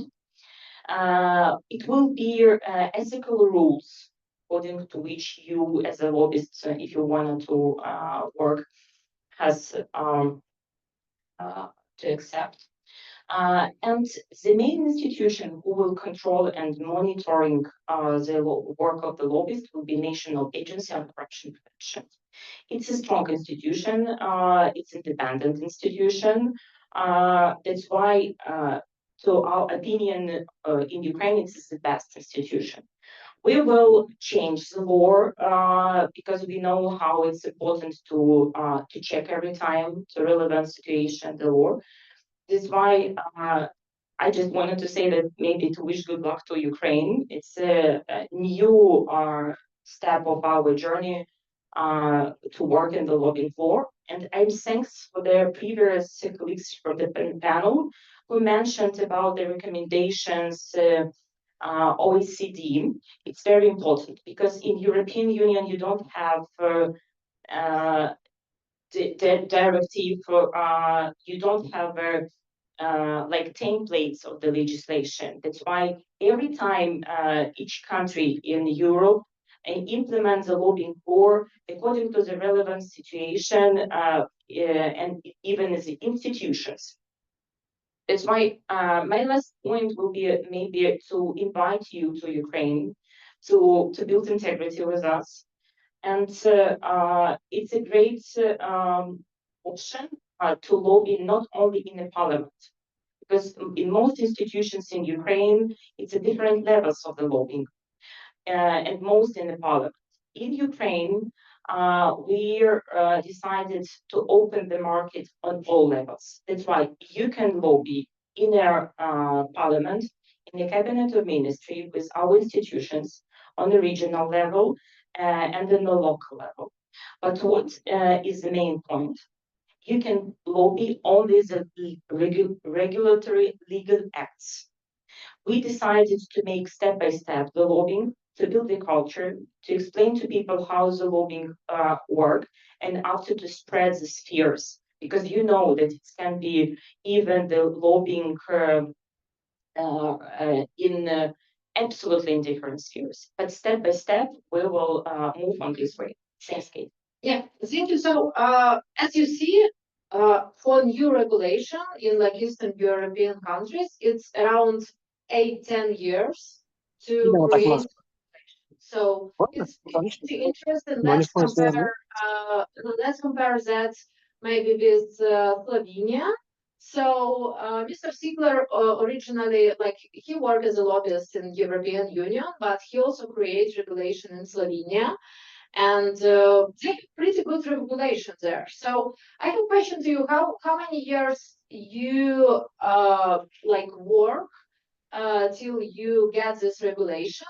And is it was something the same which Anastasia just like explained? So it was like anti-corruption institution and also some like pressure from European Union, or it was like more market-based work? But we have competition with like lunchtime, so I ask all speakers to be, you know, like short in their points. So Mr. Ziegler, please. Please unmute yourself.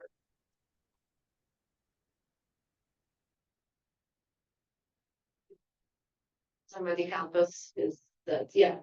So, and next we will move to our colleagues from Moldova with the same issues. So, Okay, now you can hear me? now it's perfect. Yeah, now it's perfect, and we also Thank you. Sorry about that. First of all, I would like to thank you for being the part of this, how to say, presentation. Again, I love IGAPA very much, and also Katarina, because she's our top star. She actually is gathering us not only from Europe, but all the world, from Central Asia, and even in Washington.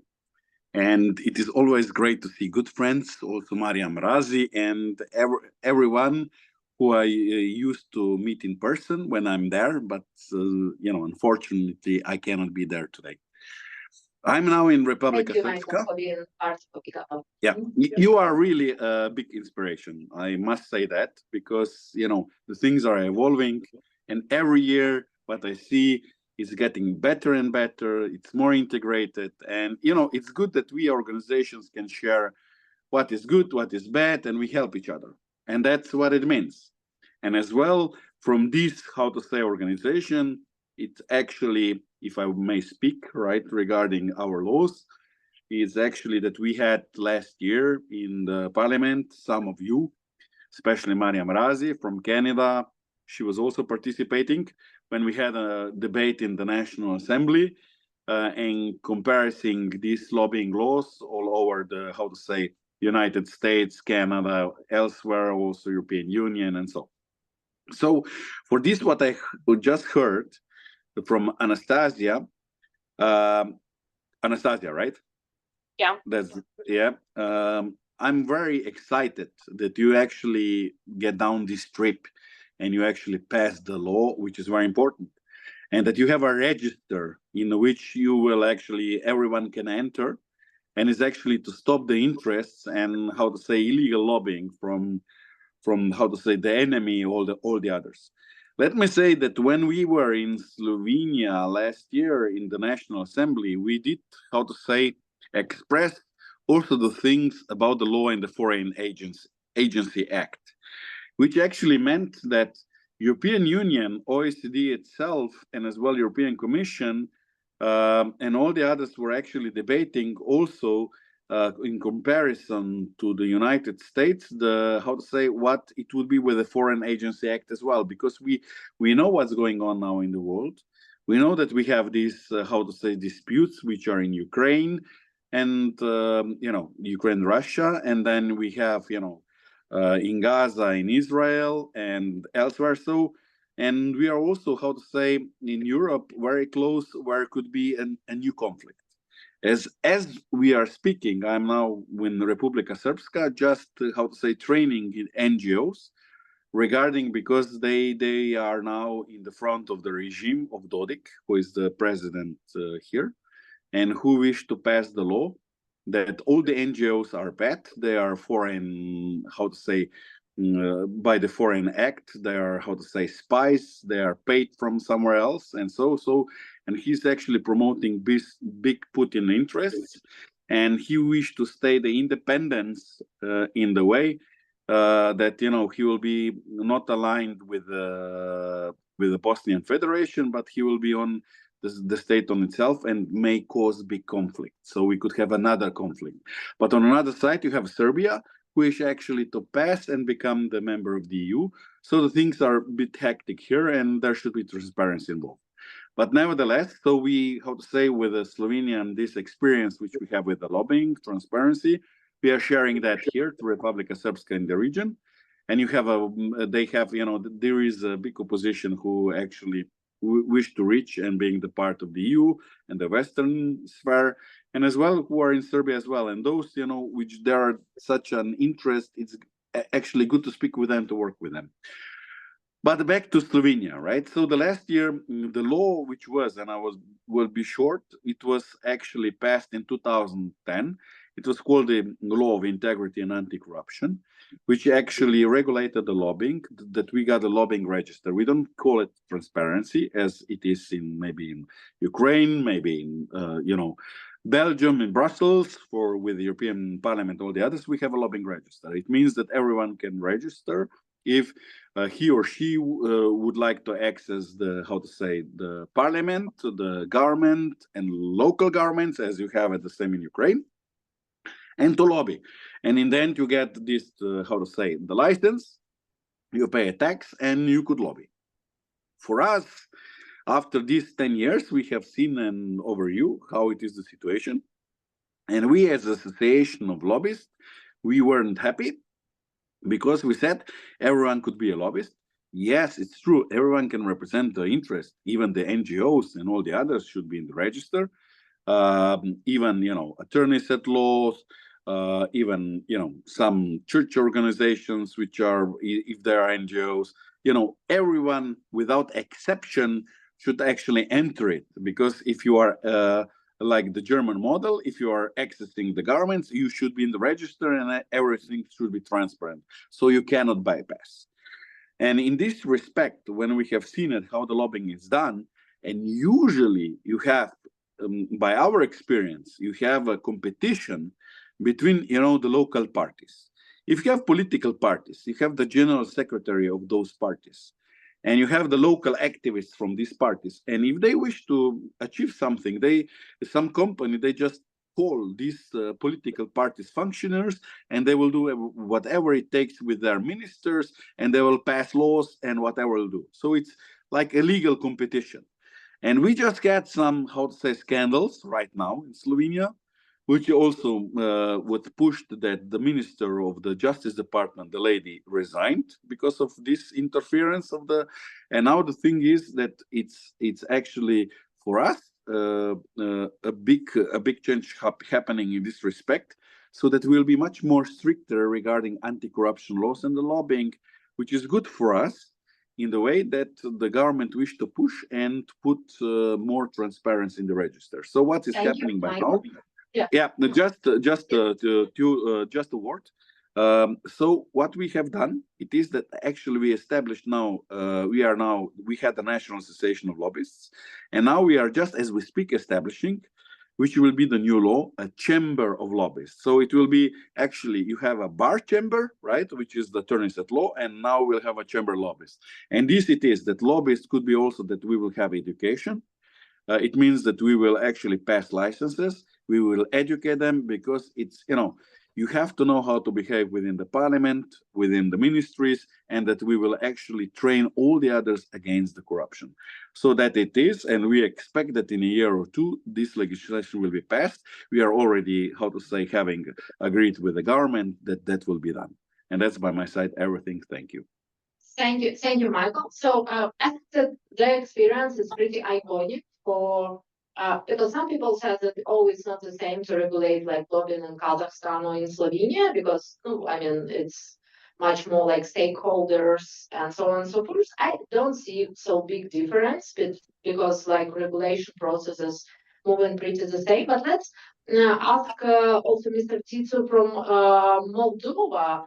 Because as I know, you still haven't regulation, and with like new government, you have a chance maybe to moving forward to like new lobbying regulation, transparency regulation. And as we discussed in panel about Latin America, which was very insightful, even for me, because like in my practice, I didn't work before in Latin America, but they think that, for example, in Brazil, which more like global integrated in economy side, they will move into regulation of lobbying. So what about Moldova? When you was in parliament, do you work on such regulation? Do you think that Moldova needs this regulation? And if so, how you see some pathway to that? And if possible, let's be shortly. Yeah, thank you. Octavian? Can somebody help us? Yeah, so our partners from Alabra is always helpful with technical issues. Yeah. Lobbying is more about communication in person, you know, so we're not very good in digitalization. Because first panel is that you must contact in person. Do you hear me now? Yeah. Now it's perfect, yeah. Well, I would like to say twice thanks for Ukrainian. Thanks for Katerina for inviting me, and second for Ukrainian army to keep Moldova safe from Russian invasion. Of course,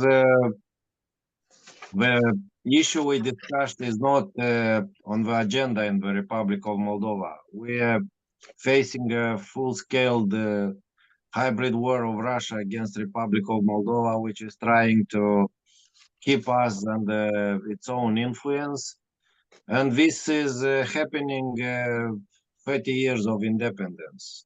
And just imagine that in the last 13 years, the political landscape in Moldova changed 7 times, from pro-European to pro-Russians. And that is directly linked to what I'm going to say about lobby and advocacy, because you agree on the idea that both advocacy and lobby work in a democratic society, in a society with human rights and rule of laws, with anything which is connected to democratization. Unfortunately, in these 30 years, Moldova was in the same time for 15 years under neo-communist autocratic regime and under oligarchic regime.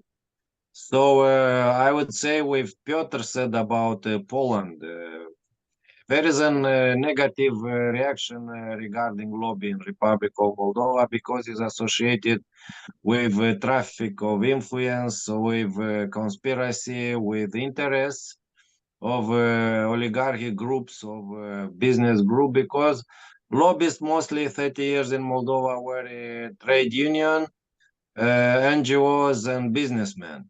And there is a strong Transnistrian lobby inside of Moldovan politics. I mean here the separatist region, which is under the Russian control and which had a strong relation with government in the Republic of Moldova. So it was 20 years ago on the agenda of parliament, our second president put the issue of lobby regulation in parliament, but it wasn't taken seriously. And the last debate, the large debate was in 2011 maybe, because people simply consider it as a negative issue. Most Moldovans influenced by advocacy. And myself, I started from advocacy, then I became a lobbyist and finally politician.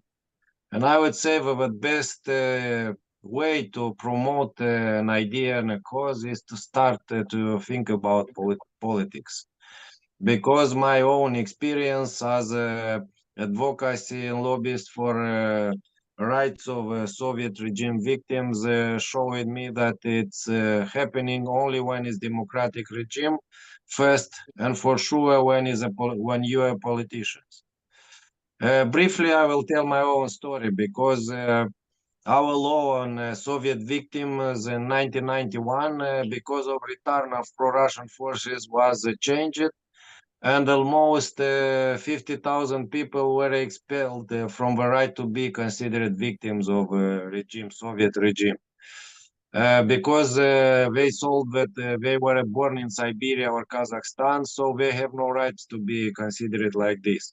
And for 27 years, this law was in function. I rise up as a leader of opinion in this issue, starting from 2010, when democratic context changed. And finally, I entered into the parliament on this wave, and I contested in Constitutional Court this law.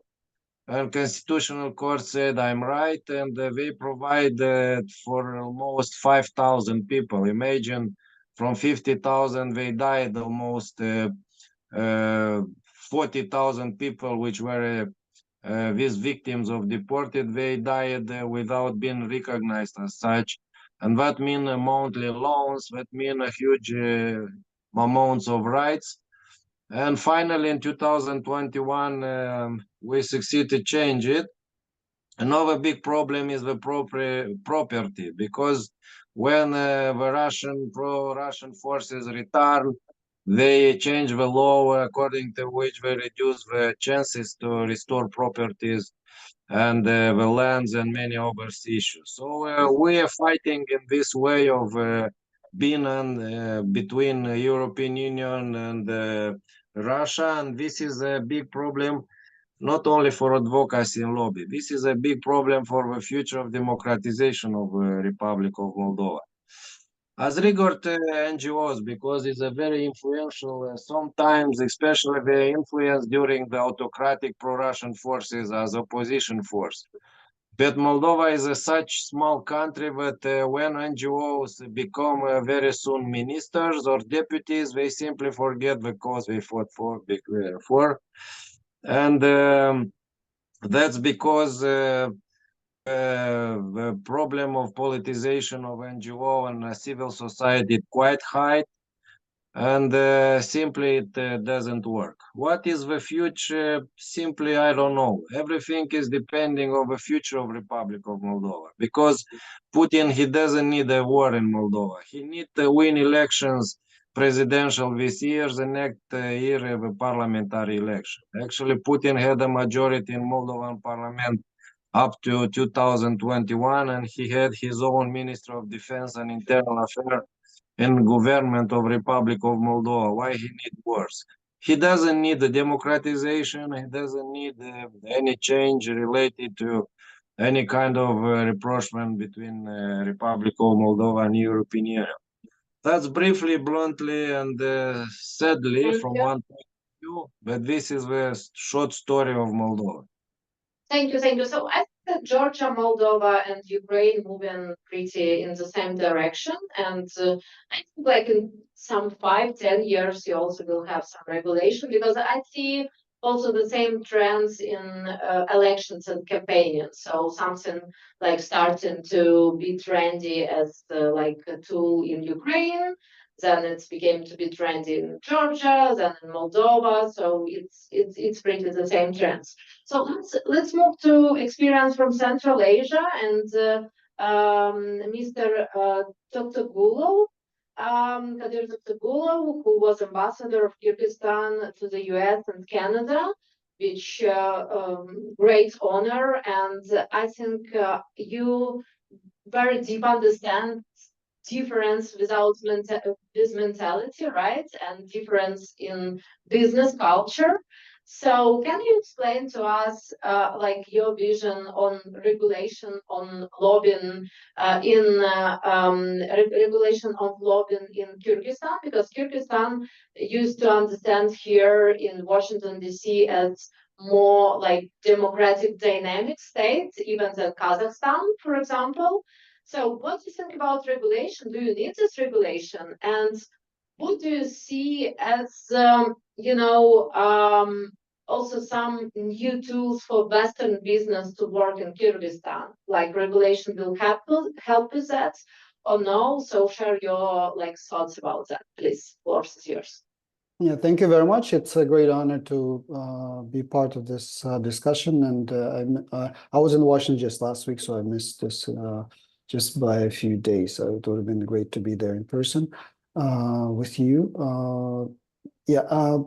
On lobbying, there's no particular legislation which has the name lobbying in Kyrgyzstan, but foreign businesses and local businesses, they all are free to participate in various business associations that work closely with the government, including with parliament and MPs, to discuss upcoming legislations and to discuss the kinds of changes that need to be introduced to improve business environment in Kyrgyzstan. So that part of part of the work is pretty free. There's no particular, except for unless you're doing something with religion or elections, for example, that there are restrictions on those issues. So there are all kinds of business associations that I know are very effective when it comes to their work and with the government and advancing their interests in Kyrgyzstan. There's the latest development that concerns advocacy and lobbying would be the legislation bill that was sent to the president for signing is on non-government organizations or non-profit organizations, non-commercial organizations, which now it's yet to be seen in terms of how it would impact the NGO sector. But one of the requirements would be for non-government organizations, non-commercial organizations that receive foreign funding to actually explicitly have to announce and have that probably label anywhere that they publish anything on their own behalf. So that legislation once signed and probably will be signed, will affect certainly the way non-government organizations will work with the government, with parliament, but also in terms of advancing and discussion on various topics, issues, including political issues. But other than that, for foreign businesses, it's fairly easy to be part of conversation here in Kyrgyzstan. Can you give like some brief examples of good JAR work or some good JAR cases which was transparent in Kyrgyzstan? So maybe it's like American Chamber of Commerce, maybe it's, I don't know, JAR Department of Imperial Tobacco, or maybe it's some local association, which, like, I mean, not classified information, but more like all people in like political sphere know that, I don't know, Kyrgyz Agriculture Association doing great. So can you give these examples to us? Well, I mean, I would not have a specific case off the top of my head, but I know that, for example, AmCham, American Chamber of Commerce, and other like International Business Council, which majority of their members would be foreign-owned companies. They've been pushing for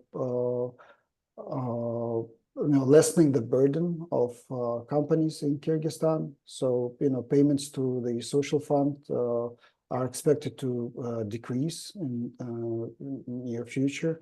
So that would be probably one of the big sort of victories for business associations in Kyrgyzstan, because the taxation, and social payment burden was pretty huge, which also then pushed some companies and businesses to then work in the gray zone, gray area, sort of, not really stating true figures for salaries and income of their, and just generally turnover and profits for companies and their employees.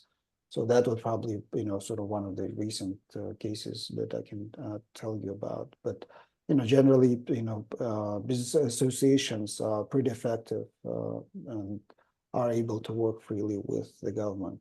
So that's, one of the positive sides of the business environment in Kyrgyzstan. Thank you. So let's ask Mrs. Muret, as a lawyer, also who work with regulatory policies, on her point of view on regulation as a lawyer. And do you see some like trends that markets of government relations is moving forward? And after voting for lobbying law, and after that, I will ask 1 minute for every speaker to choose one case which was successful government relations case in their country. So Daria, floor is yours, but also please be shortly. Yeah. Yes, okay, thank you, Katerina. Anastasia has already spoken in some detail about the Ukrainian law on lobbying. And the only thing I want to add is that it's not yet fully clear how the law will work in practice, since it has not even entered into force yet. Additional regulations have not been adopted, and the transparency register has not been created. But this law was adopting. The adoption of the lobbying law is key recommendations of the European Commission and the group of states against corruption prior to the commencement of negotiations for Ukraine's accession to the EU. And also the adoption of the lobbying law was being a component of government's anti-oligarchic action plan. And I want to note that the adoption of the lobbying law in Ukraine and its implementation, it's a signal to partner countries about the ability to implement reforms and Ukraine's readiness to work according to the international standards. So let's see in the future how it works in practice. Thank you. Very short and clear.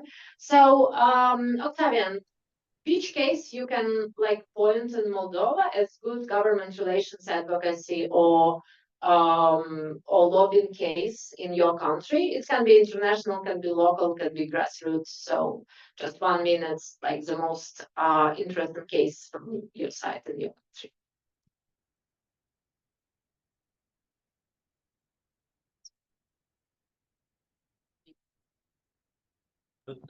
Okay, do you hear me? Yes, it's good. Well, the most successful, of course, local government reform, because we have a quite powerful community of local administration, which are represented many times by independent mayors, which made part, and partly the decentralization of Moldova and everything which is connected to the local administration in the terms of European change related to calm to this community of local authorities. We have successful in 2090s the rights of especially the lobbyists, very important in the period when Moldova went out of Voronian regime, communist regime in 2009.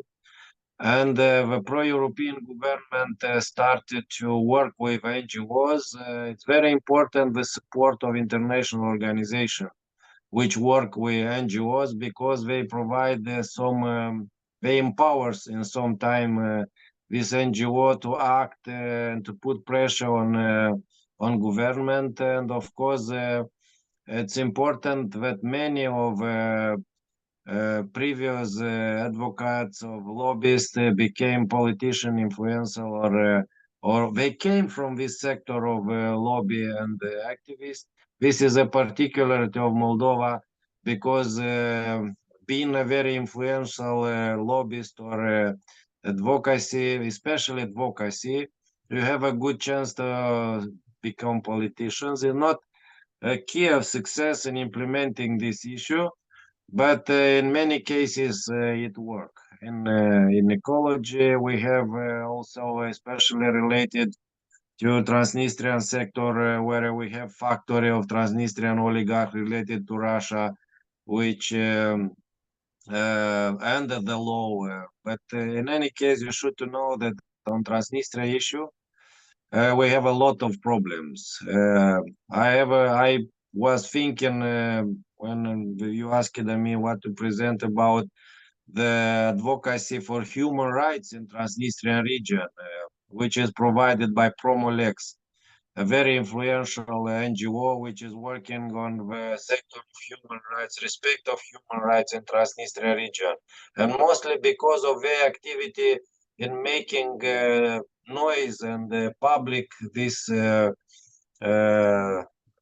activity of separatist regime in Transnistria and against democracy, against human rights, and imprisonment, many other issues. So we have successful stories. We have a kind of experience in advocacy and lobby. But in any case, I have told many people look at the lobby as a conspiracy, as something is negative, as group of interest, especially related to business, especially related to illegal arrangement between separatist regime and Chisinau and so on. Thank you, Octavian. Michael, please 1 minute about like best case of government relation advocacy from Slovenia. You can represent one from Slovenia, one from European Union, because I know that you practice there also. And yeah, so please, and we will finalize with Anastasia, and we'll move forward to a short lunch break or networking break and come back 3 p.m. So Michael, do you have some case in mind to explain to us? The cases which we do lately, right? What I'm doing with the lobbying cases, Okay, one it is what it is. What we do is actually the legislation itself, which will be passed now by this new lobbying law. That's number one. But the cases which are doing a lot is in the area of green energies, which I always am involved. This is regarding hydrogen and everything. What we are here very afraid from it, because it's connected and linked with the European Union. You know that we wish to have the independency from the Russian gas anyway. And that's why the Europe, it's all full now also of the green transition within electromobility as well, you know, solar, wind, which I'm always saying, right? But this actually came to the conclusion that now in Europe, what we have found out with this lobbying of the EU, European Commission, the Parliament, and all the others, that you have a flood of Chinese companies entering the market with the mobility and with the cars. And that's why, you know, in Europe, all how to say, European manufacturers of the cars have very, very high prices and production as well, because they don't have the actual access to the resources with the resources of, you know, to the lithium and all the others. Which the Chinese have, and you know, and that's the problem. You know, it's the competition prices. And now what it is, there are big eyes towards in Europe that this new European Parliament, new European Commission in the autumn will actually take another measures and will protect more the European companies in this respect. So we will lobby a lot in this respect. Also, the other things which we are doing a lot of the, you know, in Slovenia, the lottery laws, which are now the lobbying, and the last, which it is, where I was involved, and I was asked kindly by the President of the Republic and all the other, how to say, NGOs. We were just working on the initiative, which I was working here pro bono, like regarding euthanasia, which you have in Canada, United States, and all the others. In the respect that the new law, which was submitted to the parliament with 5,500 voters and signatures, that would pass the Slovenian parliament. But because the conditions in Europe and elsewhere are so tough, I was lobbying, you know, in the way that the law, it's a big tackle and a problem. So we were lobbying for referendum. And now we'll have a referendum in that. Thank you. That's it. Thank you. So as you see, people with experience in lobbying, they ask one case, but they try to represent different case, because they know that if you have stakeholder, it's better to represent all issues in one period. So Anastasia, last point from you, and yeah, after that we will move forward to industrial lobbying. So Michael originally started discussion, but it will be 3 p.m. So last point from you and conclusion also from your side. Thank you so much. It's an honor to be the first and the last. I am, as a professional lobbyist, can talk about the cases a lot, but I just wanted to say not about my cases, about Ukrainian cases when really Ukraine unite. And it was a couple years ago, it was a project Prozoro about e-procurement system.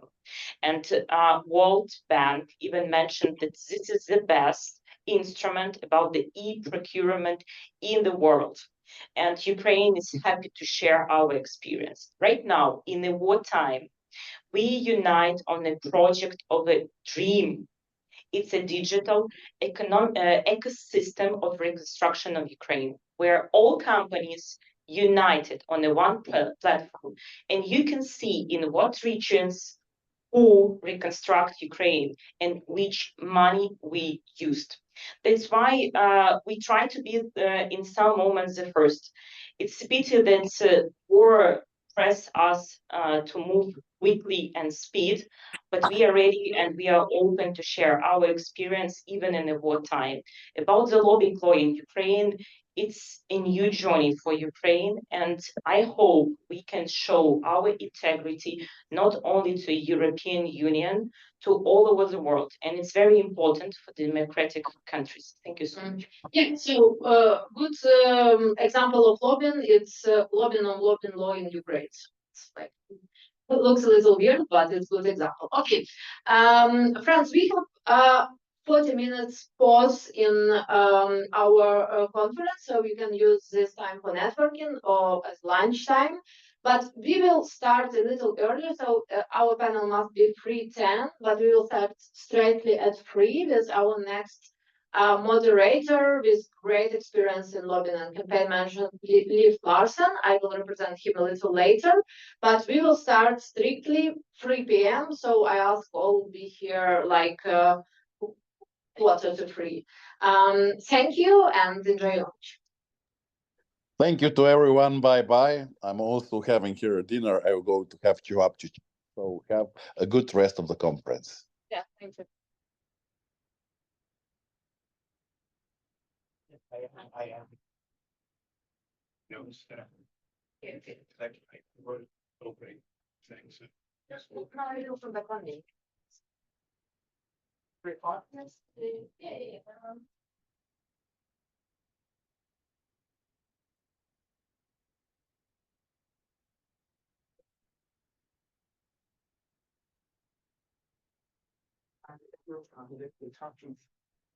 Pages.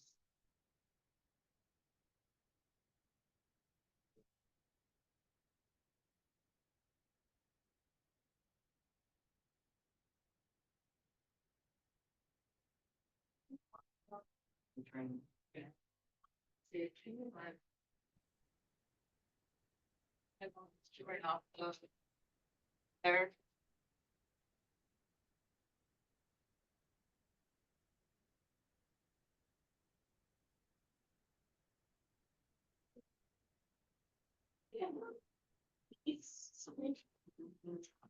Yeah.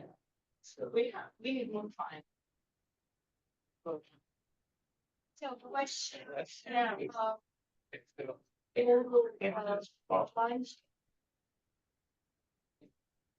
we can go get $30.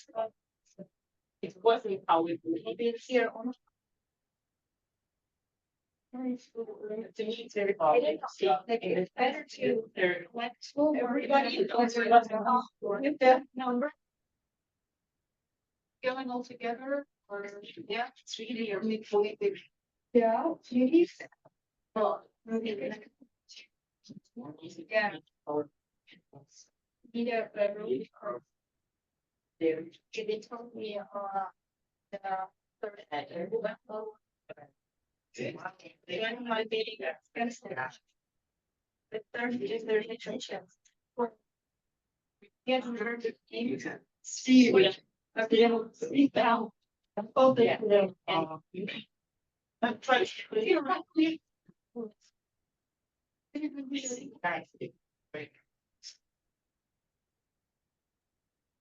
Yes, how you here.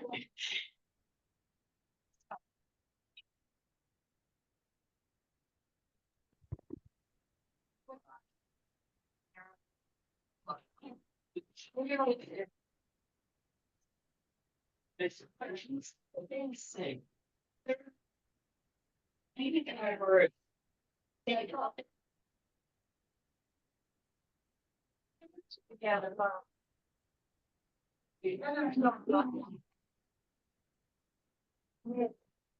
Yeah, very nice. Yeah. That's the right power.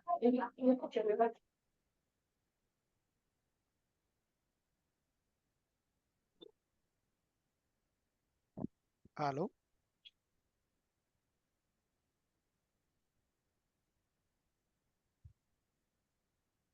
Hello.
It's very hard. That's it will restart.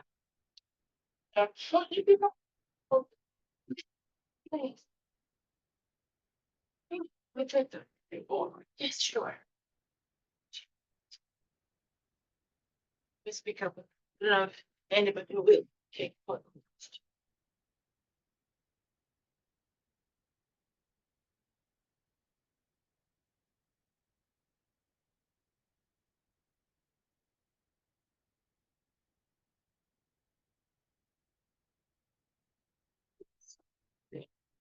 Yeah.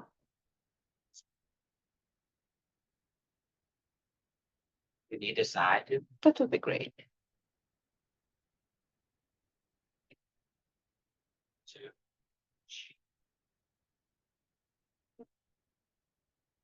Oh, I mean, yeah.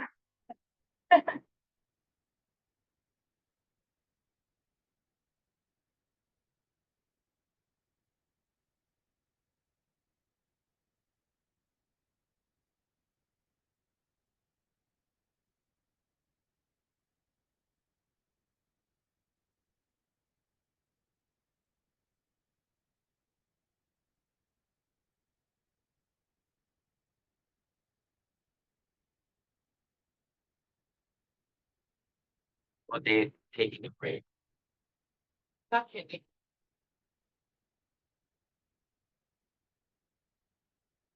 Check it right at all. Ja, ik vind ook even.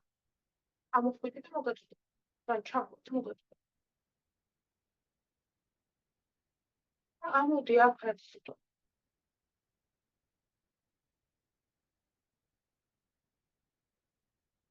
Mesela de ben hapistire de hapta.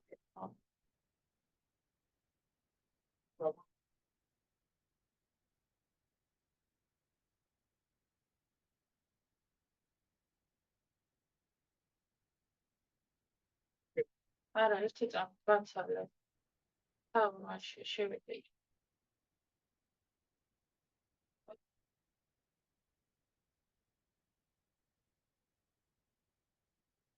Tekrar.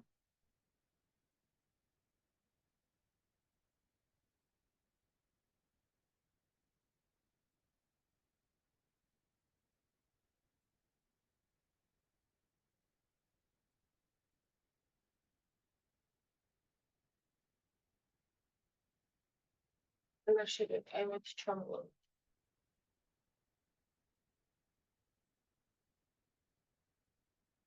Okay.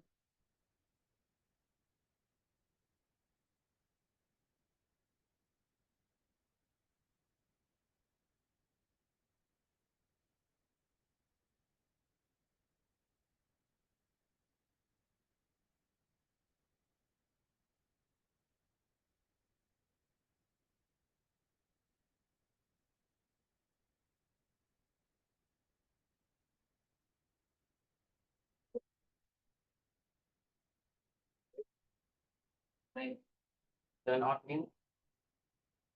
When they come back, don't forget to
this work because he's one of the best lobbyists and government relations professionals here in DC, and he has a lot of prizes on that.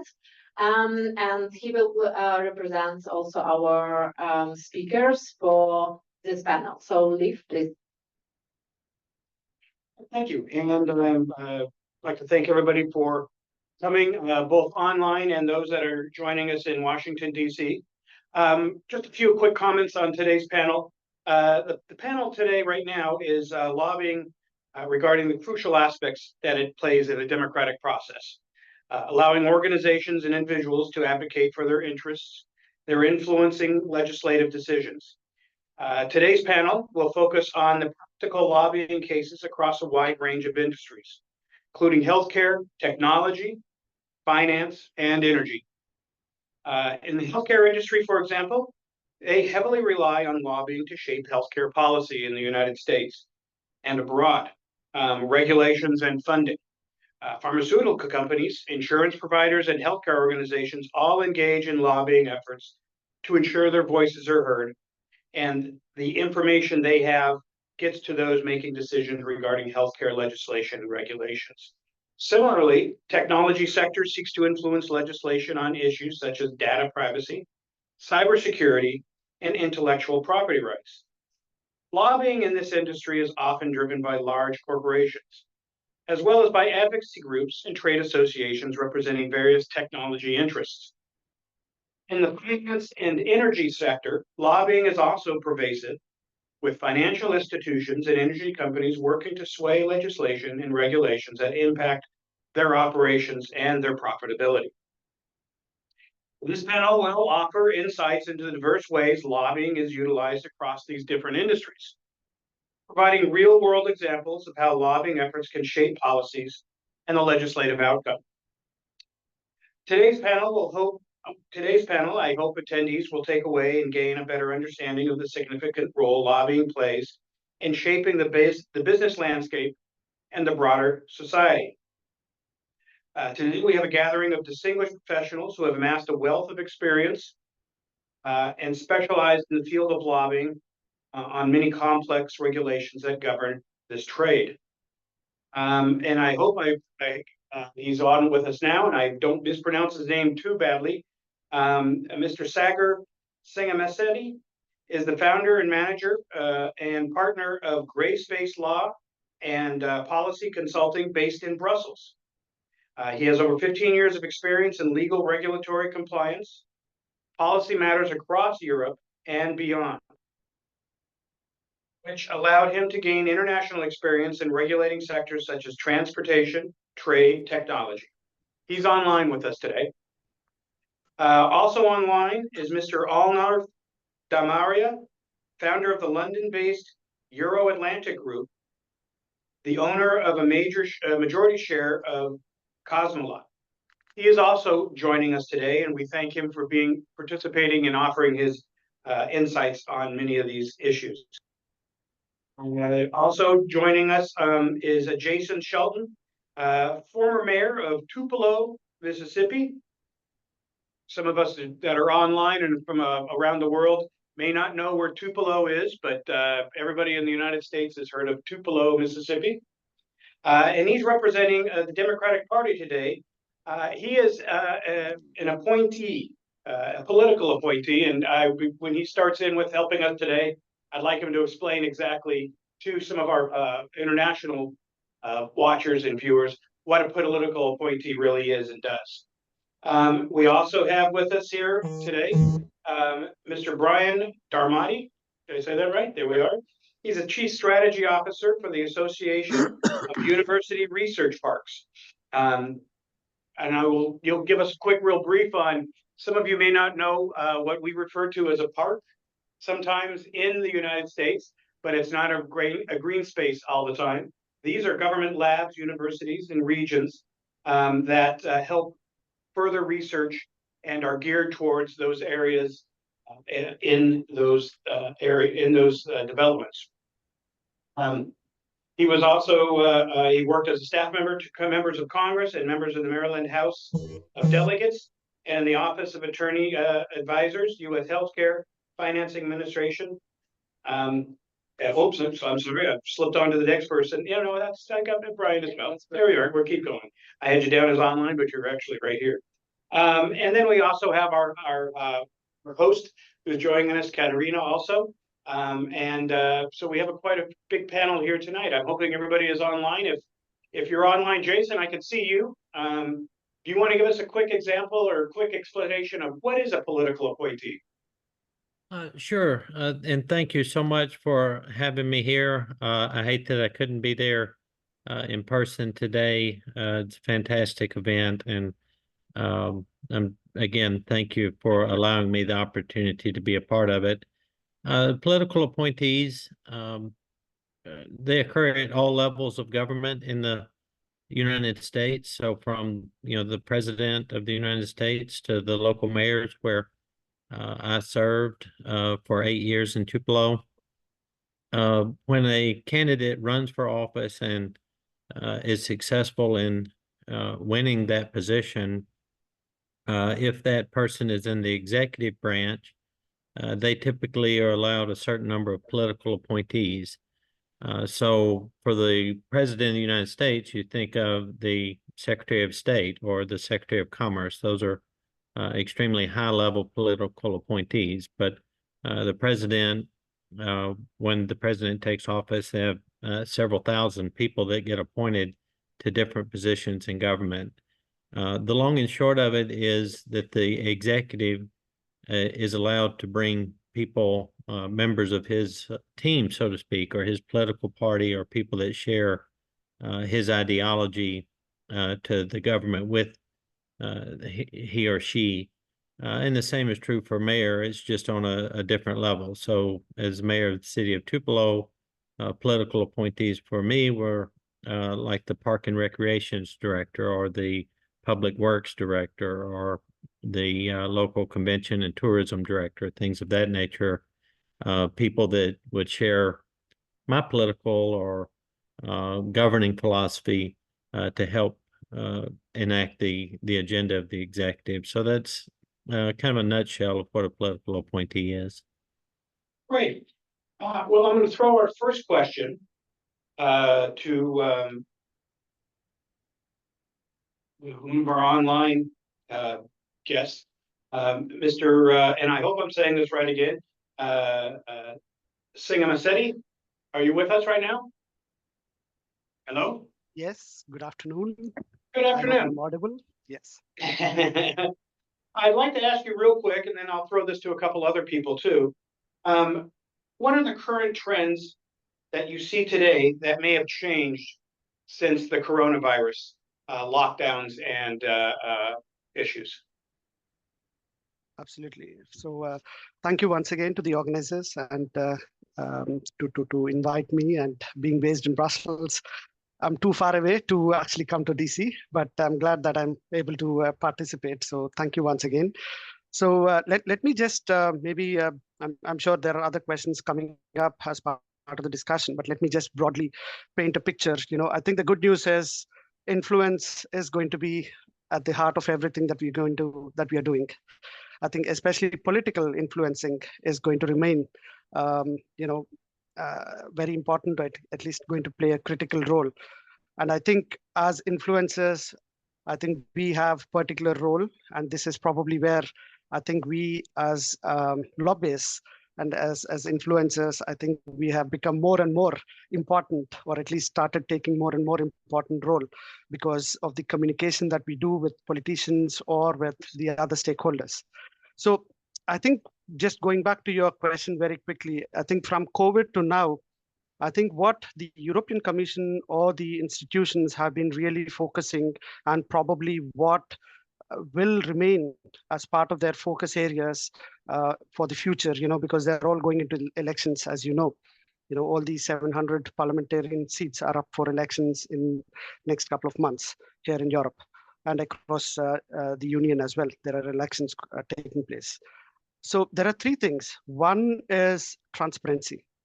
I think what COVID has actually led to is more transparency. There is a bigger need now for being transparent, and there is definitely a push for more transparency from the stakeholders. Two is integrity. I think we have seen a lot of scams, or at least some scams in and around the politicians and also other high-level, civil servants, and especially the fact that we have gone through Brexit, and then there is all this Nexit, which the Netherlands would like to go or leave the union, and there are others also in the union who would like to leave. I think it's very important that at least integrity is a big like a part and parcel of whatever we're discussing. And especially there's a lot of push from the member states. You know how the union works. You have the European Commission, Council, and the Parliament, but then you have the member states as well. So there's a lot of push from the member states to actually have that integrity intact. The third point is more on the accountability. You have seen during COVID, a number of, especially on the pharma sector, if I may take that as an example, the contracts that the European Commission was trying to have with these big pharma companies. And at some point, the Commission was not able to keep up to some of those contracts or the contractual terms. So again, the member states went ahead and started doing their own act, and because they felt like there was no accountability on part of some of these institutions. So I think from what we see as a change, I think was already in transition, let's say, or at least was already taking place. So I think these are the three things: transparency, integrity, and accountability is something that we see more and more discussions are taking place, and there will be more and more focus or at least big shift towards these areas as we move forward into the next elections. I think one last point that I will leave the listeners here is, I think we are discussing here in terms of what institutions and the civil servants have to do, but I think we have a bigger role as lobbyists. I was talking about influence and political influence being at the heart of everything that we're doing. I think we are in an age where we talk about ethics in AI, artificial intelligence. I think we also need ethics as a lobbyist or as a political influencer. So ethical influencing is something that is being discussed here in Brussels, and I think you will be hearing more and more. And that's a big shift because we have an important role, I was saying, and I probably believe that people are listening to us, especially the policymakers are listening to us. So we have an important role, and I think ethics is not just for AI and for the platforms or whatever online side of things, but I think in the physical world equally we need to imbibe or at least adopt this ethical influencing as part and parcel of whatever we are doing. I'll stop there. Maybe we come back in another round of questions. No, it's a perfect segue into my next question, which I'll address to two people, and then a third view on it I'll get from Jason. Mr. Arnold de Maria, are you on with us right now? Okay, well then we'll go to Brian, who's on the stage with us. What, as a lobbyist, do you find as your most useful tool that you tend to go back to on a regular basis to either get your point across or in reaching the people you need to reach regarding your issues? Thank you, and thank you to the organizer. So, as was mentioned, so I represent a nonprofit membership association of research parks and innovation districts in the U.S., including Stanford Research Park, which is the world's first research park, started in 1951. But we have members, University of Southern Mississippi down near Tupelo.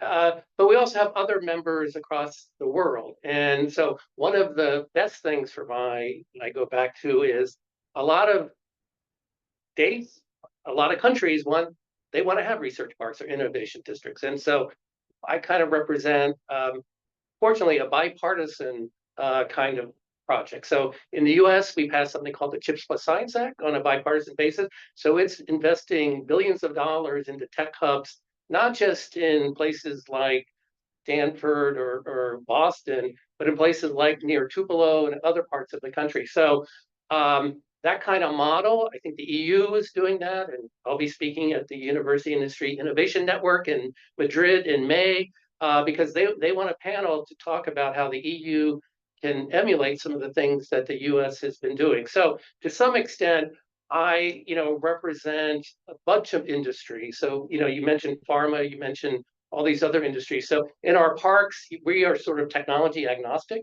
So we have clean energy, we have pharma, we have lots of other groups. And so in some sense, we have a lot of credibility with stakeholders because we have universities as owners, or we have hospital systems. In some cases, we have actually government labs.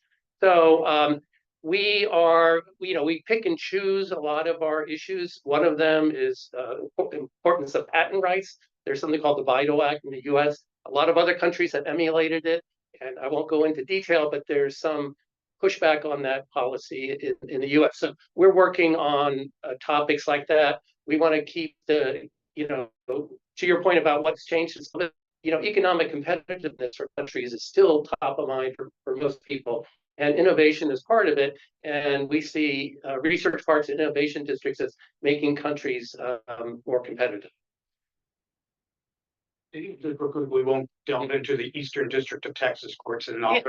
Yeah. But just real quick, if you could, what do you find is the best tool to get your ideas across to the people that are going to be making these decisions of voting? Is it education, some sort of advocacy, or is it what most people sometimes think of as what lobbyists do, which are glad hand, buy cocktails for everybody, and sit around at a reception? Yeah. My association, we don't have a PAC. We don't have that kind of, but hey, I used to lobby on behalf of the University of Maryland for many years, the federal and state side.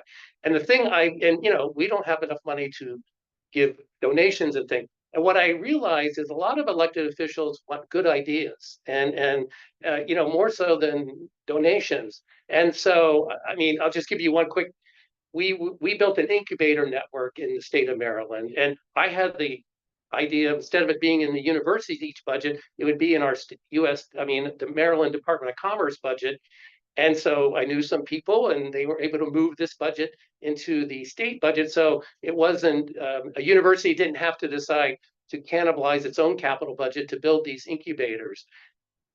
That was a simple idea, but it created a whole incubator network across the state of Maryland. So what I find elected officials really want are creative ideas. And oftentimes, I think people are reluctant to tell them, to give them those ideas, because what I realize is, a lot of us in this room or online, we're used to dealing with elected officials, but a lot of people are very reluctant to approach their elected officials. And I think it's our role for lobbyists to get those ideas, and we can help transmit them to the elected officials or to the executive branch, as it may matter. And this is for Mr. Shelton on basically the same thing.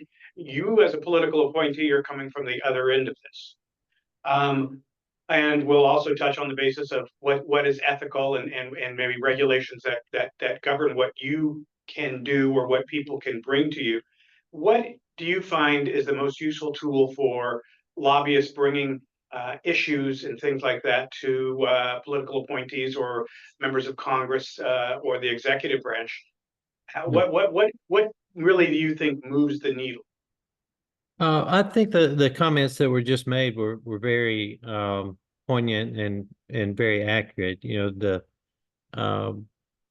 The administration, whoever it, whichever administration it may be, the elected officials, the appointed officials, at the end of the day, they want to be successful and they want to implement good policies, good programs, and things that are beneficial.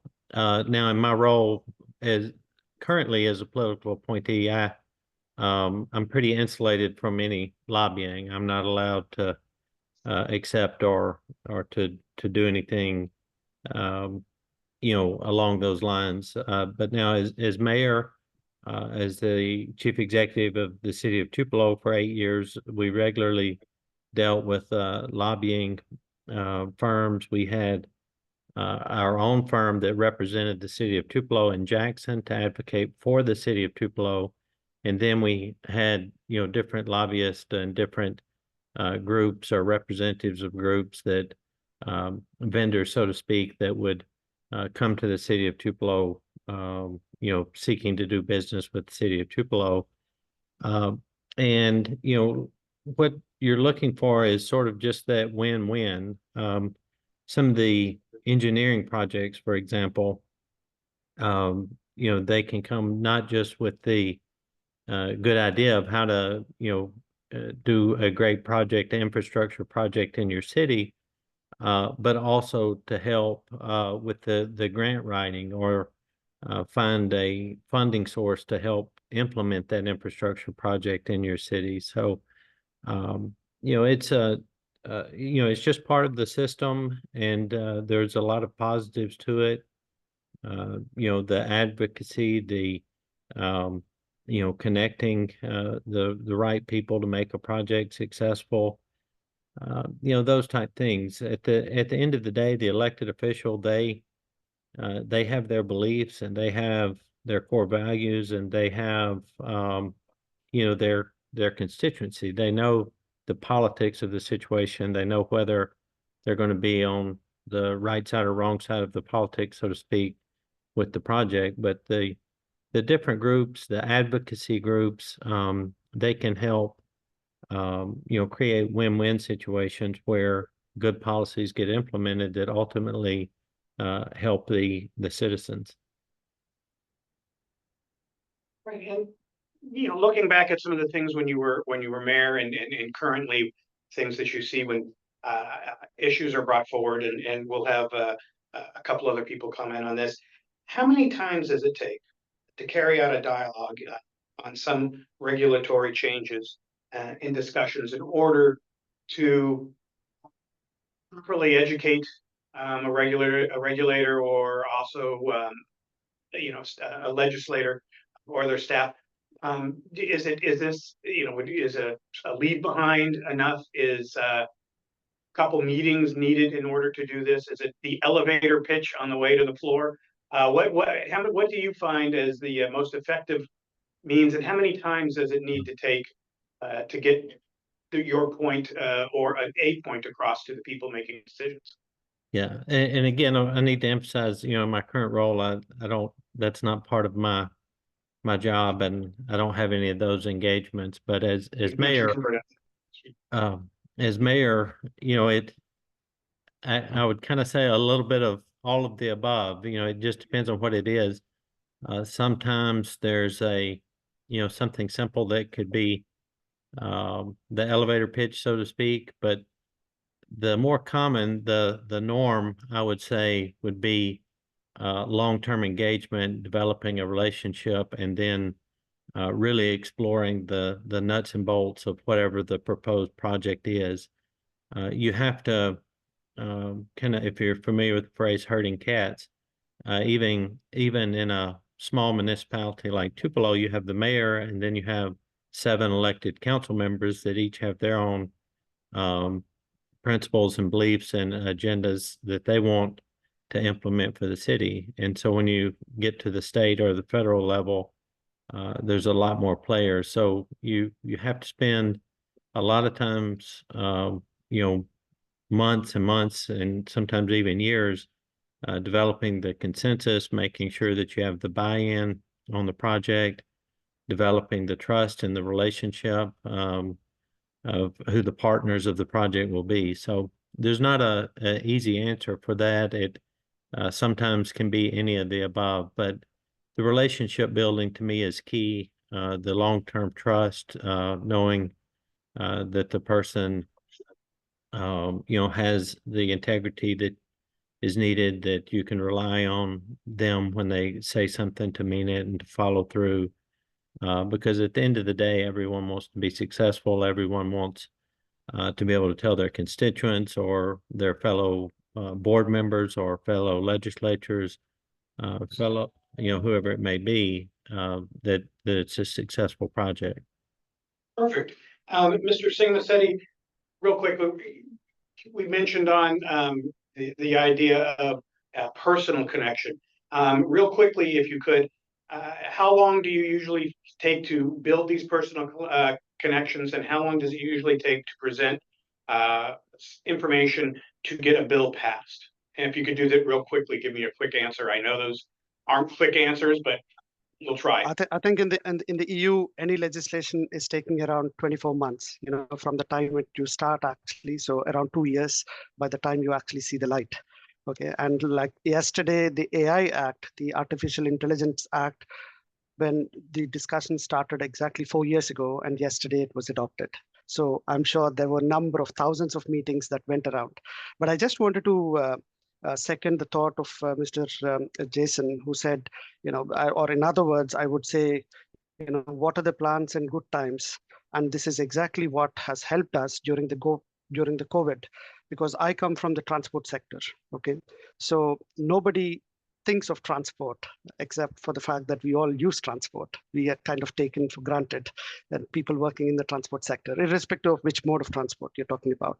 But COVID has actually shone light on this particular sector so much, and we had to take the advantage as well to point out what the sector is going through, or the people, especially on the social aspects that they were going through. So again, I'll wrap back. I think We'll come back. I'll come back around to that, because I'm going to ask you a specific case here real soon on what you've seen on a specific case, how things went and moved in successes you've had. But I wanted to get real quick to Brian. I'm sure regarding your sector and what you've lobbied on, personal relationships are key, and you keep going back to those people and building on them. Real quickly, if you can, how long does it take to nurture those type of things, and what's required to maintain those associations? So the one thing, I mean, my current role with the Association of University Parks, it's, you know, we're in 44 states. So we are advancing something in the state or even at the federal level with a member of Congress.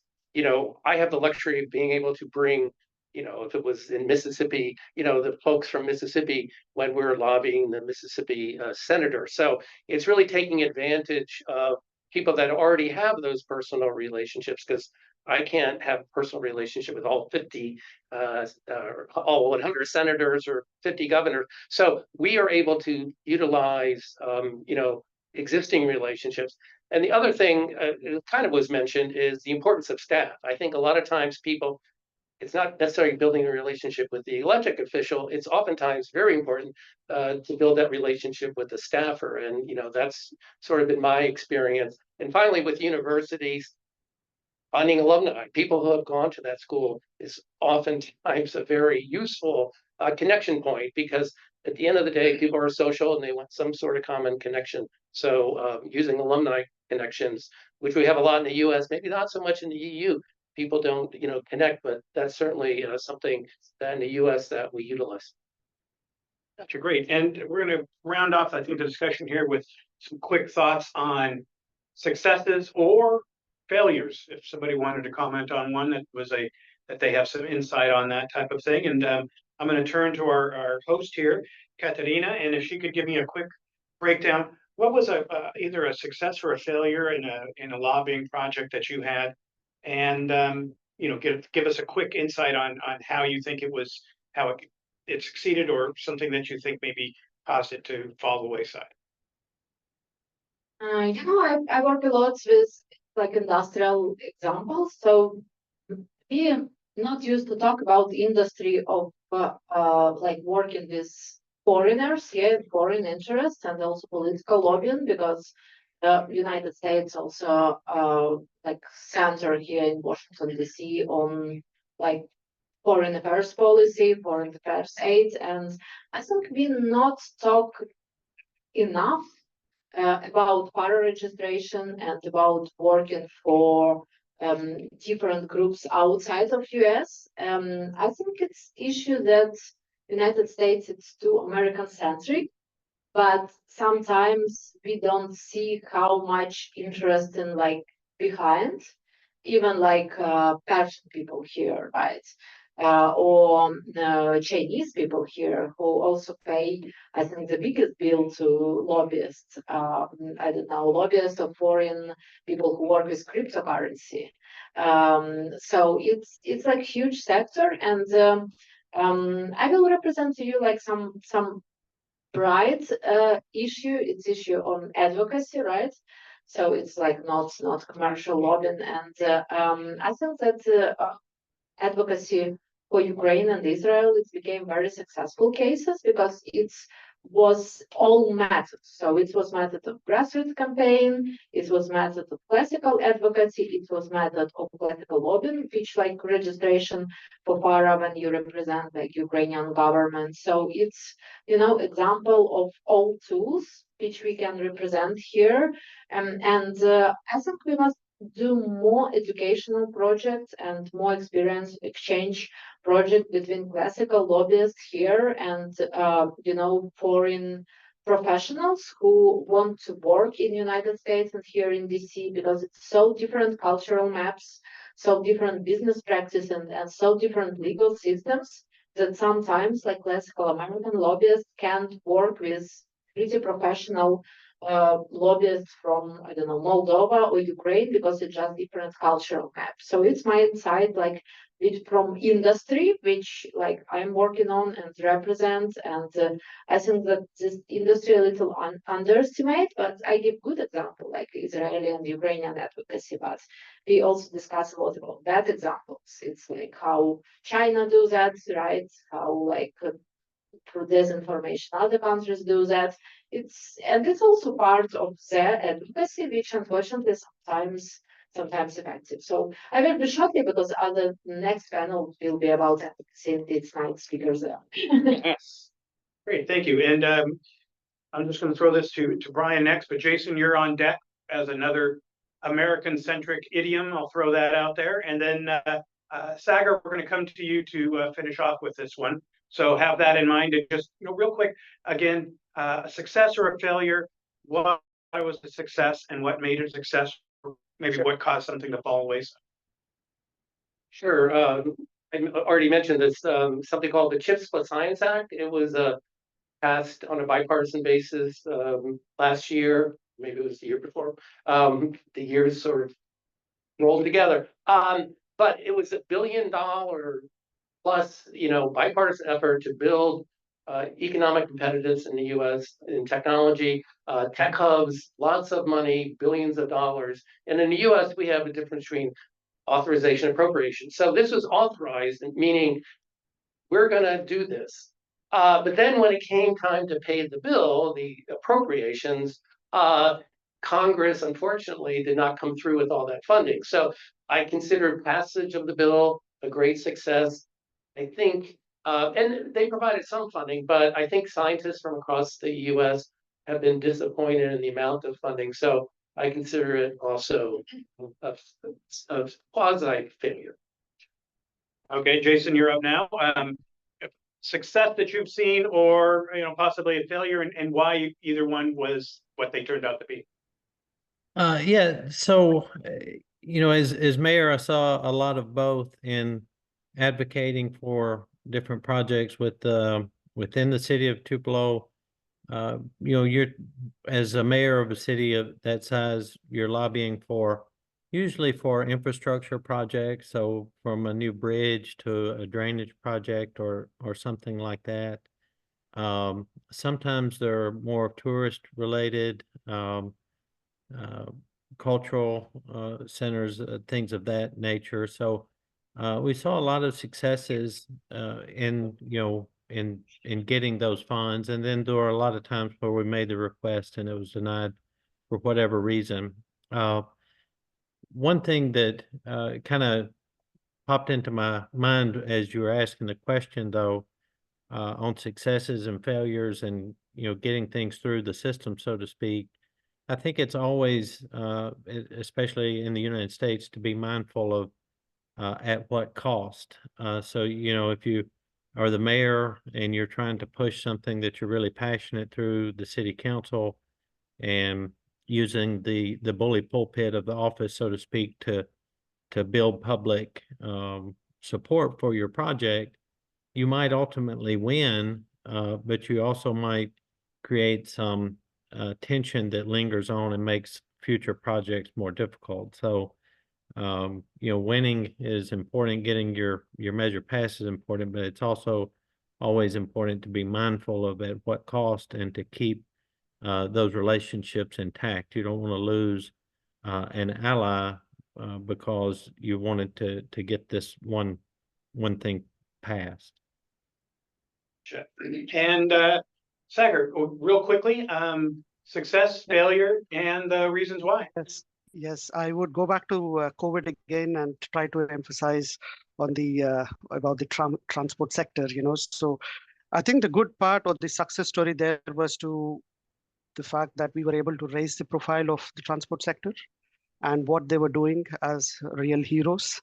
Because in those times when everything was shut down, they were the only one on the streets bringing us medicines and food into the market on the shelves, okay, to put it simple. So it was a great story. I think as lobbyists, as someone who were able to communicate with the policymakers to the staff, we did a great job there. I think, and they needed that expertise as well. So absolutely a success story.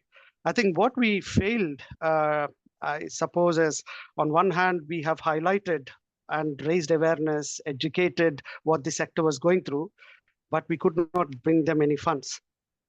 So the whole system was down, the whole transport system was down, but we could not bring in the funds that were necessary for the revival of the sector.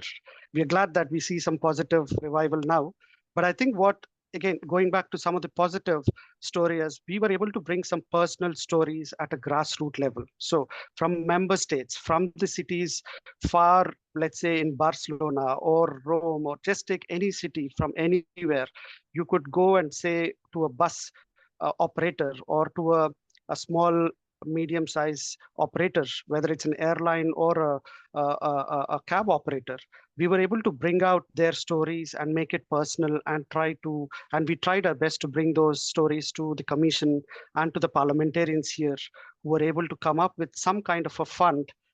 Of course, how much of that fund actually translates to them exactly is a different story.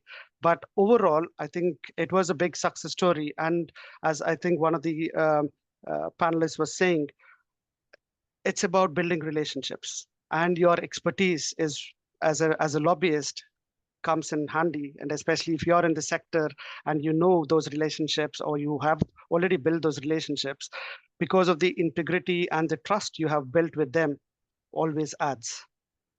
So again, I would take that largely as a success. But again, I think the hiccup was there, like in any other story, whether it's chips or anywhere. I think funding is always a big. It seems to be a universal aspect. Of course, Brian had his discussion on the same thing. I'd like to finish off with making a couple comments of my own. First to you, Sagar, you should watch and read up on statements made by a Teamster named Jimmy Hoffa. He was fond of saying, if you're wearing it, if you ate it, if it heated your home, it was transported to you. So he was big on fighting for transportation rights and the people that were doing the transporting. I think I'll just close and I give everybody something to look at, no matter where you are in the lobbying spectrum. We have a big thing going on right now in the United States. It just was passed in Congress, but it was moving to force TikTok to either be sold and liquidated by the parent company in China that holds it now. And there was a couple interesting things regarding that. I think everybody can learn something from taking a look at it. The TikTok lobbyists decided that the big push that they would make for an advocacy aspect of this to get their word out to members of Congress was that they asked all of their users to call members of Congress. They said, give us your zip code and we'll tell you who your member of Congress is. And they flooded the members of Congress, senators, representatives, flooded them with phone calls.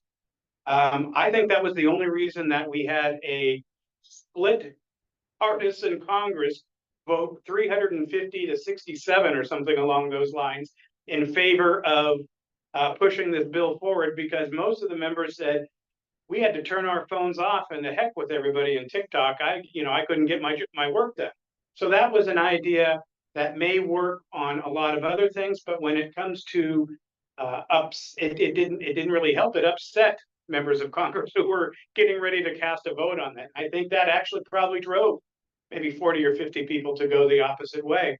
And the other thing with the TikTok issue is we're seeing a lot of high-profile people who advocated for this years ago, in particular, former President Trump, now backpedaling and saying, well, wait, we don't want to do this now.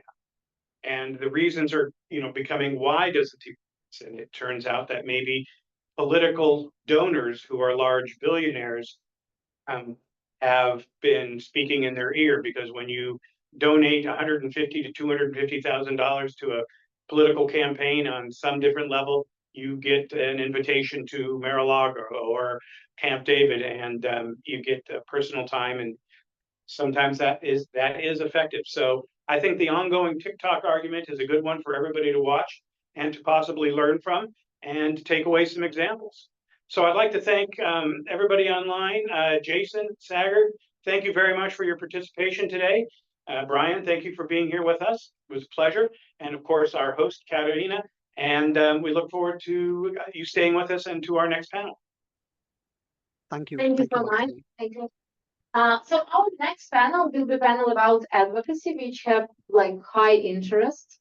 And we have chance now grab some coffee. And I think we will start this panel a little bit earlier, like in 10 minutes. So all people who will participate in advocacy panel, please came here. And Liv Larsen also will be a moderator of this panel. So waiting for you. And please, also our panelists on Zoom, be prepared also next in like 5 minutes.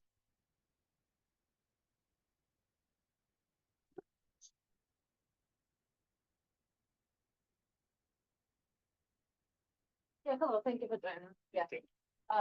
Good. I want to read something to you because we have other moderator, but also we have new moderator. Well, yeah. It's John. Hi. What is your name? It's a sign.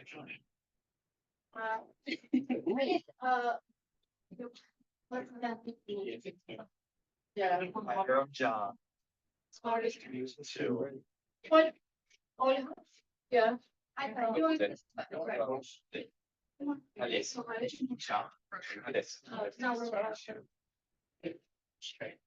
think I have it on my phone. Let's do it.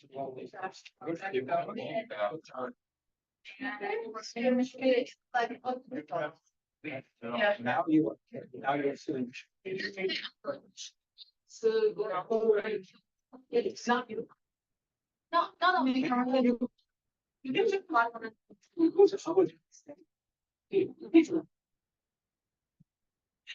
So I don't know.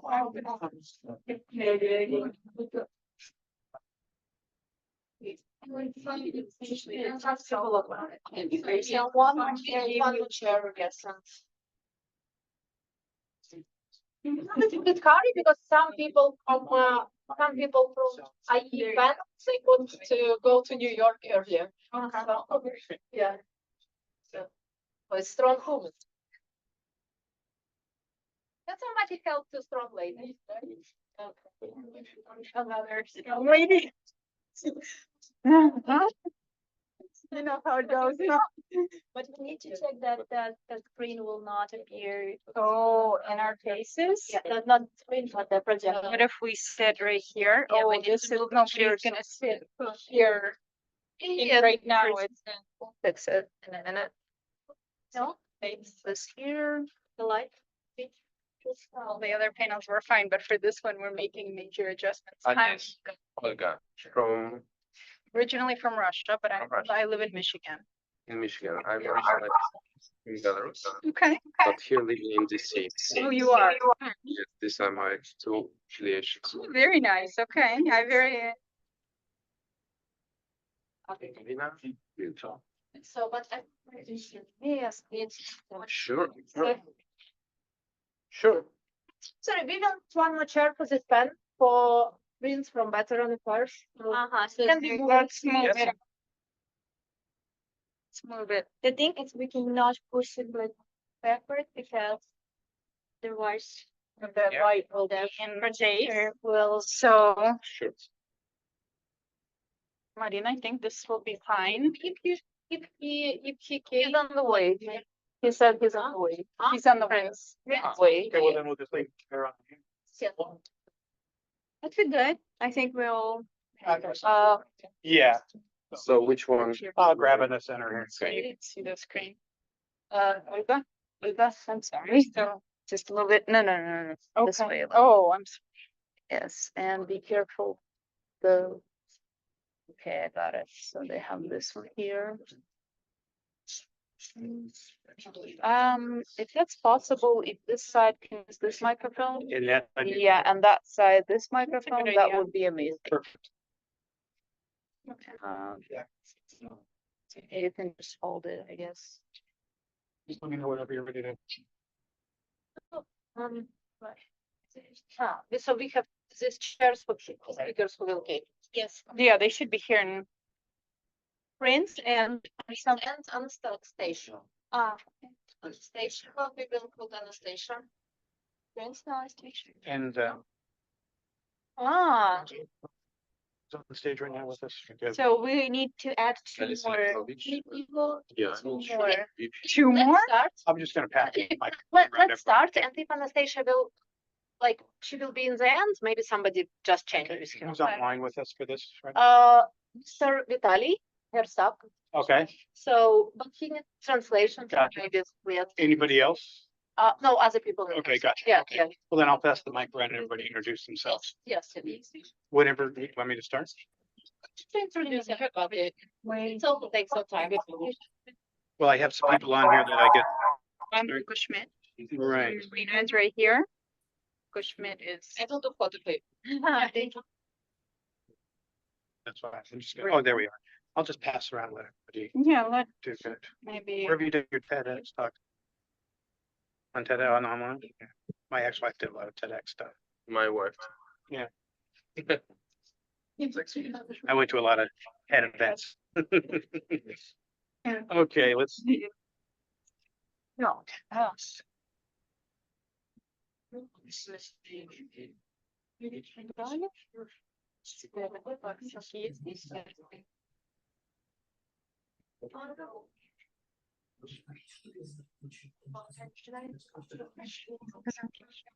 Should we start? No. I don't know. Two more She people. said- No, she said to start, but I mean, no. Когда think Виталий this is a скажет, quick- что дадут слово, скажет Виталий Герсак. I think so, but I'll give, we'll go, and then I'll try to save as much time so we don't run over, or we have a large group here and we have online. So wait till they get here? Oh, okay.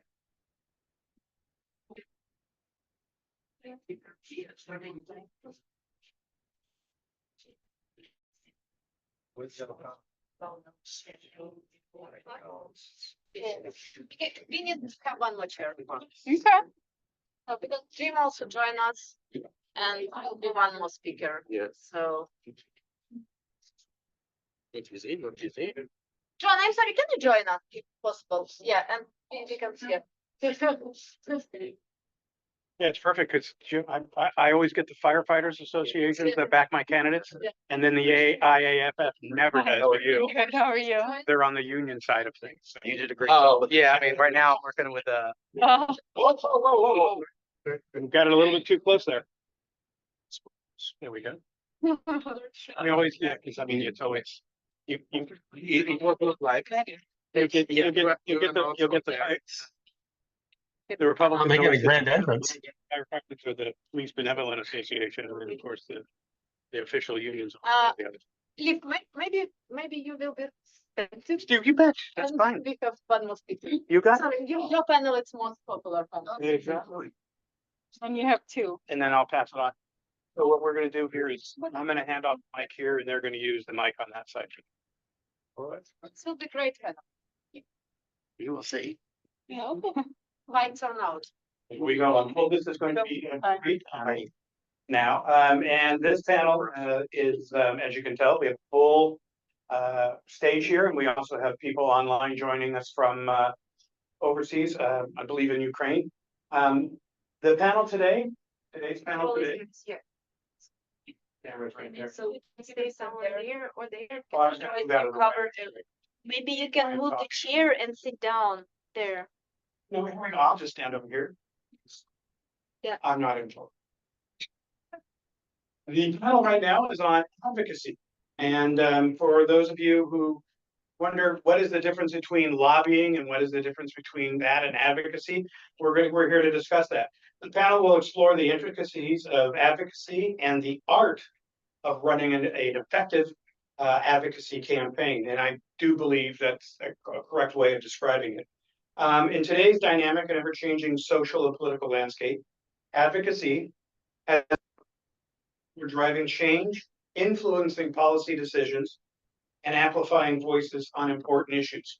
And I guess while we go along here, we'll touch on several of the key things that what makes a successful advocacy campaign and the tools that we have at our disposal for today.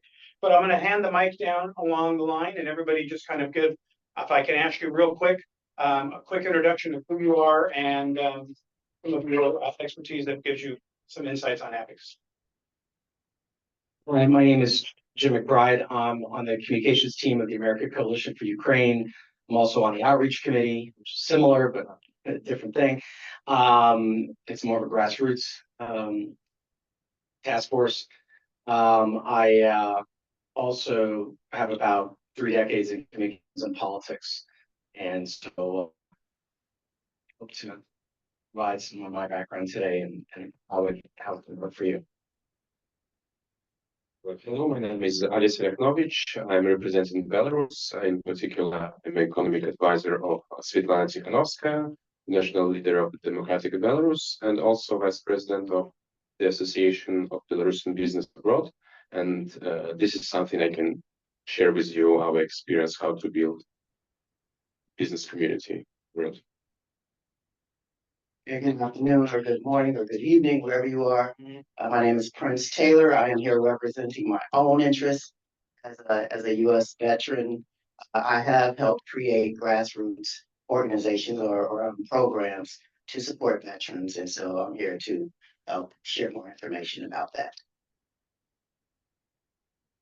Hello, everybody. My name is Olga Schmidt. I'm the president of the Creative Society. That is what we're representing. Our main focus is climate crisis that's going on in the world today and the environmental degradation that we see. So that is what we'll be discussing. Hello, it's not working. No, it's not working. Hello, my name is Marina. I'm the president of ALLATRA International Public Movement.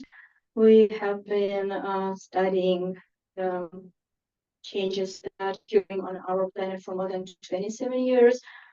We were able to detect anomalies in all layers of our planet, starting from their upper layer of atmosphere and going very, very deeply inside the inner core. And definitely during this time, we were looking for solutions, what can be done, how we can mitigate, how we can really find something that will protect our Earth, give the beautiful future. And yes, we working in that field. We are testing different tools, how we can spread this information, how we can really share and mobilize civil society, that people understand the threat, they understand the idea, they understand the solution, and will act accordingly in order to bring these solutions to life. Hi, good afternoon. My name is John Haidt. I have a deep background in psychology, organizational change, conflict resolution, and I focus my consultation working with a range of clients and organizations. I have a particular focus in the Middle East, particular interest and background in the Middle East and Israel. It relates to the Middle East, So my focus really is looking at the psychological aspects and underpinnings that drive many of the efforts that you all are working so diligently on. I'd like to be here. Thanks. And we're glad to have all of you here. And we're also very glad to have with us, joining us from Ukraine, Vitaly Herasak. I believe I pronounced that right. And if you could give us a quick breakdown of what you're doing and you know what and your experience.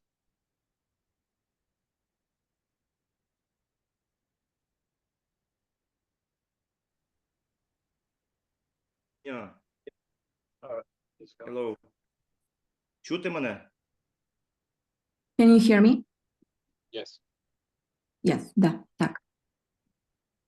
Доброго дня, шановні колеги та гості конференції.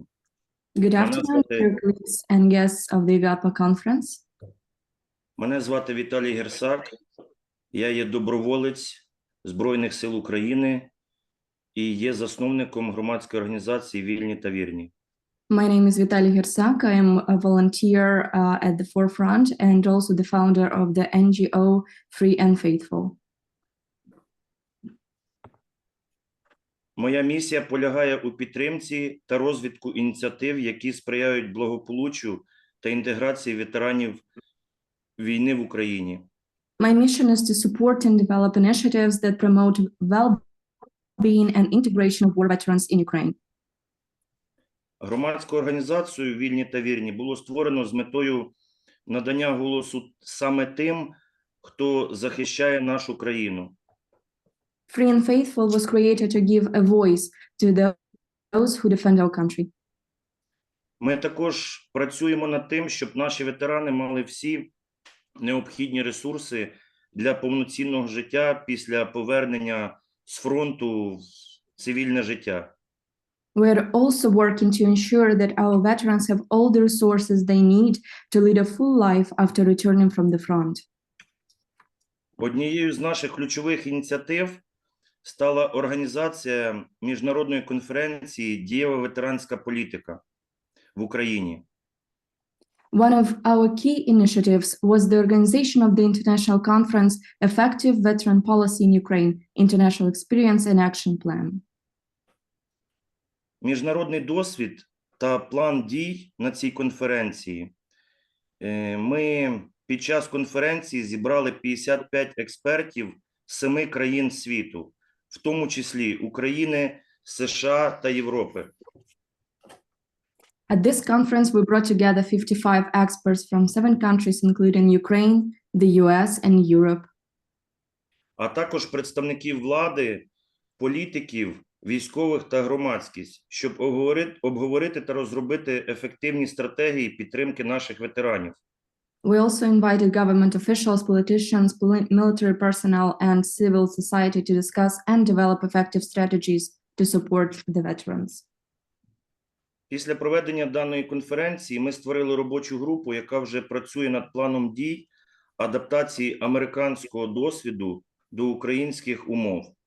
After the conference, we have established a working group that is already working on an action plan to adapt the American experience to Ukrainian realities. Також ми хочемо підготувати аналітичний звіт для Конгресу США. We are also preparing an analytical report for the US Congress. Ці документи будуть представлені на наступній конференції в квітні місяці, після чого ми плануємо обговорити їх з ключовими зацікавленими особами в США та Україні. These documents will be presented at the next conference in April, after which we plan to discuss them with key stakeholders in the US and Ukraine. Спілкування з американськими експертами підкреслило важливість змін в законодавстві України. Communication with American experts emphasized the importance of changes in Ukrainian legislation. Що стосується ветеранів війни, а також необхідність вдосконалення стратегій і практик, їх реабілітації та адаптації. Legislation relating to war veterans, as well as the need to improve strategies and practices for their rehabilitation and adaptation. Для нас особливо було почути цінним про досвід США, де існують спеціальні програми підтримки для жінок-ветеранів, що можуть бути адаптовані для використання в Україні. It was especially valuable to hear about the experience of the United States, where there are special support programs for women veterans that can be adapted for use in Ukraine. І наостанок хочу підкреслити, що наша організація «Вільні та вірні» активно лобіюватиме ці теми. And finally, I want to emphasize that our organization will actively lobby for those issues. Ми обов'язково будемо робити це з міжнародними нашими колегами, спираючись на їхній цінний досвід та підтримку. We will do this in close cooperation with our international colleagues, relying on their valuable experience and support. Ми віримо і надіємося в те, що спільними зусиллями ми зможемо досягти значних змін та покращити життя наших ветеранів в Україні. We believe that together we can achieve significant changes and improve the lives of veterans in Ukraine. Я дуже вам всім дякую за активну участь та підтримку нашої місії в Україні. Я дуже дякую нашим колегам та партнерам Сполучених Штатів Америки і бажаю вам хорошої спілкування і хорошої конференції, тому що це дуже важливо. I want to thank you all for active participation and support of our mission. Especially, I want to express my gratitude to American partners, and I wish you a great and fruitful conference today. Всім вам хорошого настрою і всього найкращого. Дякую. Take care. Thank you. Thank you. I'm going to throw this question to everybody on our panel, but I'm going to ask a different response from everybody regarding the question. And also, of course, as usual, since we have a lot of people to get comments on, and we have a lot of people interested in hearing what you have to say, if we could keep it brief. Quickly, the question, the first part of the question is what makes advocacy different from general government relations work or classic lobbying? Thinking of a campaign, if you could tell me, in what ways have you seen advocacy evolve since with keeping a campaign that you've run in the past? How has advocacy evolved to where it is today? Well, from my experience with the American Coalition for Ukraine, we were really trying to build a grassroots approach to advocacy. We have a action summit twice a year in Washington, D.C., of course, and where we encourage average Americans, a lot of Ukrainian Americans, but also people who care about defense and national security and things like that, to come to Washington from all over the country, from many, almost not every state, but almost all the states, to lobby their legislators, to sit in a meeting with staff and encourage their member of Congress to support several pieces of legislation relating to Ukraine.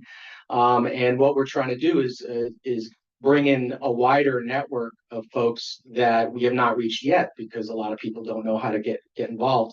So we're building a social media network around the country to build relationships beyond the ones that we've already flocked to us. And that includes, one thing we've done is we had an outreach opportunity recently where we participated. We had a table at the Principles First Summit, which was kind of the opposite of CPAC. It's for people who might have a Republican background who do not support the agenda of President Trump. So we were very successful at, there's a very pro-Ukraine, Reagan-esque Republican constituency there. And we got a lot of signups, and these folks should be great advocates for us. And so that is the kind of work that we're doing to reach out to the average Americans and get them involved. Okay, now we're going to move to the other side of our panel here. And again, keeping in mind a successful advocacy campaign, how it was different than what you may do in a typical government relations campaign. But with this twist on it, can you tell me a set of tools that you may use in advocacy campaign that wouldn't really fit into a general lobbying campaign? Before our last panel, I would definitely emphasize TikTok and all other social media. But right now, like our world is changing so fast, so you never know. But for advocacy, it's definitely so. Our goal is to mobilize people around us, right? And the biggest difference from the commercial lobbying is that we are not having a lot of like financial like resources. So most of the people are like on all the activities are self-funded and driven by the desire of the participants to really implement that activity. That's why, so we definitely we need to really think about like our action, and we really need to like really calculate what bring us from A to B the fastest and the low cost way. So definitely social media is the fastest way right now. And definitely keeping that low cost is Yeah. key for a lot of different campaigns. Same question here. I'll hand, you can take that mic, I guess. There we are. The an advocacy campaign. But thinking of it, how did you navigate the intersectionality of various social justice issues within an advocacy campaign, ensuring inclusivity and representation? Oh, wow. Okay, so this is on. That's a difficult question because I think that initially you're just trying to do something to advocate. And a lot of the people that you're trying to reach in minoritized populations don't know that these advocacy programs are also for them. And so you have to do a lot of extra work to make sure that you're reaching African Americans, Latinos, Asian Americans, and any other population that you really want to reach. But I want to piggyback on what the two people right before me said. I think it's important to use grassroots. I think that you have a lot more gravitas and a lot more credibility when it's something that starts grassroots. I also think that part of that is not just social media, which is amazing and we have to use it, but the power of volunteers. There are a lot of other folks out there that want to support you and they don't know that you're doing something wonderful. So it's kind of incumbent upon you as an advocate to let them know, because with lobbying that's more political, but advocacy, you can do very much at the grassroots level. And the way that I've done that, and I'm going to try to be quick because we have a lot of great people up here, and I want to hear from you as well. My issue ended up being loneliness and social isolation because we realized during the pandemic, and it existed well before the pandemic, no one was paying attention because we all get lonely. But we have a lot of veterans, especially caregivers, that get chronically lonely. And we started reaching out to them and we realized that addressing some of those issues early on prevented clinical issues like depression and suicidal ideations and things of that nature, which I think, especially with what Ukraine is going through right now, you have to be very cognizant of moving forward.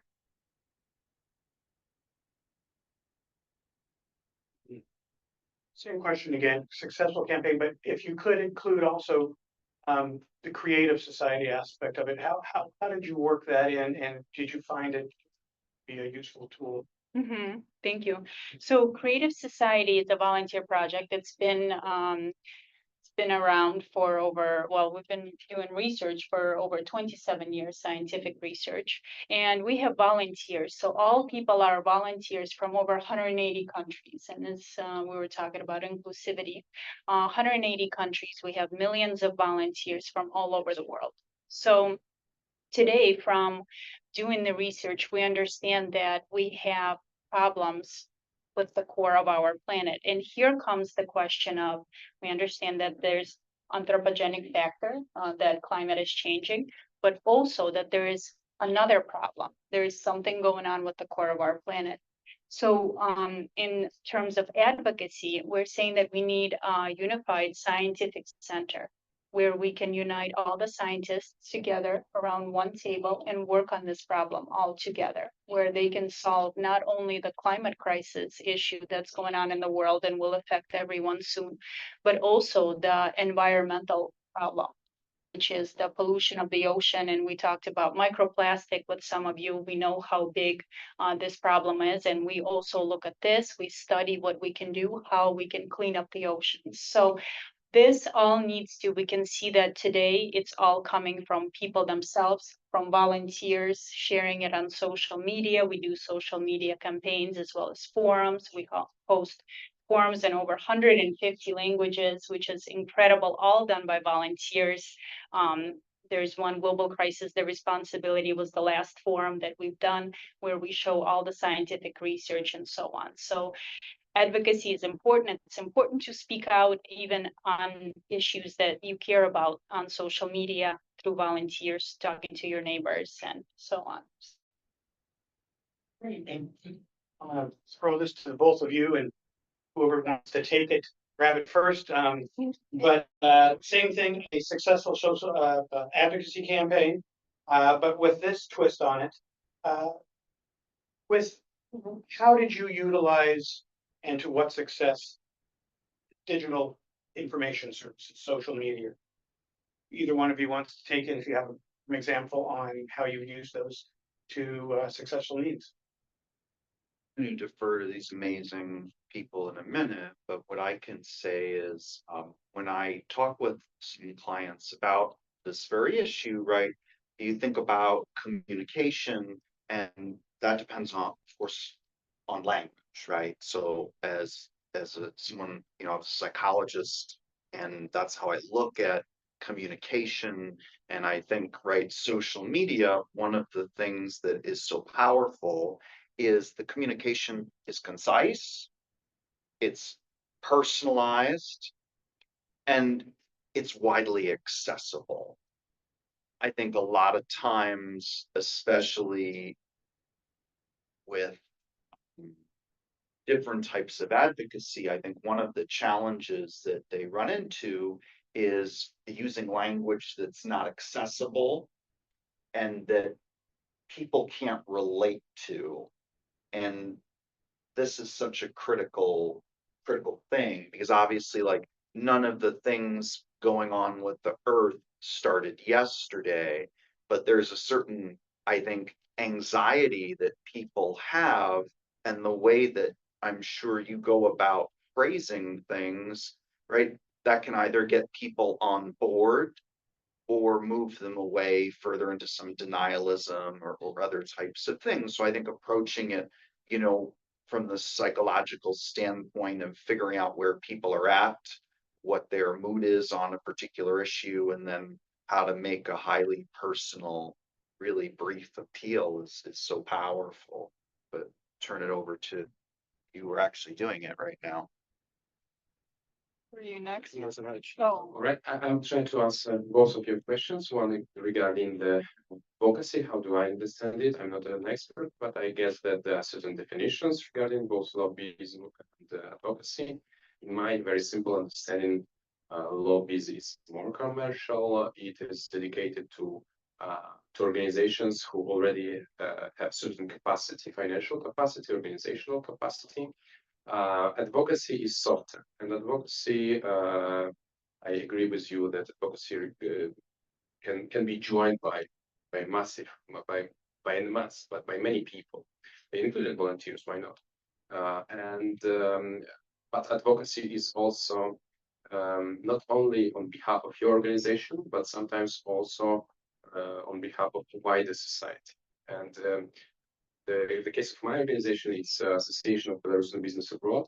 This is the only so far business association of Belarusian business in exile in abroad, because as some of you might know, 3.5 years ago in Belarus, there was almost a revolution, and which was the presidential elections were rigged, and our political leader, Svetlana Tikhanovskaya, was forced to run out of the country, and 500,000 of Belarusians ran out of the country over 3.5 years ago, over the 3.5 years ago. Some of them business.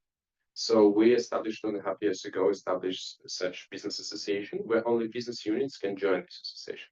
So far we have 112 business members in 11 countries, including the US, Canada, and 9 EU countries.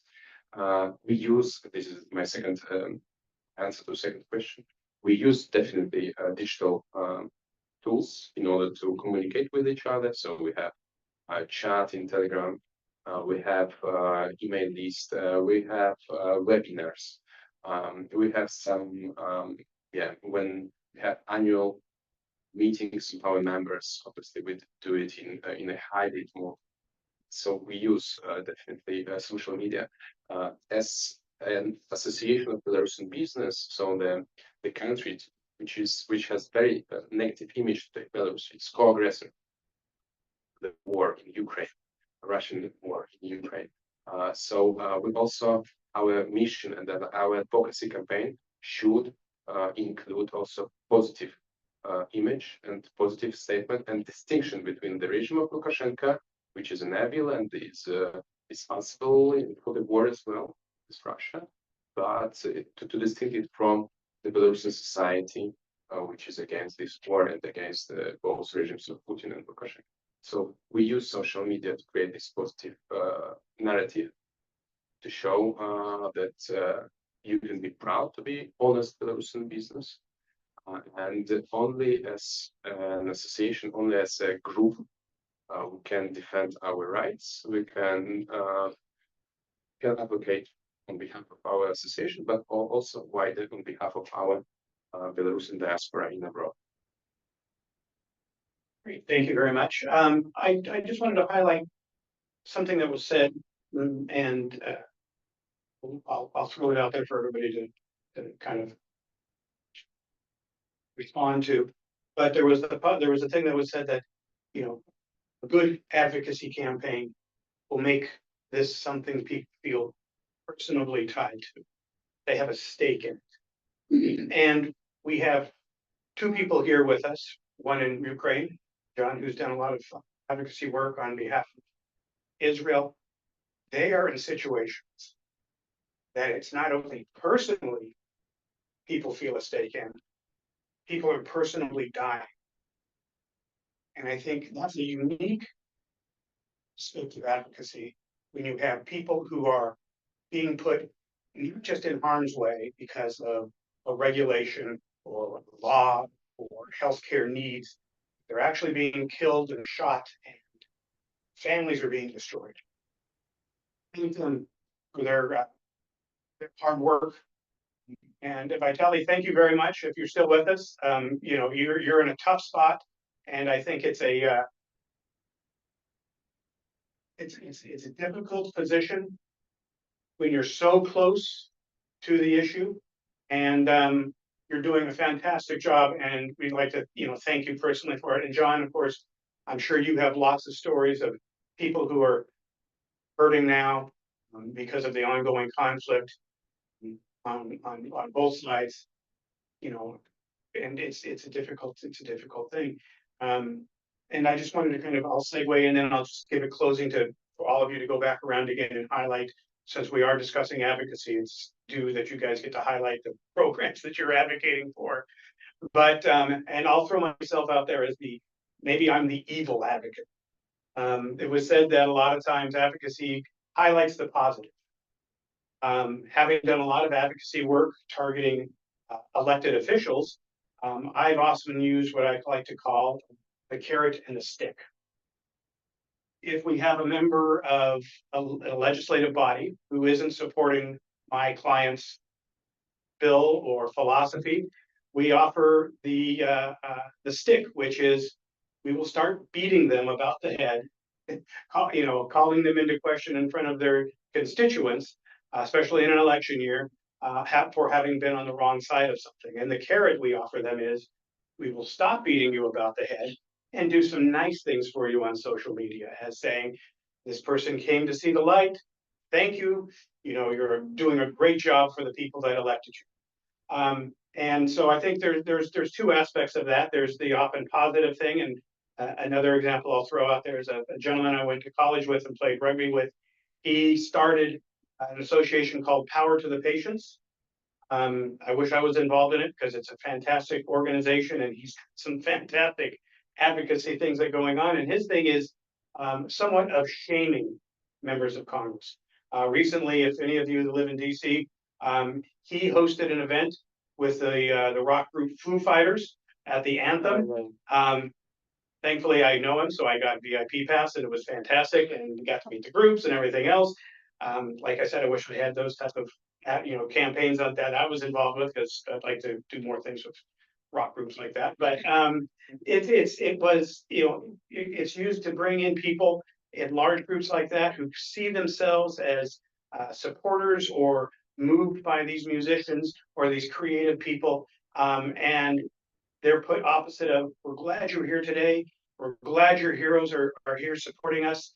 Now tell the bad congressman to get on the right side of this and support our thing. So there's a lot of levels to advocacy, I guess, is what we're saying today here. Highlighting, making it more personable, telling a story that people can resonate with them on a personal basis. And that's, a lot of times that's advertising. I was shown an ad, was an old, for everybody here who knows what Legos are. It was an old Lego ad of a kid holding up some type of Lego monstrosity that they had just put together from random, and the smile on the child's face was just beaming. Very simple, kind of oldly type of advertising, and it was like, they've done something special just by the look on their face. So there's that type of thing that kind of resonates with people on a general personal basis. And then I think we also have, whether some people here may not want to admit it, they've also used the carrot and the stick approach.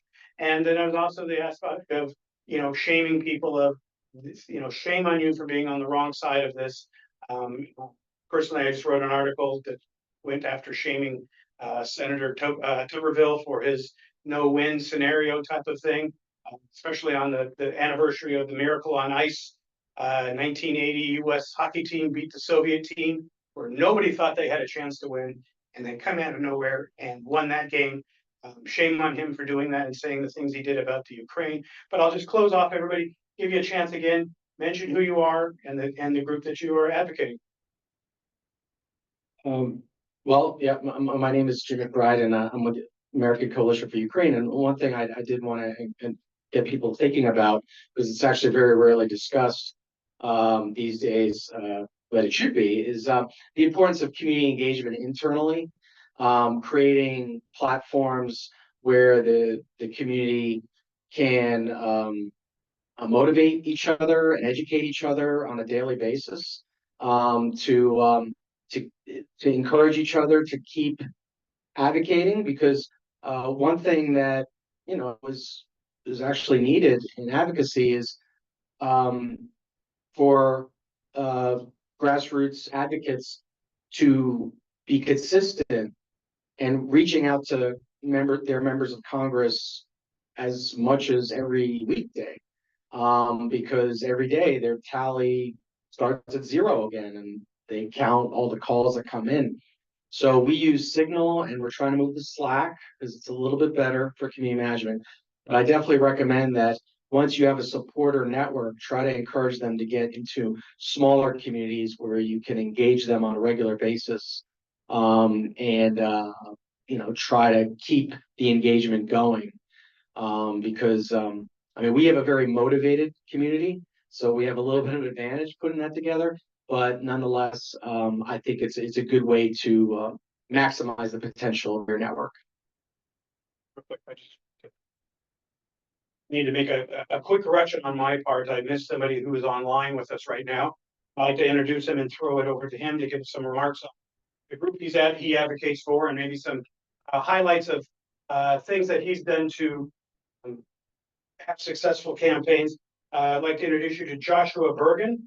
He serves as the director of the New Security Leaders Program at the Warsaw Security Forum, and is an advisor to the European Academy of Diplomacy. For over 3 decades, he's balanced a professional interest in domestic U.S. politics and international affairs, focusing on Central and Eastern Europe. And I'd like to thank him. And if you could give us a quick breakdown of his experience in advocacy work, whether it's in Europe or whether it was in the United States.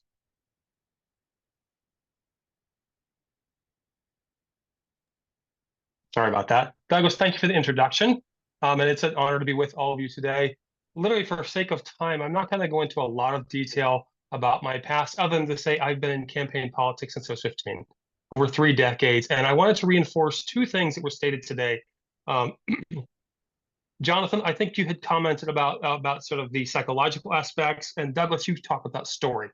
Story is incredibly powerful and important when engaging with advocacy campaigns. As you pointed out, both Ukraine and Israel have amazing stories to tell, often very sad. Unfortunately, from my space, where I sit as the keen observer of Russia, Central Asia, Central and Eastern Europe, I often see battle scenes, I see destruction. I don't see much that moves the heartstrings. I haven't seen any video or any advocacy videos yet where a child is crying and saying, I miss my daddy. And these things are incredibly powerful. Story moves people. Look to the work of Marshall Gantz, who plays through the incredible power of story, and certainly Jonathan Haidt on Moral Foundations. Each of these are key tools to motivating constituencies to move on your behalf, and then use the traditional tools of campaign to organize and take that message then to elected officials wherever they may be. On that point, I'll turn it back to you again. I'm recognizing we're very short on time for this panel, but thank you. No, thank you, and I'm sorry I didn't get to you earlier while being All online. good. So I'll throw it back here quickly, just a quick rundown again, your organization and maybe some closing remarks. Sure. Alice Reknovich from Association of Belarus and Business Abroad. And I think that in order to use stick and carrots, especially sticks, you need to have certain level of capacity. It's much easier to use carrots, even if you don't have capacity, but to use sticks, definitely you need to have certain power. Otherwise, it will not work. It will not threat anybody. It will not be serious, right? And you will lose your credibility. Our association is relatively young, 2.5 years ago we were established, so we're trying to use mainly carrots so far. Yes, my name is Dr. Prince Taylor. I am here in my personal capacity, but I do want to say that the sort of area that I'm passionate about did not start that way. We were actually advocating for caregivers of veterans, and we thought that we were still doing it sort of in a virtual capacity, and we realized that we weren't. But there were other organizations that were advocating for caregivers better than we were. And so the area that we saw was the loneliness and social isolation thing. And even the US Surgeon General is very passionate about loneliness. And this is a global issue. I've heard about a lot of youth that 10, 15 years ago were happy. And then they got these phones and they got to see how other people their age were living in Dubai and all these other places, and they weren't happy anymore. And so, it is funny, but those things have real world consequences because they start dealing with, or they start creating mental health issues and psychological issues and things of that nature. And so, if anything, I'm here sort of issuing a clarion call to say we have to stay on top of those things for our veterans, but it's not just veterans that get lonely. Well, thank you. I'm Olga Schmidt from Creative Society, and we advocate, well, we've done a lot of research on climate change, why it's changing, and we understand, as I said, the anthropogenic factor, but also we can see that something is going on inside of our planet, within the core of our planet. And then the core is warming up from the within, from the inside, and magma is rising, and it's causing all kinds of things on the top layer of on Earth. We see the ocean that's warming up from the bottom up. We see the glaciers that are melting from below. We see, of course, because of our oceans warming up, we see a lot of precipitation and landslides and so on and so forth in different regions of the world. So we understand that today, in order to study this issue, in order to study this problem, we need a unified scientific center, that all scientists need to come together around one table and actually start studying this issue, this global problem. And it's a big project, but we understand that it needs to be done and it needs to be researched and studied, and that is our main concern today. And yes, we completely understand that the topic that we are dealing with is very, very difficult. and sometimes even dangerous. Sometimes we feels like you're walking like the really, really thin ice. Because this agenda is very, very, very polarized, very it's not easy. Let's put it like that. But coming back to your report, so we definitely will not be sitting here without knowing that there is a solution. Yes, of course. And we definitely would like to share with people that we still have time. We understand the nature of this catastrophe. We understand why it's right now escalating and what are the steps that we need to start taking in order to save us. And definitely when we introduce this information to the people, how you said absolutely correctly, that people react differently. We're all different. But by the end of the day, we all human beings, we all have families, and we really would like for everybody to live happily. And we never ask people to believe us. We give information and say, here is the source. So because all the information, all the graphs, all the data that we operate, we take from reliable sources, from famous institutions. So, and we give the sources and ask people, don't believe us. Take the report and prove it. And after you check all the information and basically adding 2 + 2, you will receive 4, we hope. And then you will join and then you will act because there is no other way, because we all want to live and we all want to see our kids to grow. I agree with that 100%. I know nothing about polarization, so I can't speak to that. Actually, almost entirely what I know is polarization, right? And I look at it, again, through like a psychological lens. Dr. John Haidt and I consult independently.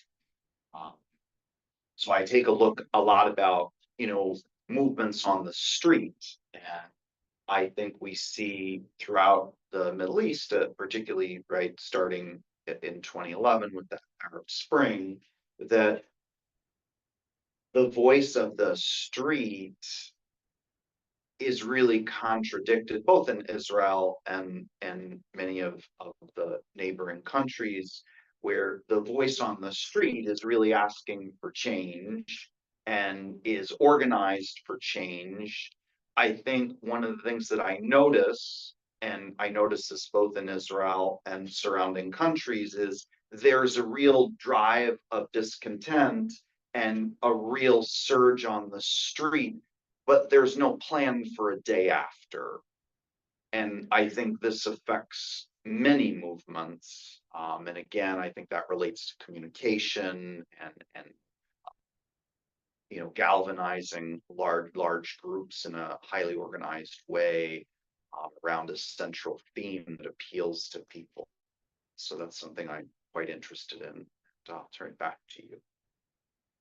Thank you very much. I think, we tried to take this issue in this learning time to educate everybody with some great people who have a lot of knowledge on advocacy. And of course, we just don't have the time to get out everything that these people all have in the way of experience. So I would urge you to look them all up on LinkedIn or contact the igapa.net and talk to them or SIC. Find out how you can have a successful advocacy program and maybe some things you could pick up from our great list of panelists here tonight. I'd like to just thank everybody for participating. And again, I'd like to thank Katarina and her groups for putting this on. So thank you, panel. Thank you. A little round of applause to go. I'm Jim McBride 13 on LinkedIn. There's many of us. Also on Twitter, same one. Thank you.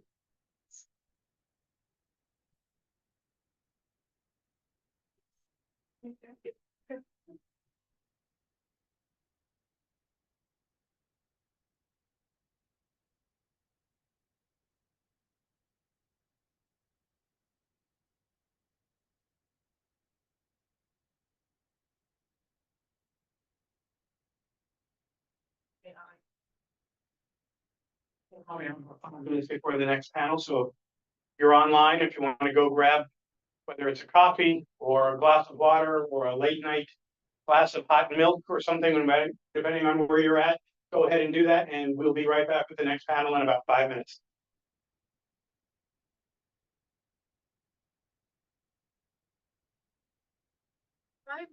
Five minutes long. Thank you.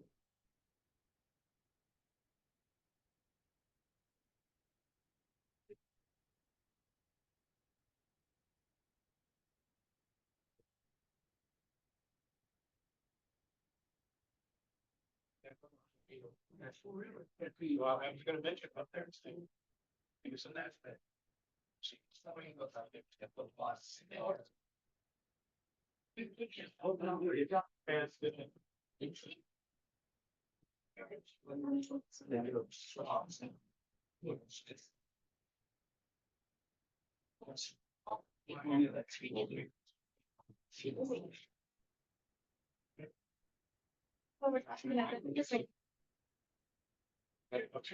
Each year, the report.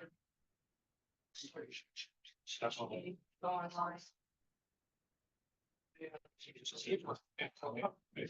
been a while. I gotta go home.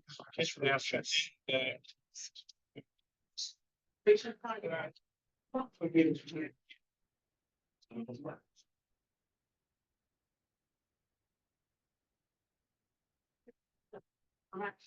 It's in here to see. Yes. Okay, check this in. I think we're all going to fish race. Well, try. Leave that. It's a thanks. Marriage to the children. Yeah, you know, to me, wow. I even job. Right.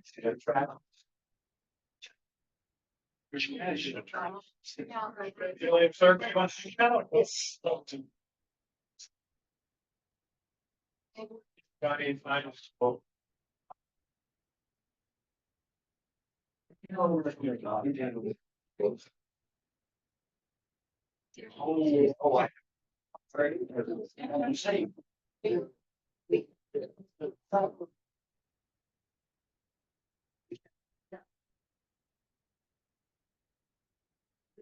Yeah.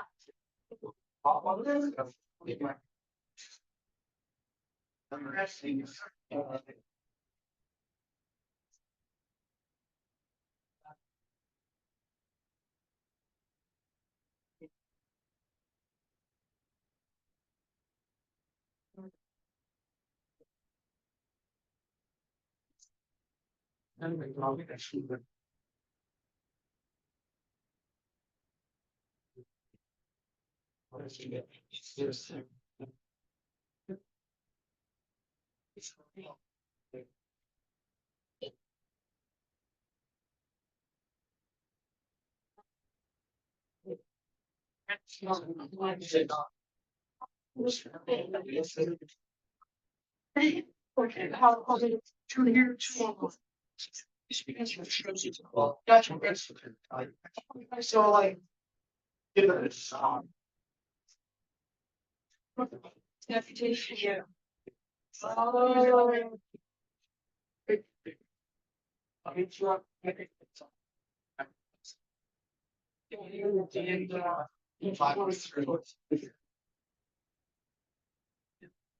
I'm asking this. Do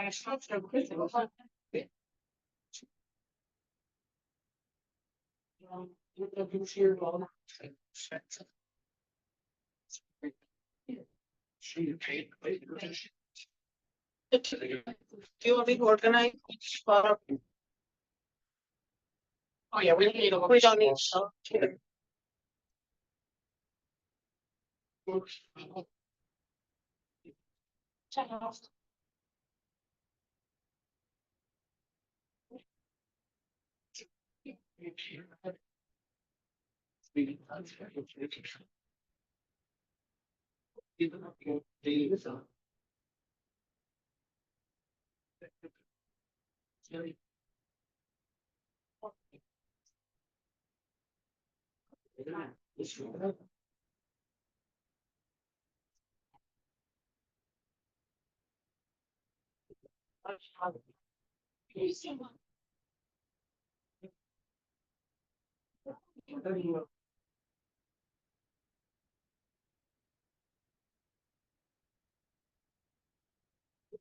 Yeah.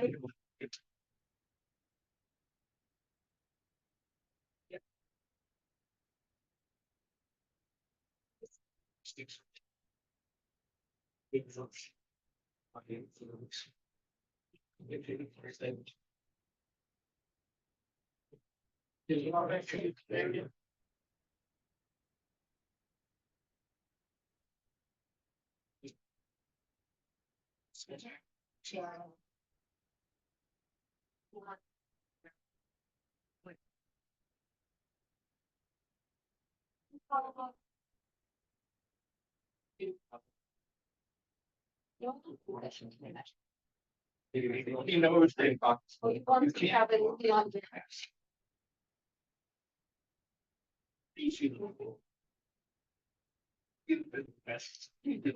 My round thing there, a solid surface, lay it on, and then round one, yeah. Put it underneath there, and that way. Well, check it, okay? Yeah. Yeah. Okay, I just thought maybe it'd be better than that cushion. Okay.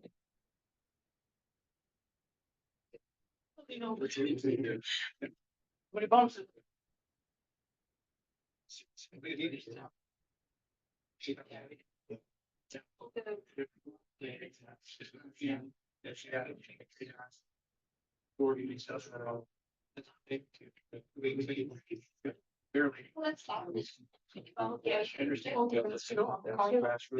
Guys ready? Everyone want?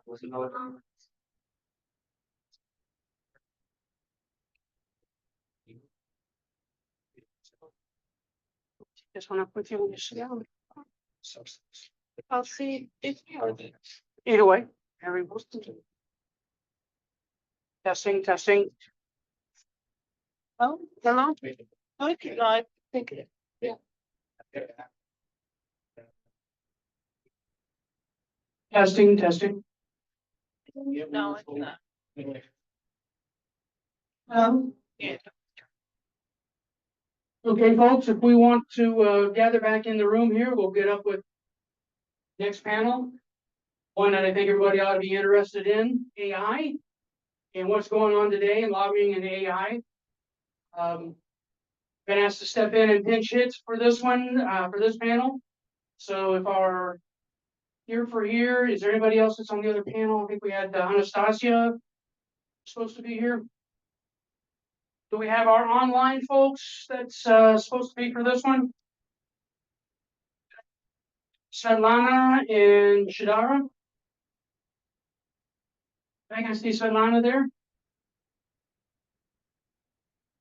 I've been on mute, so hello from Vienna.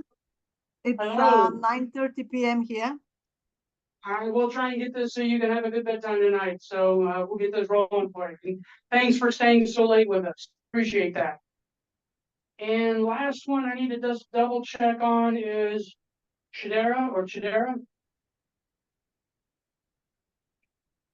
No? Maybe join in here in just a moment. Okay, then we'll get rolling here, folks. My name is John Wolf Wagner. Was initially invited to participate in the next panel, lobbying, and I'm appointee under HHS, former head of FDA Communications and Communications for Veterans Affairs. I've been asked to come in and talk about AI and moderate this panel. I'm a former executive with Equitas.ai, which is a firm that provides the service, including the data capabilities. Also, former Accenture and IBM. And back then, AI stood for acquired or applied intelligence. Like we had to apply our own intelligence. Computer didn't do it, as much as they may have tried. With us today, I've got at least two guests here. I've got Maggie Kodasi, okay? And she is here as the president and founder of Powerful Management, Leadership, and Technology Center. She's got some great insights for us today. And online is Svetlana Staryeva. Did I get that even close to right? And she is the former IPRA president and board member, and long-term professional of public relations and communications from IBM. As I mentioned, I'm a former IBMer myself, so good to see somebody else from there. So I will let them both introduce each other and talk a little bit, and we'll get into some discussions and what I think is important to consider with AI in the future of logging. Maggie? Hello,